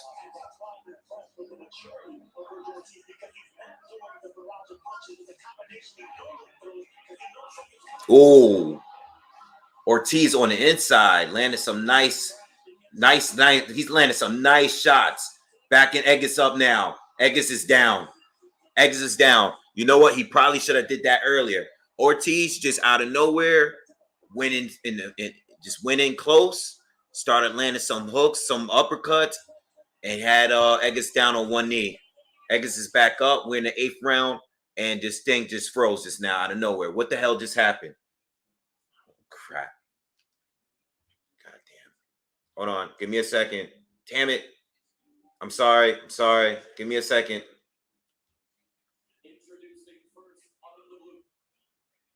Give me a second. Damn, I hope I didn't miss the stoppage, if there is one. All right, we back. My bad, y'all. My bad. Ortiz is still being a bully, I see. Landing another uppercut, 50 seconds in the 8th round. Another body shot. Got Eggers looks like he's about to get stopped. He's down again. He looks like he's going to get stopped at some point. Let's see if he survives the round.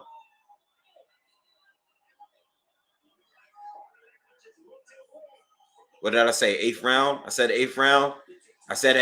Y'all. I said 8th round. He's down again. That's knockdown number 4.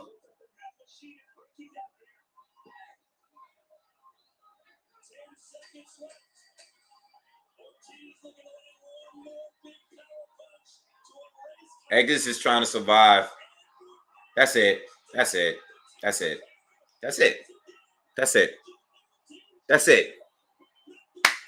Good win. Good fight. Good win. Good win.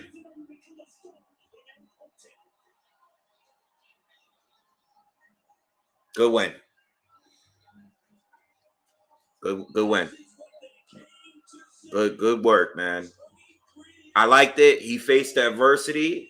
He got rocked, and he was able to come back and win and stop this dude. You know, and he got it one round quicker than Bud got him. Yeah, I like that. I like when I see it. Like I like that. I see him make adjustments in the fight. I seen him get hurt in the fight. That was a good fight. All right, Ali. Let me look at Ali's grandson real quick.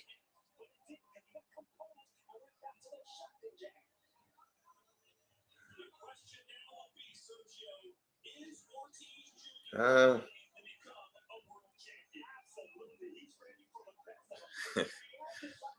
don't know.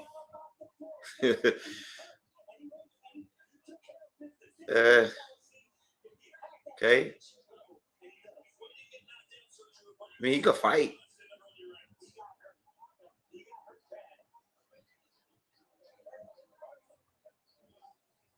All right.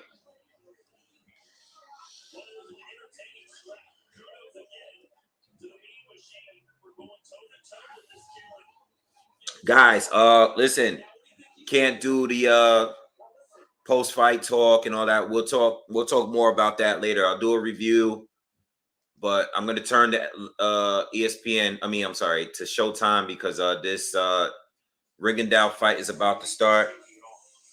Ali's grandson just scored a knockdown on ESPN.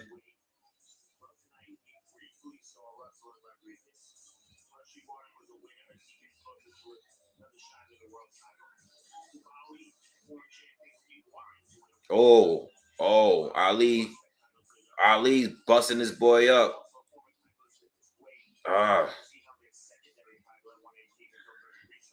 He's just coming in, throwing everything at this dude. Just brawling out. All right, stop the fight.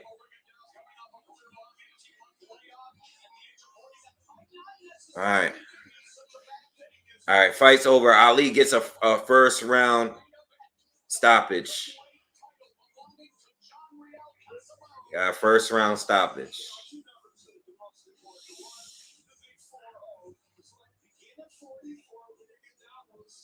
What are y'all talking about in here? What?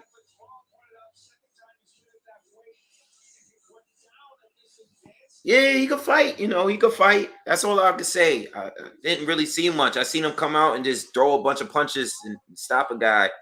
Flavor Flav is in the crowd. And he has a big clock on. All right, let's see, man.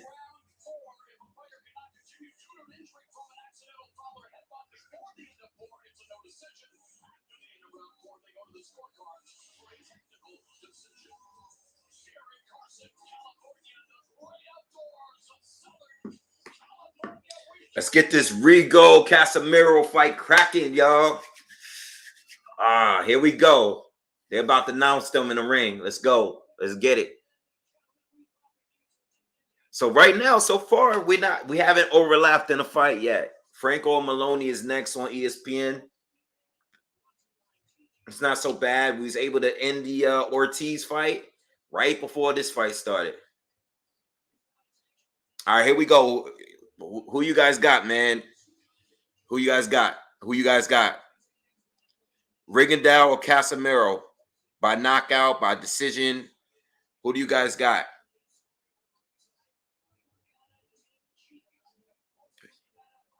Who do you guys got?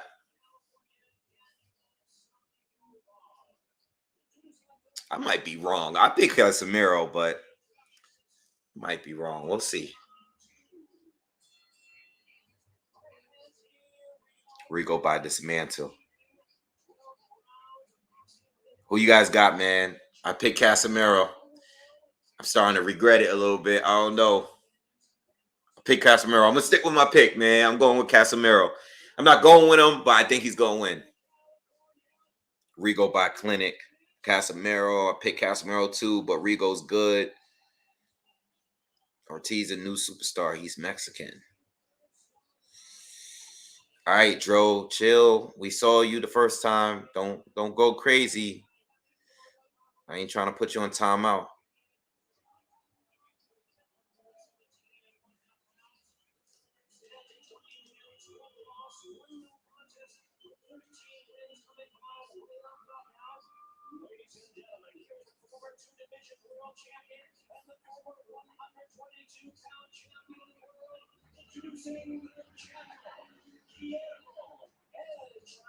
El Chacal.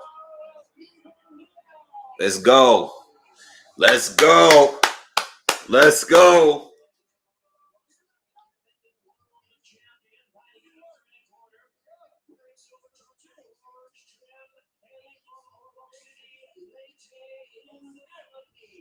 Rigo fight looks empty. Yeah, oh well. I don't care. As long as I'm watching it, it doesn't matter to me.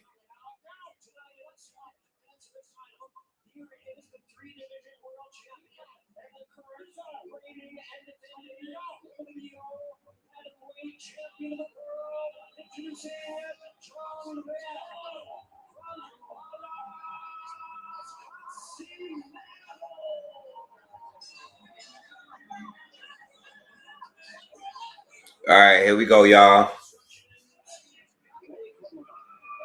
I think all of this with Ali's grandson is too much. I think they're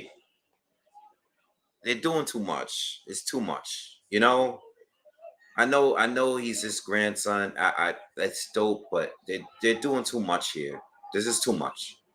It's too many people in the ring. They got Flavor Flav in the ring. Like, they doing too much, man. Like, let's get this out of the way. All right, here we go. Round one, y'all. Nah, they doing too much, man. They is his first fight. He didn't win a title tonight, you know? It's too much.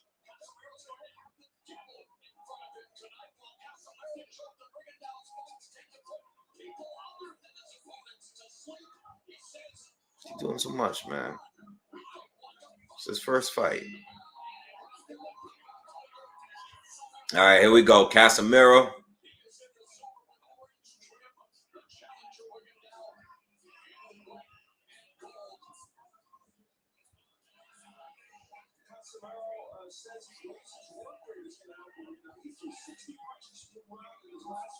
Oh, Casimero swings with a big left hook, misses.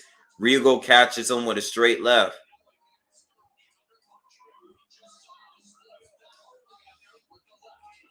Look at Rigo looking like stepping around Casimero a couple times already.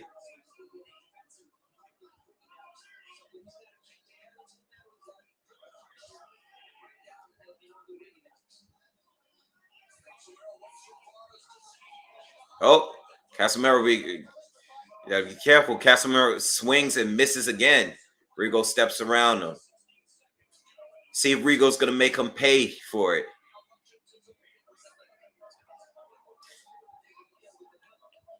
So far, Rigo's just been slipping Casimero wild shots and pivoting and stepping around him. Casimiro's just trying to inch closer and closer, though. I mean, we've seen this before. Casimero shoots the right hand low, but Rigo steps around him again.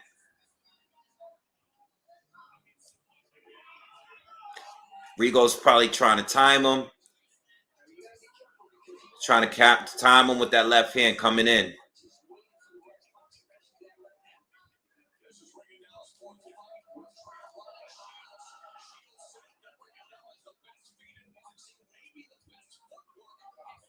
Casimero is putting a lot of pressure on him, but he's not throwing anything.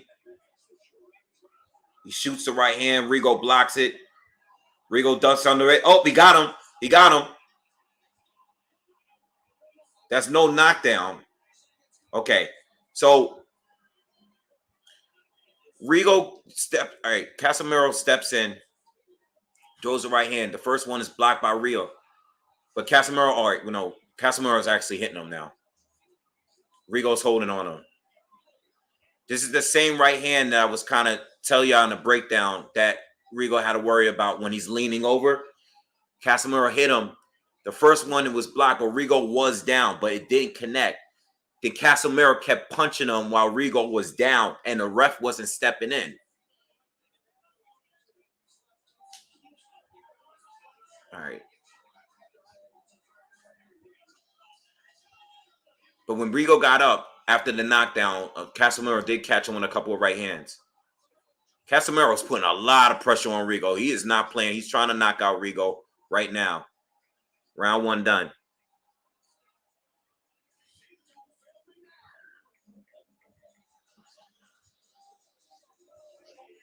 Well, it was the ref fault for not stepping in because it was Rigo was down, but the right hand, he wasn't down from a punch.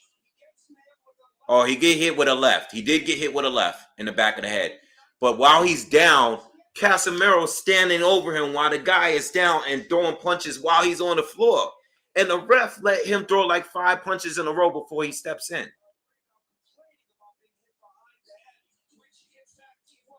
They're showing the replay again. All right, so he missed the right hand, but he lands with a left on the back of the head, then a right while he was going down, and just kept punching him while he was on the ropes. Yo, Casimero is a street fighter. Yo, he looked like Balrog just now. All right, round two.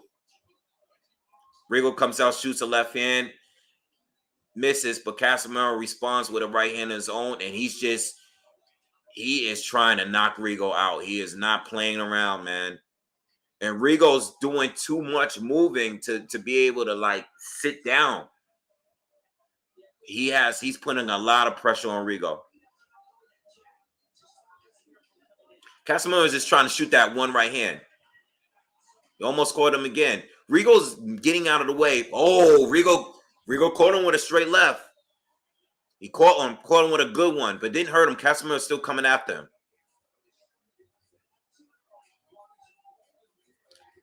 See, Casimero's not setting anything up. He's not throwing any jabs. He's just walking in and throwing the same right hand over and over again. He's lucky he's fighting Rigo at the time he's fighting him. And I'm gonna tell you like this: he can't beat Inoue and Donaire fighting like this. He's not boxing at all. Rigo lands another big left hand. Another big left hand.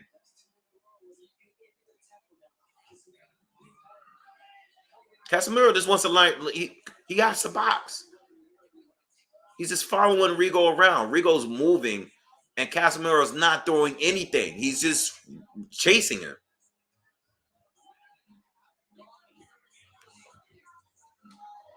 Nice jab lands for Rigo. I feel like he's starting to slow the pace down a little bit, though. He is slowing the pace down this round.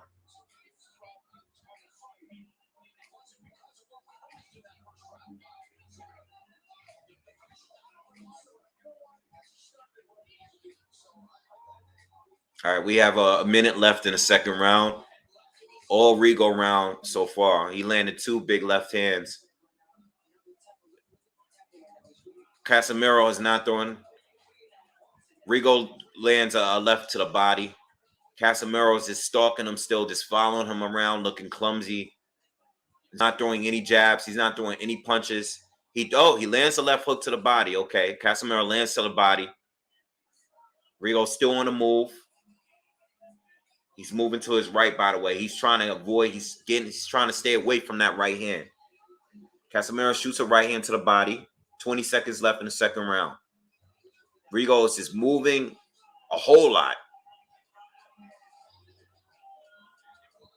The crowd is starting to boo. Crowd starting to boo.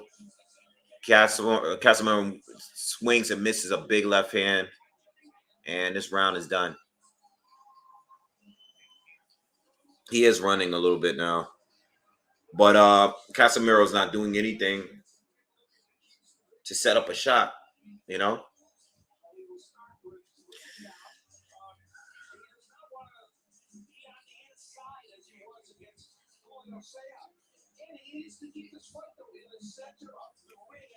Yeah, Ortiz did win. He stopped Eggis in the 8th round. And knocked him down like 4 times.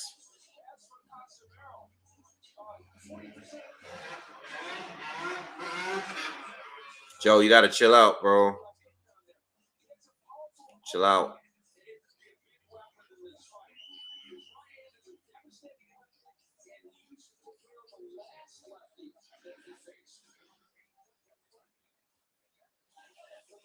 All right, here we go.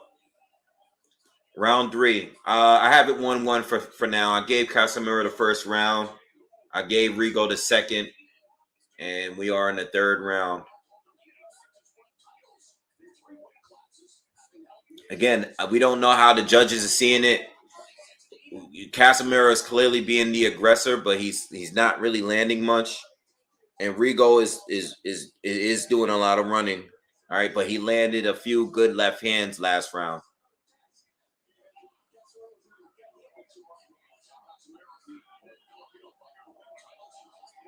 This is crazy. Rigo's running, and this fight is not good. This is. Oh man, I can't even give you guys commentary because these guys is not. Rigo's running, and Casimero can't box. I don't know what to tell you.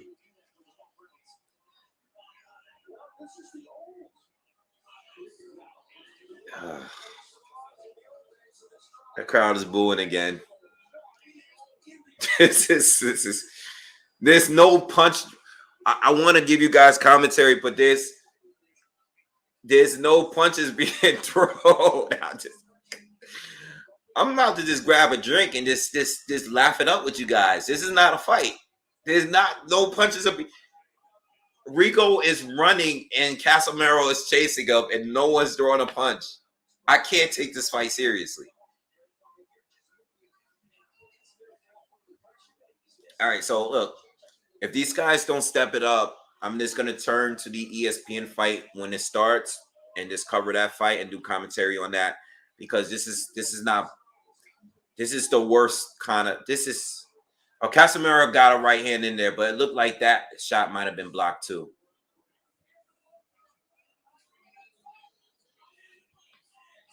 I'm giving Casimero this round. I can't with Rigo right now with the running. This is too much.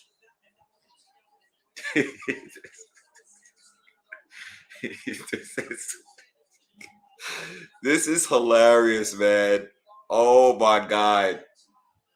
Oh, I wish I could show you guys, man. This is hilarious.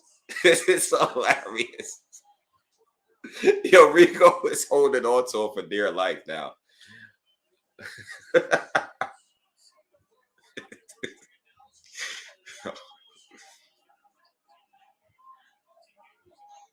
I can't. They're not even throwing a punch. They're just standing there playing chicken.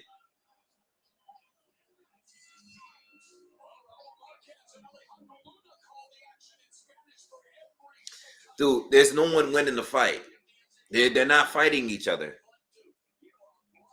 There hasn't been any takedowns, but we got a guy that did a ground and pound. Casimero did a ground and pound on Rigo in the first round.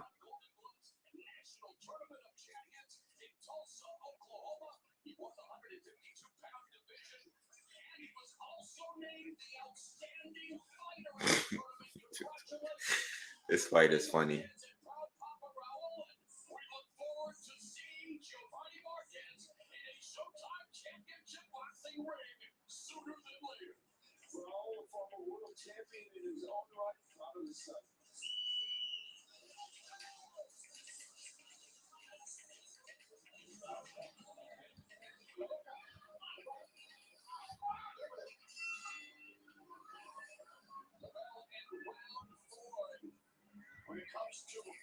Damn, I really feel bad for the people that paid to go to see this, because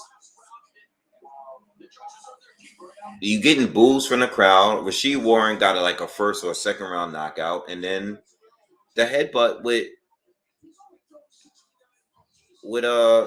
Russell, ended that fight right away.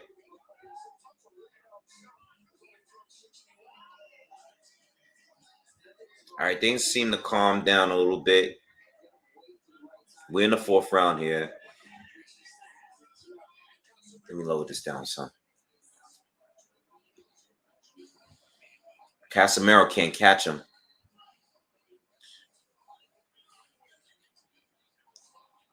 Nice left to the body, but lands for Rigo. Casimero can't hit him. He keeps lunging in with his wide left hands and missing. Rigo lands another shot to the body.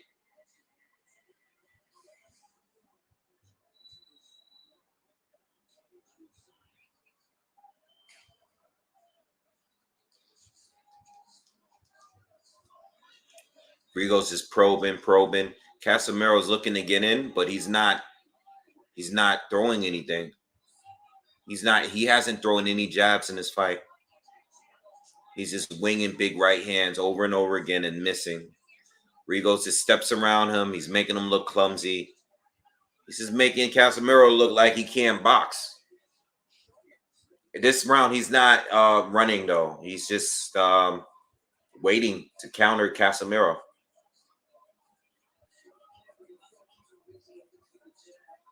Nice jab lands for Rigo. We got a minute left in the 4th round. Rigo lands a left hand. He's not sitting on his punches, though. Casimero looks very, very predictable. And he's still not having any success. He's not landing anything.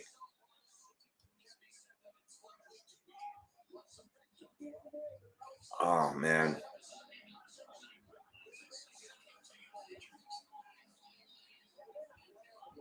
Soon as the Moloney Franco fight start, I'm gonna cover that. It's not enough going on here, at least for now. I'll go back and forth.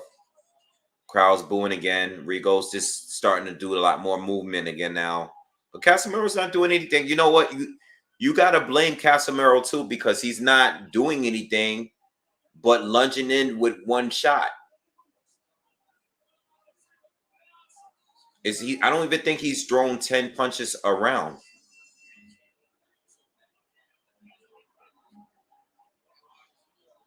I have to give Rigo that round. I don't know what the judges are looking at, I don't know if, this fights like this could be funny because the judges could score rounds based on who's being the aggressor. Because Rigo's landed a few shots, but he's winning rounds like winning a round landing 3 shots.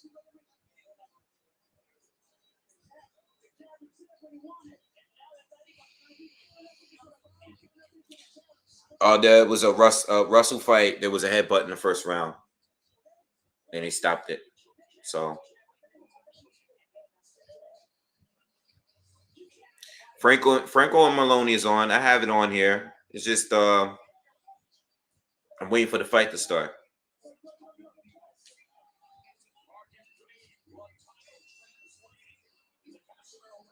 All right, here we go. We in the what round are we in? The 5th round. Oh, Rigo lands a big left hand. Caught Casimero stepping in. We need more of that, though.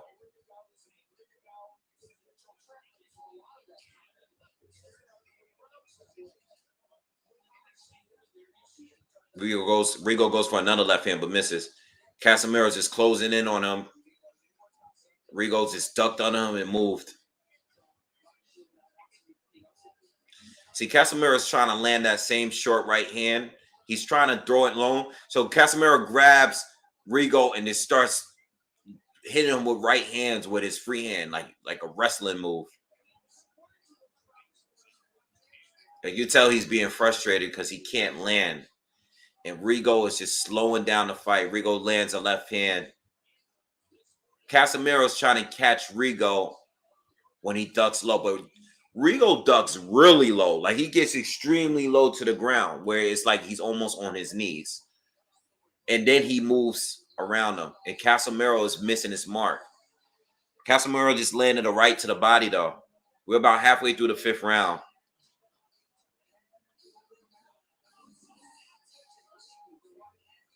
See, how do you think the thing is with this fight, right? How is the judges looking at it right now? Like, let's say every round for the rest of this fight looks like this. There's no knockdowns, and it's just a few landing shots here and there from both. How are the judges going to score this fight? That's the question I have. I don't know. I like the shots that Rigo has landed more, but he's only landing 2 or 3 of them around. I don't know. Franco just entered the ring, by the way. Franco just entered the ring. Moloney's already in the ring, and that fight is about to get going. Again, another lunging miss for Casimero as he steps in. He gets a right hand in there. He does land a right hand in there, though.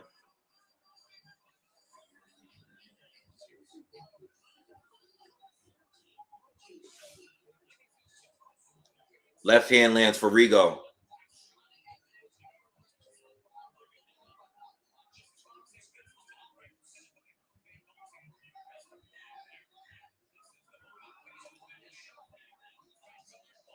Casimero lands a right to the body.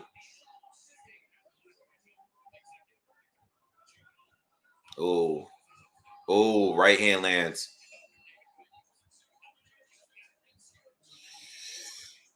All right.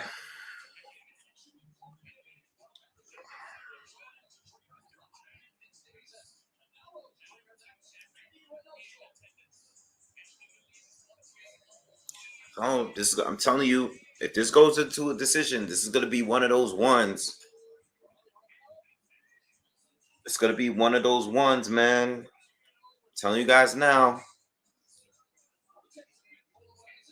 But I mean by that, it's going to be one of those. Calling it now.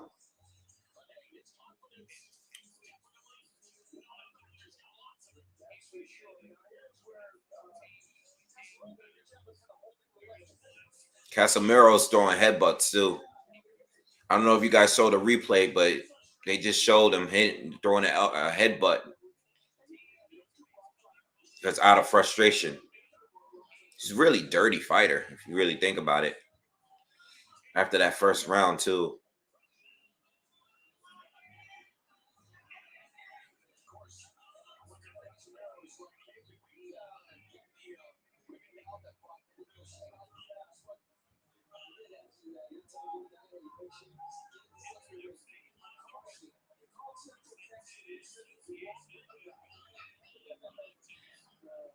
Nice shot landed for Rigo.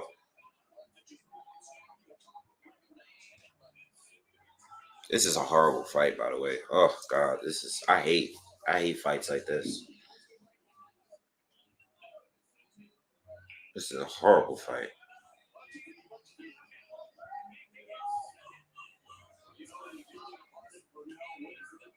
My thing is this with Rigo, and this is my problem with Rigo. Not just the running, but you're gonna make the guy miss, make him pay for it. Hit him with something back. Don't just keep moving. And Casimero, do something to set up that right hand that you're desperately trying to land.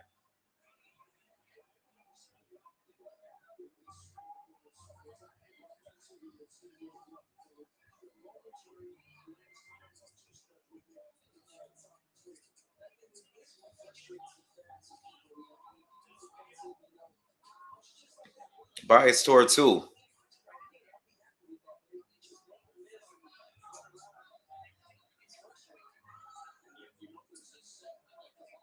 How is this guy talking about in the comment section?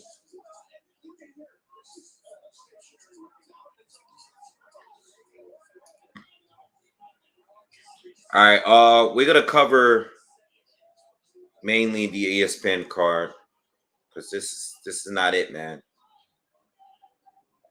Um, if something happens, I'm gonna have the fight on as soon as this round ends.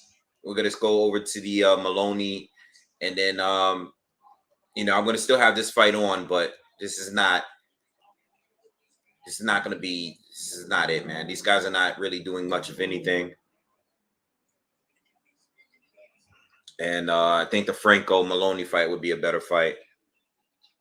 But I'm going to have the Rigo fight still on. I'm just not going to have it on the main TV or whatever.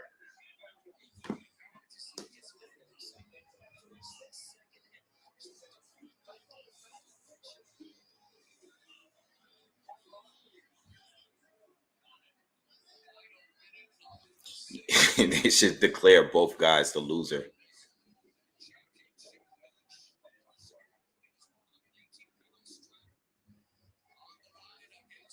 All right, so look, I'm watching the Moloney Franco fight now. I do have Rigo playing in the background, but we're in the first round of Moloney and Franco. All right, so keep you guys updated. We're about halfway through the first round. I mean, I didn't see most of the round, so I'm probably not going to score this one unless something dramatic happens. But I see that from what I'm like from seeing the second fight and watching the first, looks like Franco is doing a better job at closing the gap and getting in range so far. It's not like the second fight. See, Franco's doing a little better, and Moloney's having a little trouble because he keeps stepping in and holding him instead of boxing like the way he was in that rematch.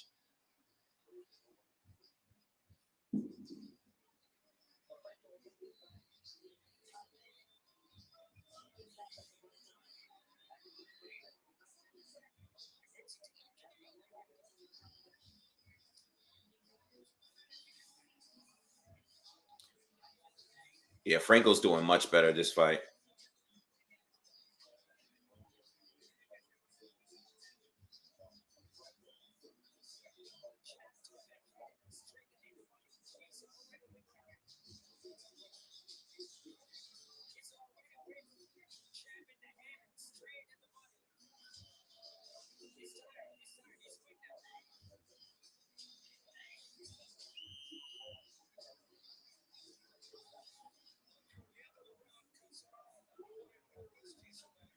Nice shot, Moloney.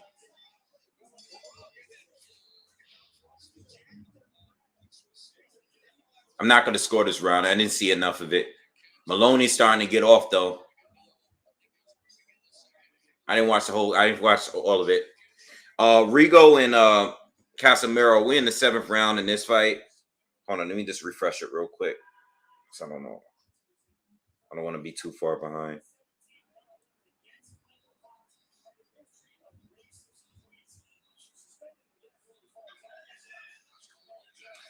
We halfway through the 7th round with Rigo and Casimero, and looks like much of the same that we've been seeing earlier. Rigo's doing a lot of moving, and Casimero's doing a lot of chasing. And yeah,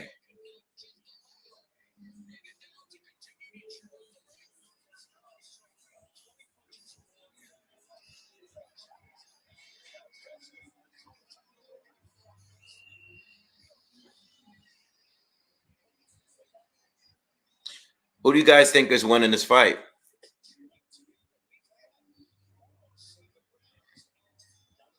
I'm not scoring it. This is not a fight.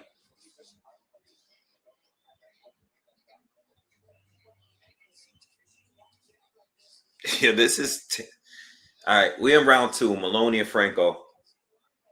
I didn't score the first round.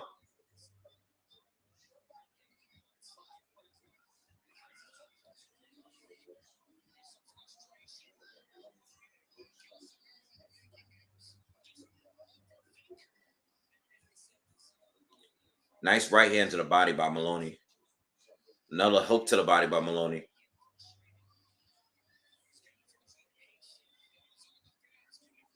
He's starting to get a nice little rhythm going. But Franco's still closing in on him. Let's see how long Moloney could keep this up.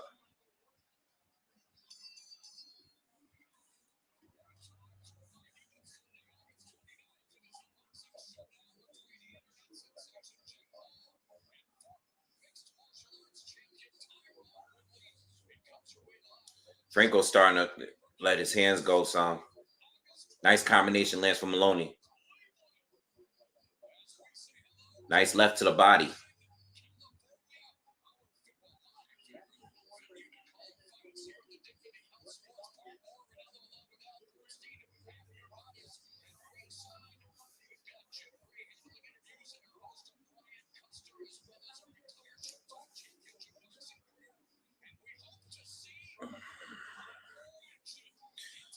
Moloney nice lands a right hand up top. We a little bit over a minute left in the second round. Whenever Franco tries to get close and close the gap, Moloney will tie up, and then he'll clinch, and then he'll punch out of it. Rigo and Casimero, they are in round 8. Round 8 just started. Looks like Rigo's back on the move. It's much of the same. Casimero is being very aggressive, but not landing clean. He's still throwing punches, but he's hooking to the body. Rigo's just on the move.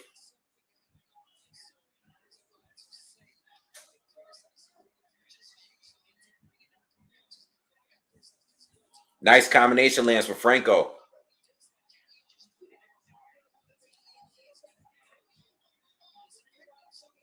Moloney responds, but most of those punches were blocked. Second round coming to a close. It was an 8th round KO for Virgil Ortiz.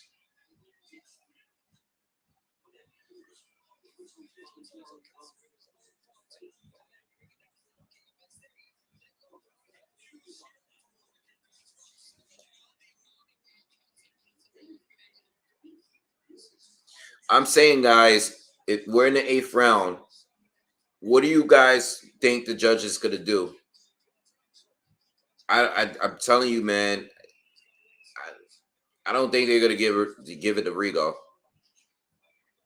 It doesn't matter if he's landed more, and he's made this guy look clumsy. I think the judges is going to just pick the guy that's being more aggressive.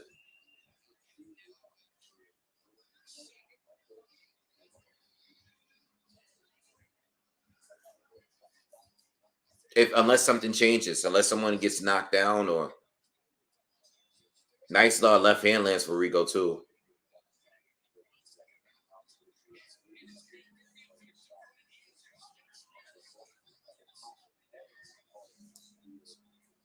All right, round 3 for Franco and Moloney.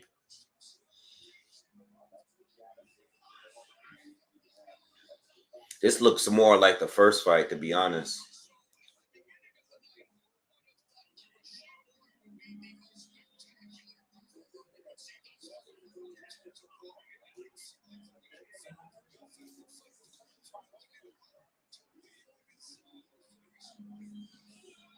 Nice hook to the body by Moloney.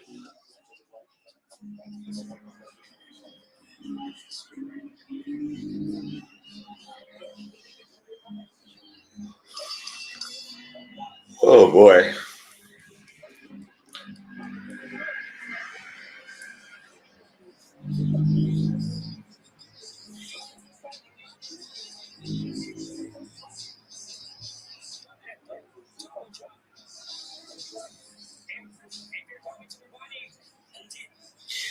Neither Moloney or Franco seem to be neither one of them are really sitting down or anything, and a lot of punches are being blocked. It's not much action going on there. I mean, at least they're actually fighting each other, but it's not much, not a lot of clean punching, not a lot of power in either one of their shots, neither.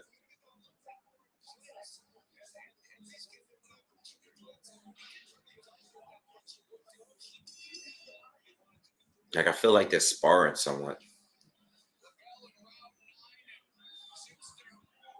Ooh, nice hook by Franco lands. But it's a lot of back and forth. These are not like obvious rounds like the rematch. I want to see how Moloney holds up late in this fight.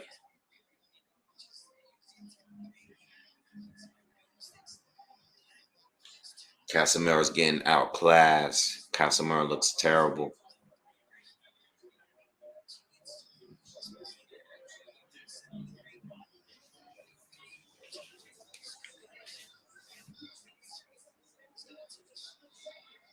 We got 20 seconds left in the third round. Moloney and Franco. Casimero still chasing Rigo and missing. Nothing has changed. Casimero's is running after him. Oh my God, man.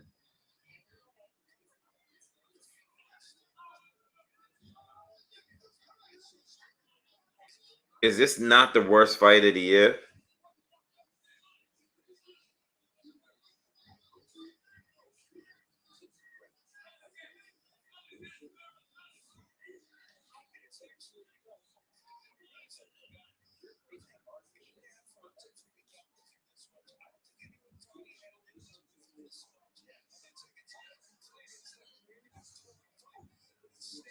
Come on, Rigo, hit this dude. Hit him while he's jumping in. Make him pay for being so sloppy. Yes, like that.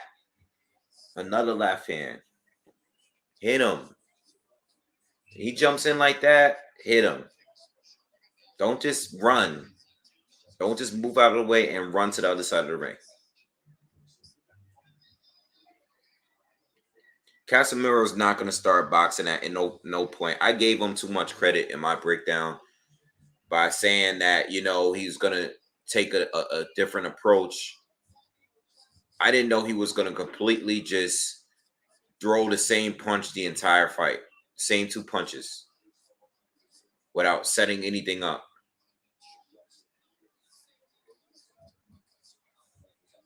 He did land a hook this now, though.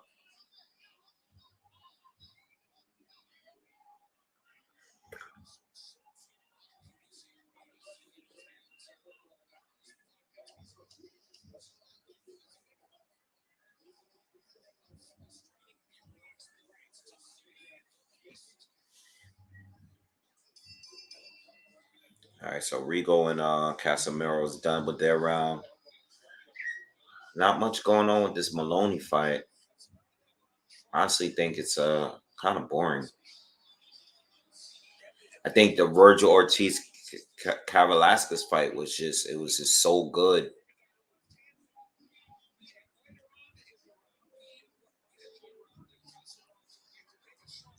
Oh man.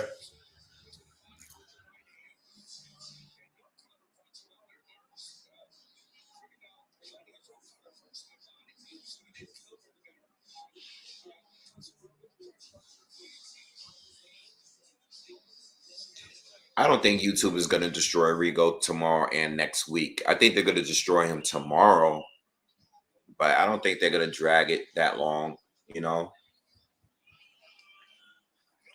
You know what? Maybe the refs give it to him, you know? I mean, Casimero has not landed anything meaningful, you know?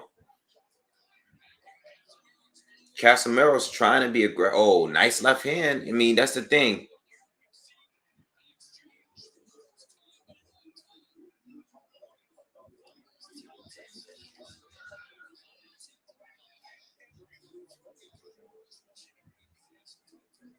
Rico's making him pay a little bit.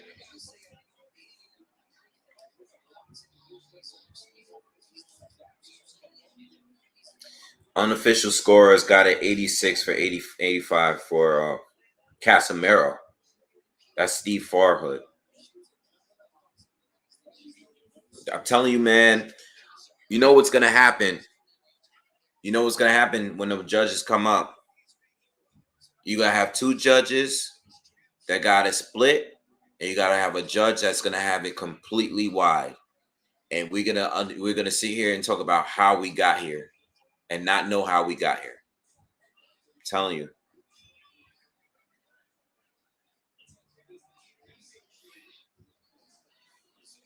Like this is not like something you want to leave to the judges, man. Especially with the weeks we've been having in boxing.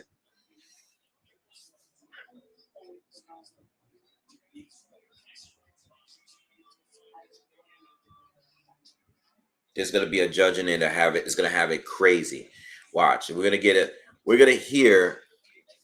You know why? Because every round is the same. So we're gonna hear one of those judges is gonna have it like 118 to 110 or 117 to one whatever.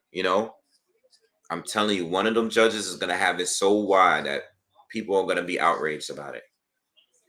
For one of them, I don't know who.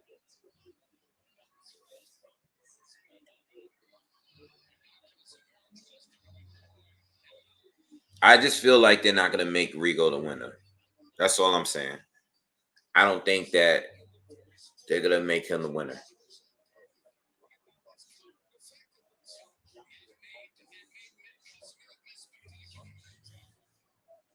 Moloney and Franco's just started their fifth round.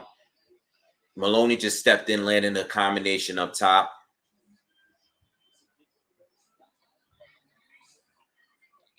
I like what Moloney is doing. He's doing his boxing. He's not as clean as he was in that second fight before it was stopped. Franco's definitely doing better than the last fight, but Maloney's doing more to me.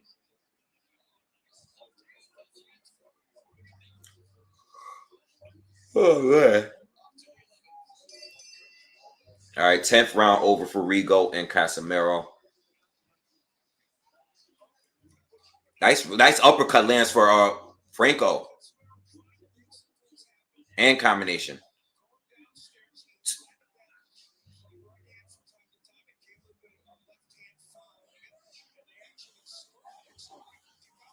Another combination. Franco got Moloney on the ropes. Moloney ties up, sneaks a left hand while clinching, uh, lands a couple body shots. Now he has Franco backing up. Now he's in a phone booth fighting Franco's fight, and he's winning. He's beating Franco on the inside. Now he's back on the outside, moving sideways.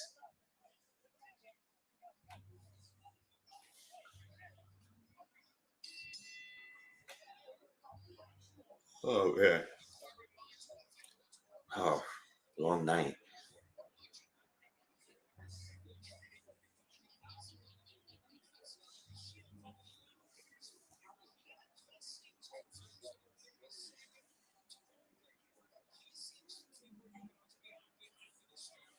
Who's winning which fight? Between Moloney and Franco? I think Maloney's winning the fight. Between Rigo and Casimero, I I like the shots Rigo landed better. I can't say he's winning the fight though. I really don't know.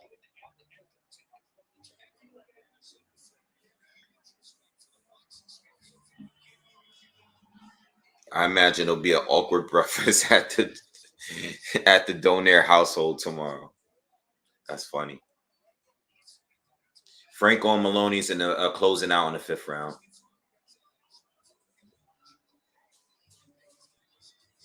Nice, right? Nice 1-2 landed by Moloney. He's doing better.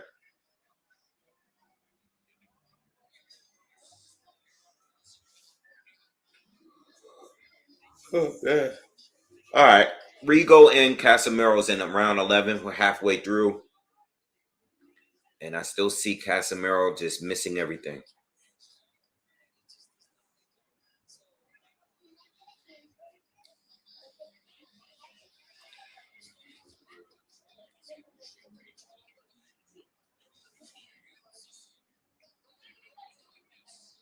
This is garbage. This wrestling.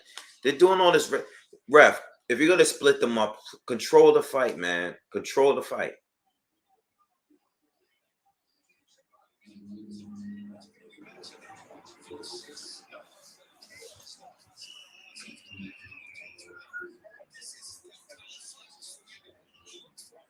Corrupt. Thank you. Thank you. Welcome. slow night, slow night. If you are first timers here, it's just a slow last couple of fights. He was rocking out earlier, but things is getting late, it's slowing down. These fights are not really exciting. All right, Moloney and Franco in the 6th round. Rigo and Casamero's closing out on the 11th round.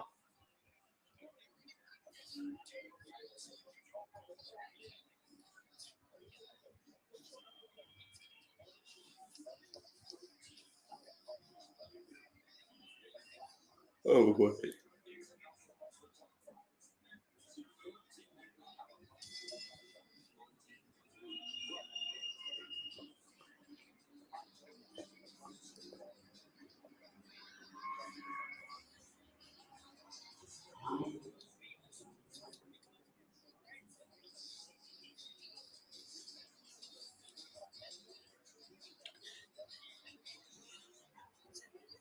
Could I ask you guys something? Do you guys think that either Rigo or Casimero can beat Inoue or Donaire right now? Either one? Might as well bring it up. We're definitely going to talk about it tomorrow. What do you guys think?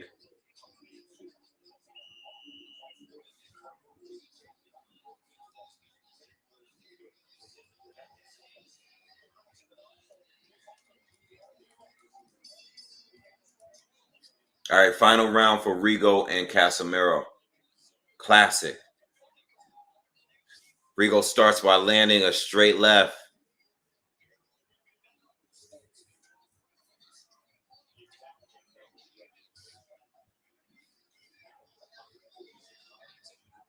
Moloney and Franco's just wrestling in the ring, kind of smothering each other.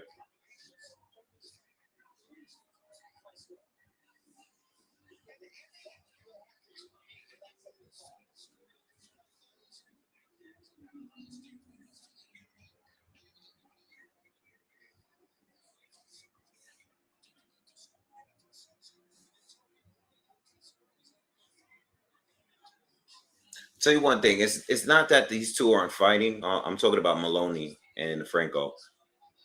None of them are really. Neither one of them are. They're throwing combinations and stuff, but there's really no power. I want to see somebody's head get popped back.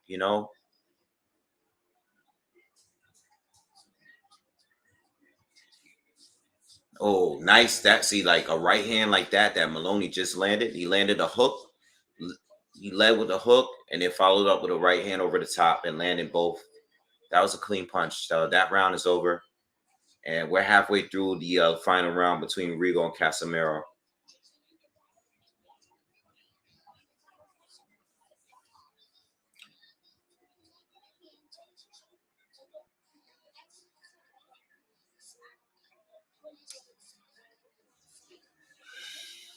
Wave is bloodthirsty.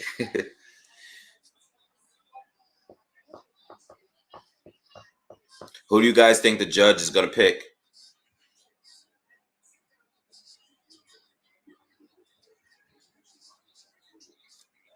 Who do you think the judge is going to pick? 50 seconds left.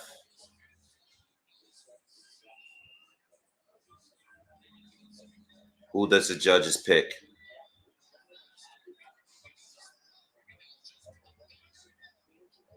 You said Rigo social distancing. Thanks, Hyper. Appreciate it.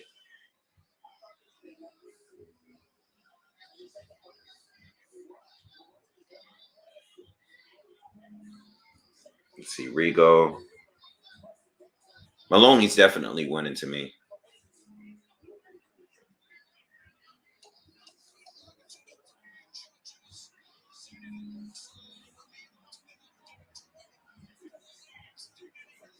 Well, I don't want to say definitely, but all right, Rigo Casimiro's done. What a classic. This was a classic, man. This is the best fight of the night. Casimero don't want to give no hug, no shake. He pissed off. He don't look confident in himself. I think they're gonna score the draw. We'll see.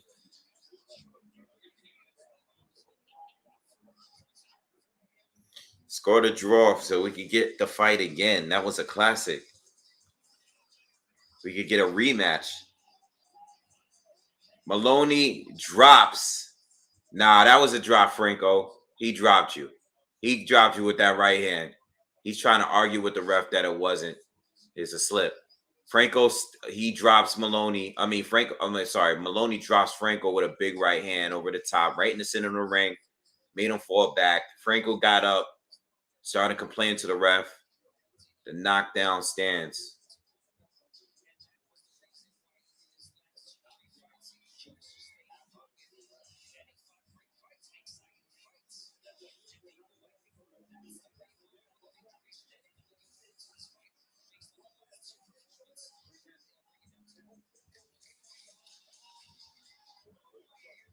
All right, so we're waiting for the scorecards for this Rigo fight.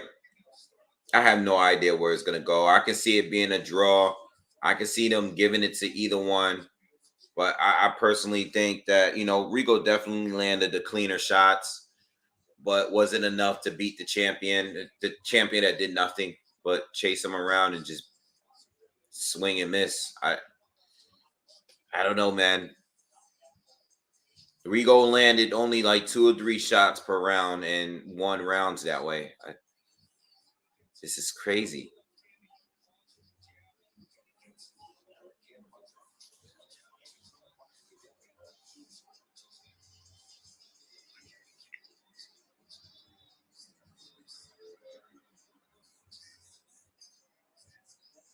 All right, Moloney picked up a knockdown in that last round.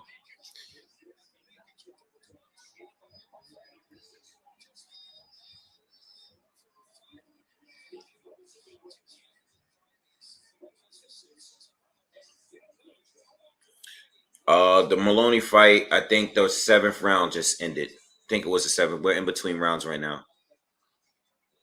Oh, you know what? That might have not been a knockdown. To show the replay just now, no knockdown. Okay, Jack Reese is taking the knockdown away. Okay, Jack Reese is doing the right thing. You know what? It wasn't a knockdown. I thought Moloney landed the right hand. He didn't. It was a slip.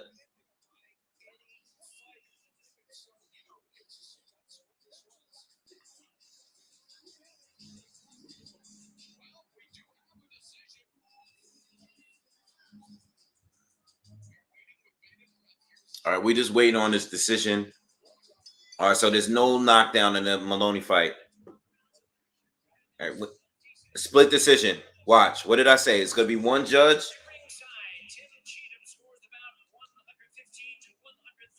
115, 113 for Rigo.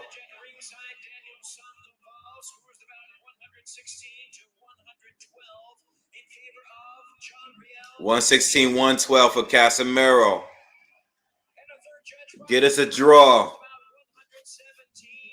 Nope. What did I say? 117, 1.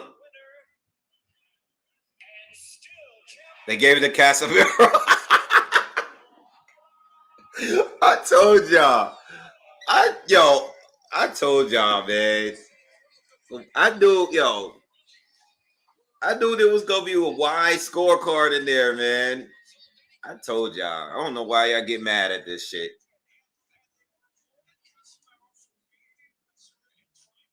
They getting Rigo out of here. They don't want to see Rigo ever again. That's messed up. They want Rigo out so bad.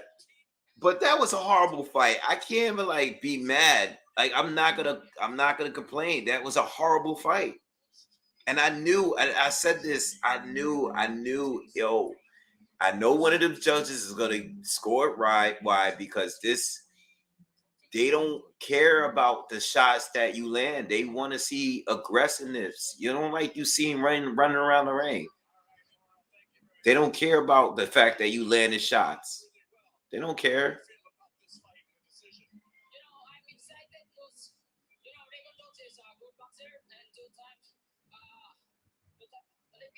Told y'all it was gonna do it. I told y'all. What did I say? 117, 111. I say it's gonna be 118, 112, or 117, whatever. I knew they was gonna do that dumb shit. I ain't even mad either. I don't even care because that was a stupid fight.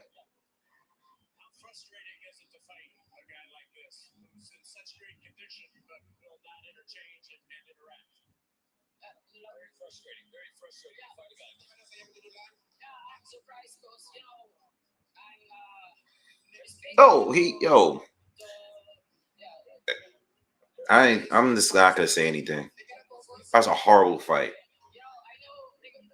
Casimero did win based on him just chasing Rigo. He won the fight off just trying to engage because he didn't win from landing. So I agree with y'all. I'm not gonna argue with y'all when it comes to that. He just tried to engage, and he gave rounds. They gave rounds to him based on him trying to engage, but they did not. He did not land. Rigo did land more shots, but Rigo landed 2-3 shots a round and ran the majority of the round.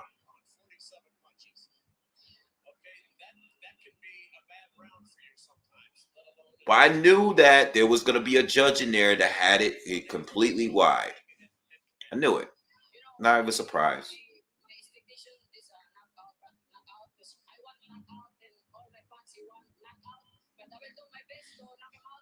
If it was an amateur fight, Rigo wins, but this is an amateur.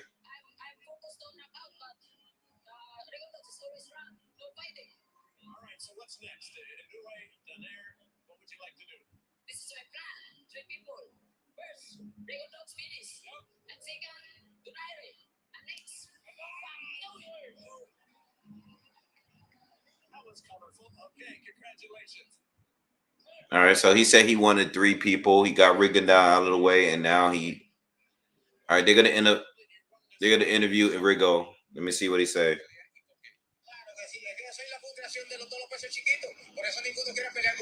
Nobody wants to fight with me because that's my game plan. I'm frustrated by boxers.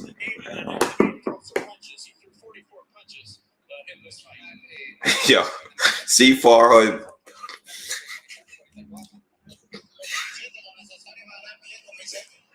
C Farhad pulled out the notepad and said he threw 44 punches the entire fight. It's a tremendous display of fitness and defensive fighting. What did I say? I said this dude. Landed 3 punches around, and they counted 44 punches for this whole fight. I was pretty close on them stats. At least his accuracy was on point. I'm sure Rigo, I don't know what the stats are, official stats are, but I'm sure Rigo definitely landed more because I didn't see Casimero land much of anything.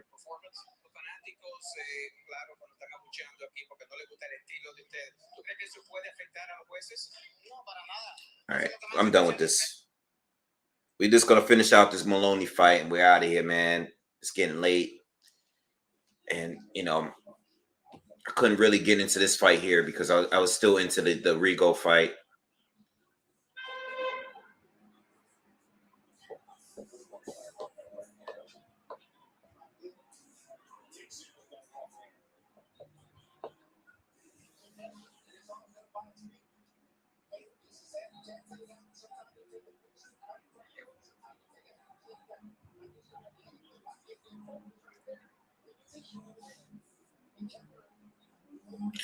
Well, up into the 7th round, I thought Moloney was edging it.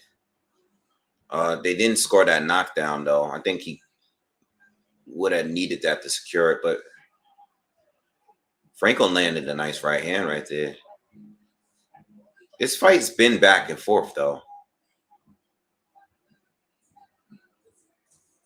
Oh, nice combination by Franco. I'll tell you one thing: whoever the judges got winning, it's just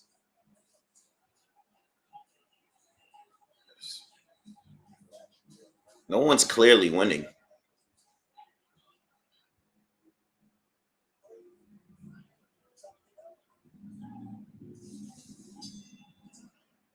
So Moloney definitely doing enough though to win this time. He didn't win the first fight, and he got screwed in the second fight.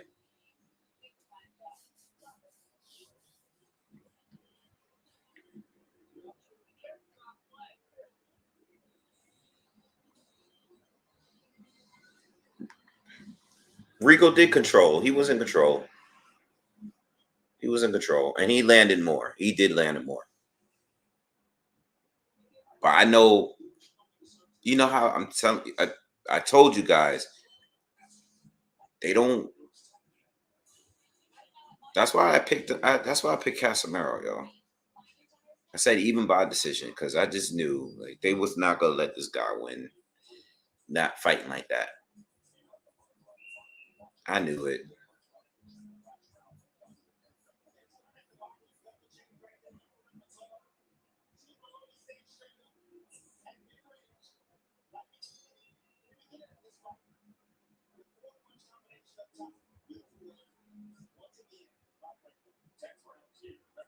Floyd don't run.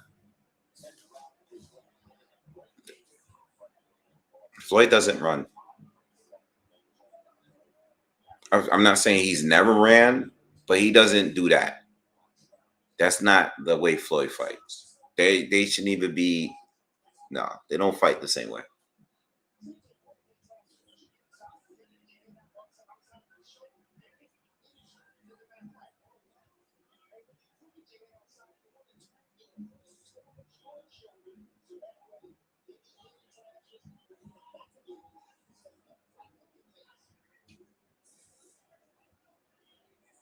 We're in the 10th round, by the way. We about a minute in the 10th round.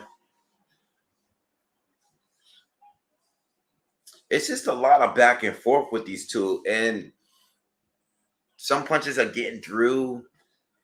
It's just back and forth, like they're just trading, you know. I like what Franco was doing last round though, and I like what he's doing this round so far. Moloney's fighting his fight. Moloney has quit, like he's not boxing and moving anymore. He's just coming straight at Franco and fighting his fight and trying to beat him at his fight.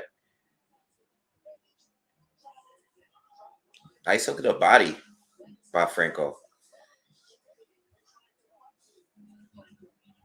Nice uppercut and left hook lands for Franco.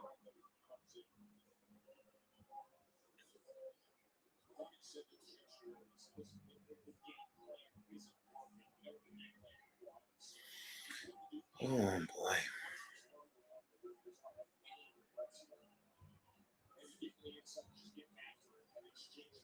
Nice right hand by Moloney. A lot of wrestling in this too. Oh, big left hand lands for Moloney. Another one and a right. Franco's on the move now. Might have just gave that round up. Nice little sequence landed for Moloney. Sneaks a little uppercut in there in the pocket. All back and forth. Now Franco's coming back a little bit. Moloney responds.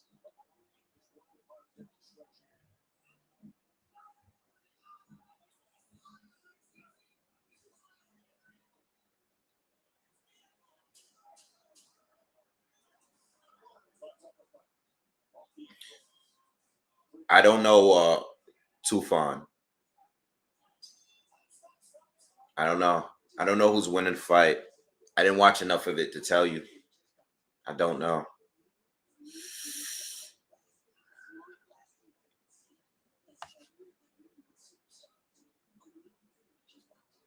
King said Rigo fight gave me depression.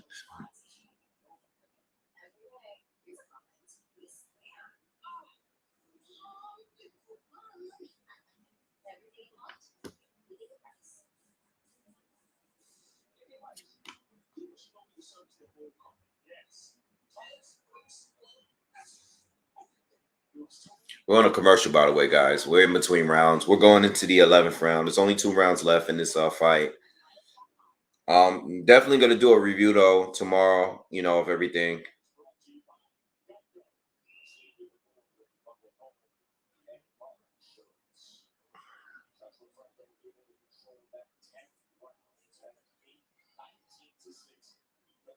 All right, we're in the 11th round.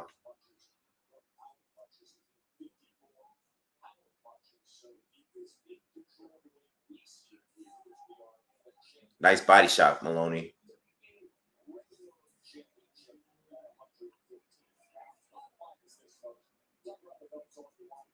Nice combination. Nice uppercut. Nice left hook to the body, Moloney.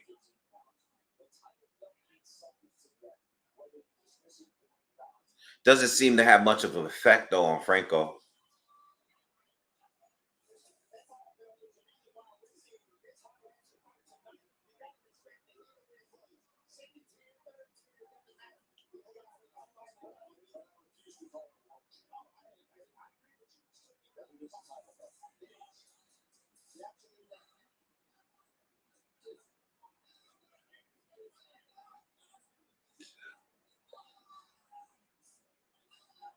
Zedek, that's my argument. There was room to throw more. He doesn't let his hands go enough. That's why I didn't pick him to win. You know?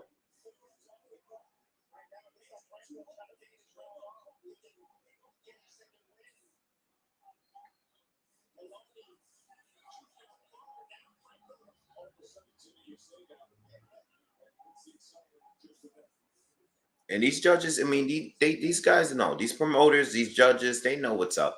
They know that this guy could come in and fight the exact fight that he fought tonight. You got the crowd booing, and then you got 2 other potentially really good fights available. Casimero and Donaire is a better stylistic matchup because both want to knock each other out.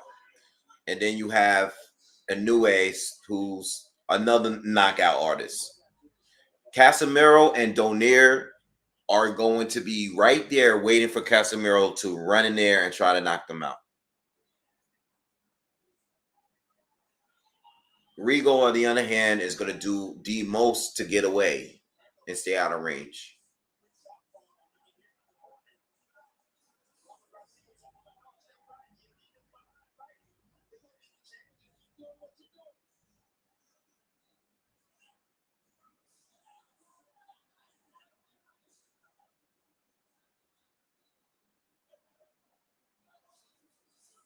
Nah, it'll be Donaire. I think they're going to work out the Donaire fight. They'll find a way to work it out.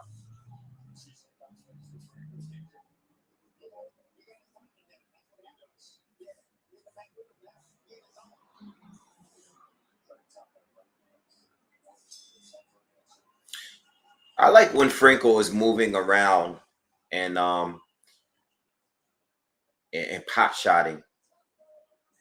He does well when he does it. It's just that he rarely does it. He usually stick and kind of move flat footed and keep that high guard up. He fights better when he's pot shotting and using a lot of movement,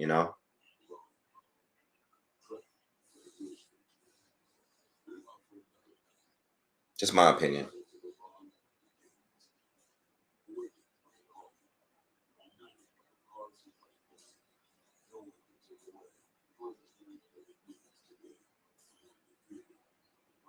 Usain Bolt versus Rigondeaux. Damn.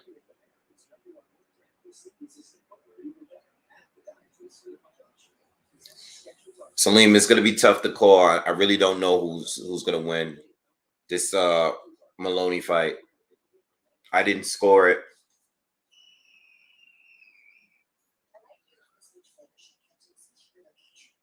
Oh boy.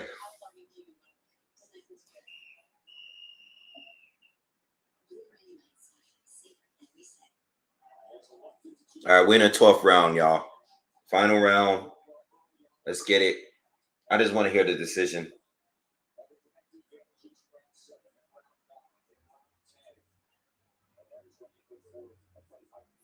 They have total punches pretty wide. For Franco.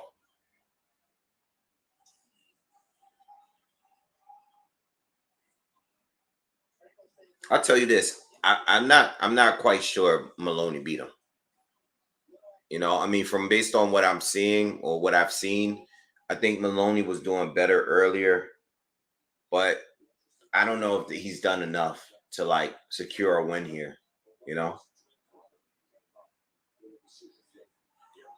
right hand, Moloney slips, no knockdown.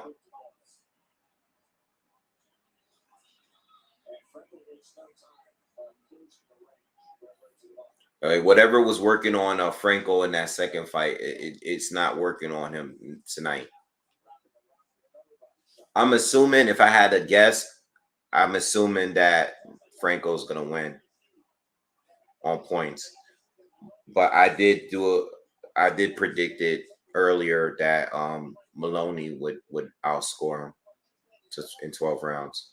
That was my prediction, but I think I'm gonna get that wrong.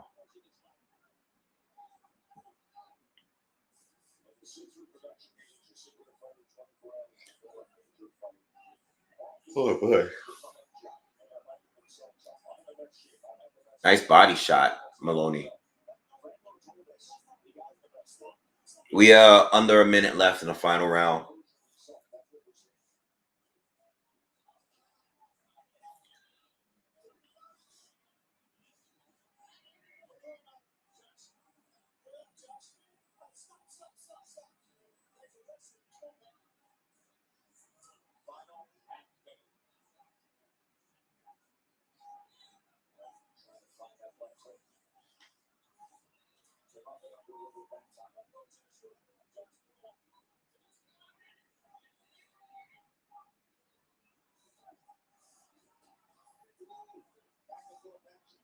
Now this fight,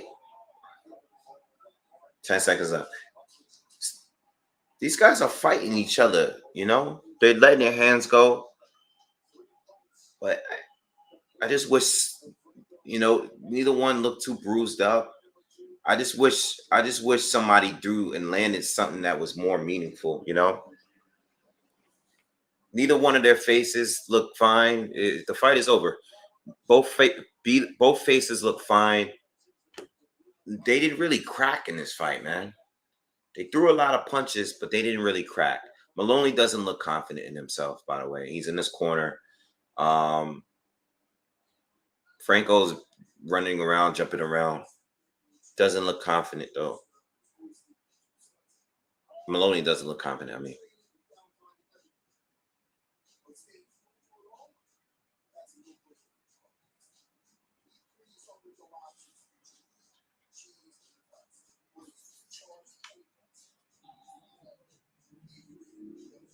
Moloney's a cops guy. Well, listen, if that's the case, Moloney would have went home with the belt in the second fight.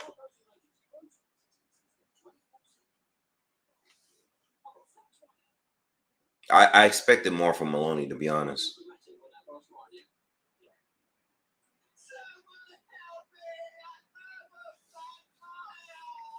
I'm tired, guys. As soon as they do the scorecard, I'm gonna break out. We'll be back in the morning.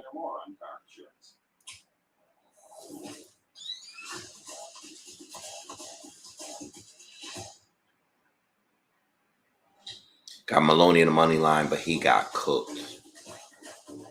Franco should get it, though. I think Franco's gonna get it.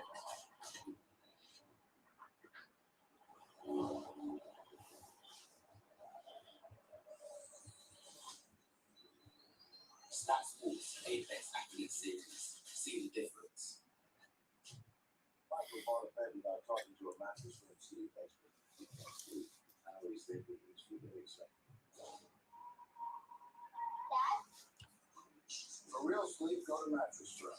Adjust your sleep. Straight Talk Wireless has now rolled out 5G coverage nationwide. And you can get a Samsung Galaxy A32 5G for only $299 with no contract. All on America's best networks. Straight Talk Wireless, available at Walmart and Walmart.com. Here in Los Angeles, we'll get you right back to Tulsa for the decision, but after the fight, we got the heavyweight stories on SportsCenter. All right, let's go. Let's get to these scorecards, man. Let's go. Make sure you guys are new here. Smash that subscribe button. Also smash that like button, that thumbs up button for me. Before you guys check out, appreciate the support, man, for everyone. All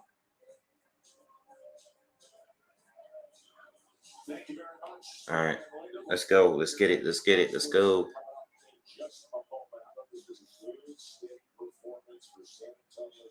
Joshua Franco, he had a 168 to 107 connected fans. Get the scores. Here's Mark Schmidt. Ladies and gentlemen, after 12 rounds here inside the Hard Rock Hotel and Casino, we go to the judges' scorecards for the official decision. Karen All right.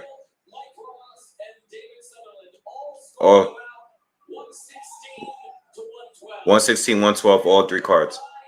That's got to be Franco. Yeah, they gave it to Franco. Unanimous. All right.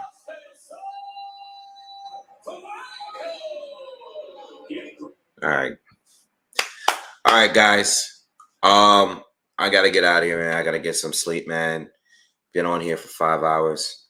But yeah, we had a good time. Definitely gonna be back tomorrow. We could review these fights a little bit tomorrow. But you know, I know a lot of people are gonna be mainly talking about Virgil Ortiz and Rigondeaux. But anyway, again, hit that subscribe button, man. If you haven't already, smash that like button as well. You know, hit me on the Twitter at BoxingWave10, the Instagram, all that good stuff. And we'll chat and just be ready. I got videos to talk about Ugas, Pacquiao, breakdown, all that good stuff this week. This is Pacquiao Ugas week, and I'll definitely be dropping a breakdown, if not tomorrow, by Monday the latest. You know, one of the 2 days. All right. So salute to everyone's coming back. Thank you for the donations as well, and peace, man. I'll see you guys tomorrow.